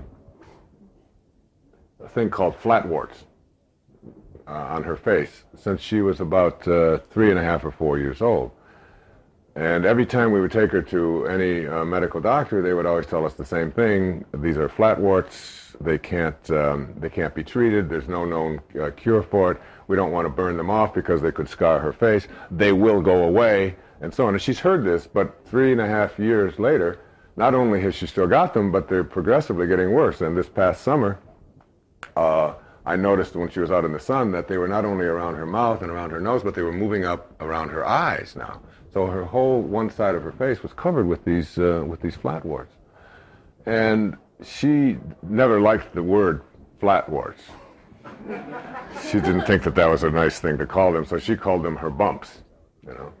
The person that called them flatworts was her sister, Serena, you know. Ugh, you know, you've got flatworts, you know. And she hated to hear that word. So we were over on Maui, and there's a doctor over there. His name's Kenny Mallet, and he's a person who has decided to practice where he loves to be. He's a surfer, and he's also a dermatologist. So he decided, I'll open up a practice on Kihei. And he comes to a lot of talks, and he reads the books and the kind of things that Deepak and I do, and so on. And he's always sending me things, and I send him things, and so on. A really young, bright, spiritual guy. Very unusual in the medical community. I mean, for him to be attending my lectures.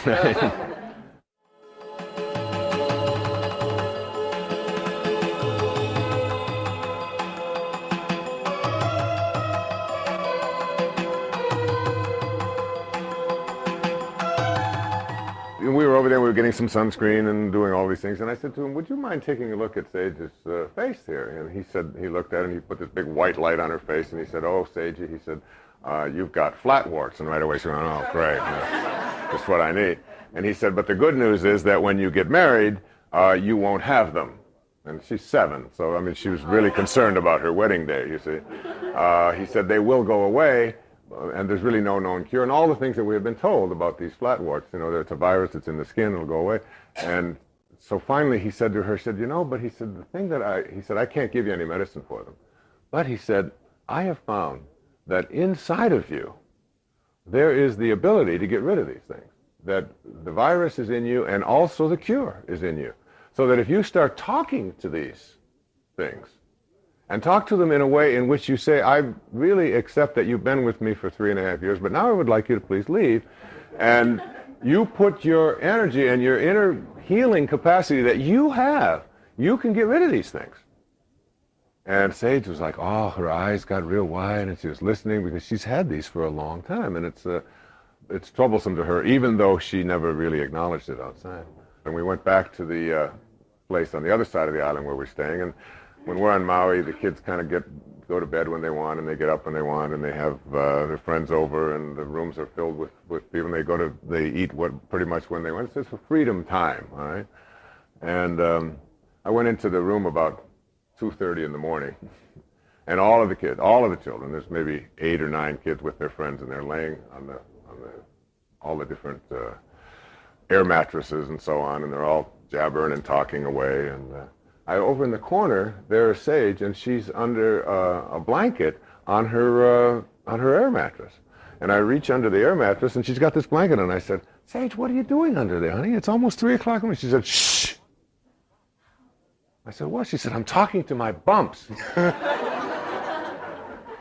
And I left, and I walked into the bedroom in the other room, and I said to my wife, I said, honey, guess what? You're not going to believe this. Sage is in there talking to her bumps. Isn't that great? So that we didn't think any more of it, and the next morning I looked at her, and they were still there, and the next night, and the same thing happened again the next night. I went in there, and she was talking to her bumps. This was now Wednesday. Well, what I want to tell you, she'd had these for almost 4 years. On Friday of that week, 4 days after she had heard that and been talking to her bumps, not one single bump or flatwort was left on her face, and not one has appeared since then. Now, see, but Sage doesn't have an ego. Exactly. That's the whole point. And I said to her, I said, honey, what did you do with those bumps? She said, they're not bumps, they're flatworts. And she said, I gave them to Serena.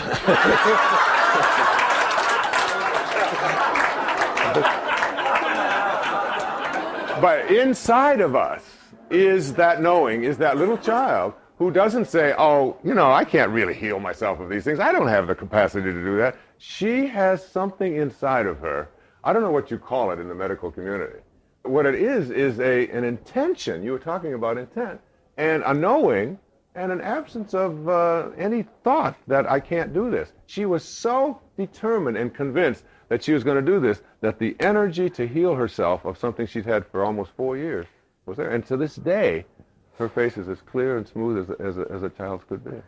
So it's a very, very important point here, and I want to address this just from a medical point of view. You know, I trained as an internist and neuroendocrinologist at Harvard and BU and Tufts University in Boston, and I remember 20 years ago, a patient walking into my office who'd just been to an oncologist with breast cancer, and she was devastated by the news because it was stage 4, and they talk about statistics and so on. And as soon as she walked in, I said, "Mrs. Smith, I have good news for you and I have bad news for you.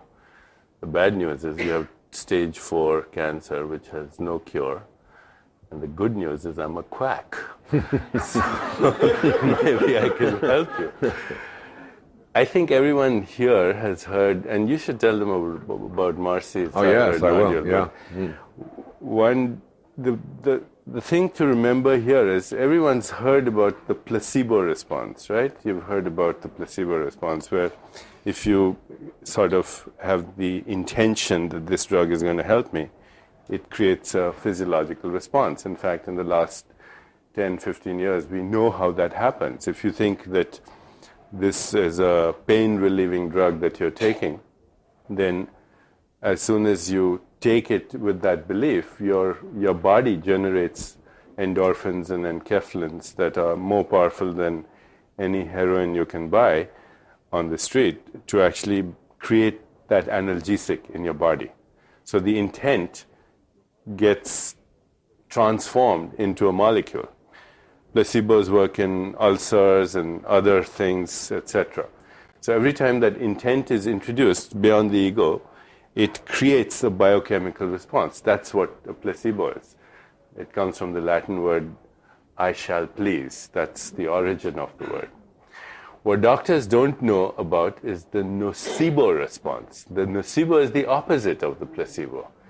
You say, "Mrs. Smith, you've got stage 4 cancer, and the statistics show that in about 6 months, 90% of people will die from it." Now, as soon as she hears that, then she, of course, thinks she's in the 90% who are going to die. She doesn't think about the 10% who are not.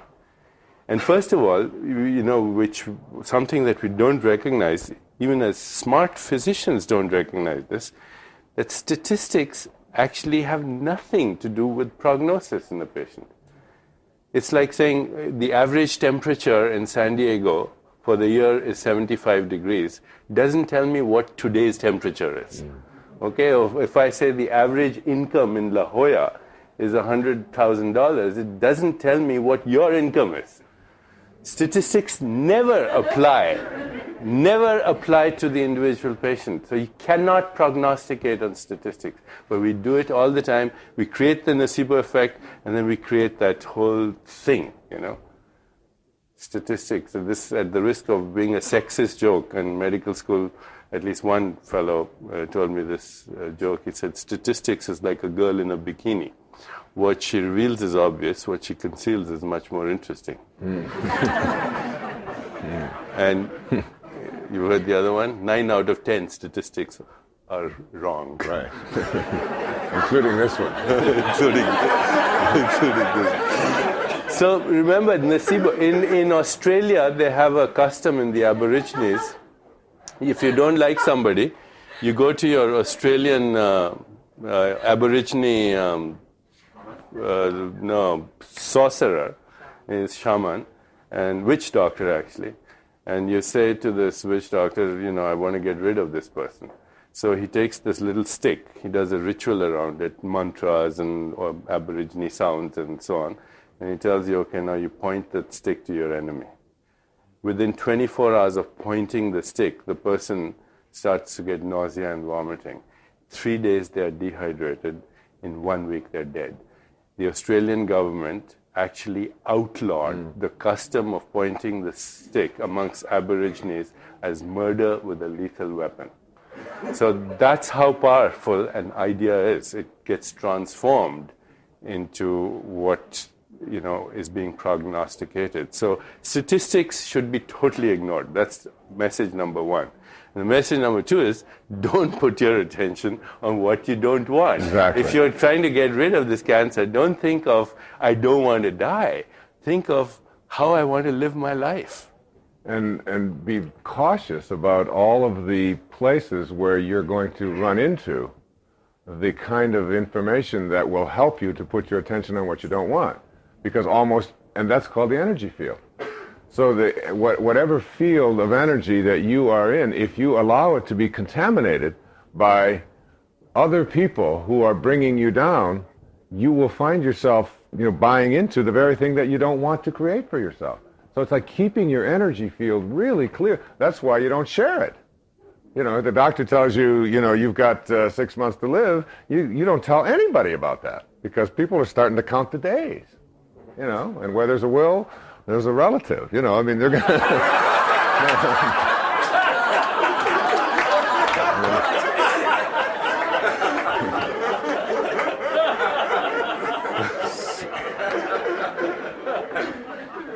How Deepak and I became friends and colleagues was, it must be 10 years or more back now, that my wife I was in Seattle, and I got a call from her. I was doing a book tour in Seattle, and I got a call from her saying that she had a nodule on her thyroid, and that, it was the worst kind of prognostication, and I thought, that one of the doctors that she had been to said that she would have to have surgery immediately. She very likely had cancer. She was going to lose her throat. It was just, and I was devastated. I was going on Good Morning Seattle or something, and trying to catch my breath, and thinking my wife, who was in her 30s, is, And Deepak's work was just coming out at that time through Nightingale Conant and so on, and I think we were scheduled to appear together on a program in San Francisco, as a matter of fact. I called his office, and Marcy went to the center. At that time, it was in Lancaster, Massachusetts. And Deepak became her physician. She went through the whole Panchakarma treatment, and learned to meditate. And she had never meditated before. And when she learned this meditation process, and when she went through all of the various massages and all the lectures and the whole intense thing that they offer at the Chopra Center, today, she was told that she would have to be on thyroxine, an artificial thyroid supplement for the rest of her life. She doesn't take anything like that at all. Her thyroid is normal. And she's, been healed of that. And my friend, Dr. Chopra here, is someone that my wife believes saved her life. Yeah. A true story. Yeah. Well, you talked before, and I did also, about this idea of the source. What is the source? I remember being a little boy living out at this foster home in Mount Clemens, and we had this practice in the spring where Mrs. Scarf would take a big bag full of dried tomato seeds. I was little, I was 4, my brother Dave was 5, he was with me, and I was the digger. I had this little hand shovel, and I would dig a hole, and Mrs. Scarf would take the dried tomato seeds and put them in the ground, and then I would cover it over, and Dave would take the sprinkler can and he'd pour water on it. We'd put a stake in there, and then we'd move 3 feet away, and then we'd do it again. And we did it through this whole plot of land. And I can remember asking, as if this were yesterday, I said to Mrs. Scarf, I said, where do these tomatoes come from? And she said, God brings us the tomatoes. So I said, well, if God brings us the tomatoes, what are we doing all of this for? What's that? It seems like a heck of a way to have to do it if God's going to bring us the tomatoes. She said, oh, no, the tomatoes are in the seeds. And I had this idea, like, there's tomatoes in the seeds. And as a little boy, I was thinking about that, and my brother was in first grade, or kindergarten, and he had one of those plastic rulers with a magnifying glass on the end of it, that just double. And I told him, go get your magnifying glass. And we took some of those tomato seeds, and we went out in the back in the chicken coop and cut open the seeds, literally. And I took his magnifying glass, and I'm looking in there for little miniature tomatoes. Now, 50 years and more have come and gone, and I know now that what Deepak was talking about, when you take that tomato seed and you put it under a microscope and turn up the magnification, first you'll find molecules and mostly spaces and atoms, and then you'll take the spaces out and you put an atom under the microscope, and you'll see mostly spaces, and now you see electrons and protons and protons and neutrons and, you know, whatever those things are that are in there, right? But it's mostly spaces. And then you take the electron and you put it under an electron microscope, and you turn up the magnification, more spaces, mostly spaces, and you take out and you get subatomic particles, and you keep going. All you're doing is looking for where the tomato comes from. Where's the source of tomato? You get to the tiniest subatomic particle. You put it in a particle accelerator, you increase it up to 250,000 miles an hour and collide them. You open up the accelerator and you realize there's nothing there. There's no thing there. And the weirdest part of all is that when you look at it, it changes it. That the observer really affects the creation process. Now you take the same seed that began you. You thought you started at some quantum picnic, right? 9 months before your birth. So you take this seed that began you, and you do the same experiment with it. You just keep turning up the magnification and taking out the space, and guess what? Guess where you came from? No thing. No thingness. The source. See, in India, they talk about these people that we've been referring to, people like Jesus, people like Buddha, people like Muhammad, these great spiritual teachers, they call them non-dual beings. Somehow they've transcended this duality of the physical plane. You know, the physical plane. You've ever seen a person with a front who doesn't have a back, have you? You know, a person who's an outside who doesn't have an inside. Everything in the physical world has its opposite. To get past the physical world, you have to go to the world of no duality. And that is the equivalent of zero, mathematically. Zero is the number that you cannot cut in half. There's only one zero. And the equivalent of zero is called silence. And silence is the place where you go to. Melville said God's one and only voice is silence. When you go to silence, you literally go to the place within you that can no longer be divided. And that's where you make conscious contact. That's why meditation, or getting quiet, and discovering that place within you that can no longer be divided, is really, literally the source of all manifestation. And no matter where you go, I mean, I've talked to my friend here many times about it, and I'll call him up about something that's bothering me, this, and you know what he always says to me? Meditate. Meditate on it, Wayne. I'll call Rita. I'll say, Rita, she'll say, meditate. I said, Rita, I'm having a problem with one of my kids. What does she say? Tell him to meditate. Right, Rita? I mean, but the truth of it is, what they're saying is, shatter the illusion of your separateness, which is what meditation does, and make conscious contact. When you go there, then you discover the light that you were talking about, the being of light. And that's why meditation isn't just something that you do to have a peaceful existence. It's something that you do to make conscious contact with the creation process and begin to manifest. There's a Vedic expression, in every seed is the promise of 1,000 forests and more. In every seed is the promise of 1,000 forests and more. Meditation is that ability to go beyond thought. The ability to think is an extraordinary human ability, but even more extraordinary is the ability to not think. And I'd like to end tonight's session with a quote from Franz Kafka, who, when he spoke about meditation, he said, "You need not do anything, just remain quiet. Remain sitting quietly at your table, and the world will freely offer itself to you to be unmasked.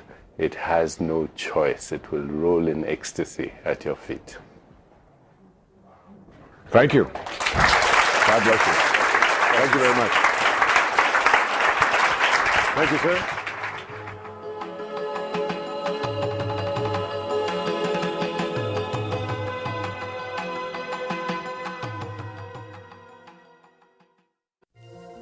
This program is made possible by Hay House, an international publisher helping people transform their lives through books, audios, and gifts that inform, enlighten, and inspire. On the web at www.hayhouse.com.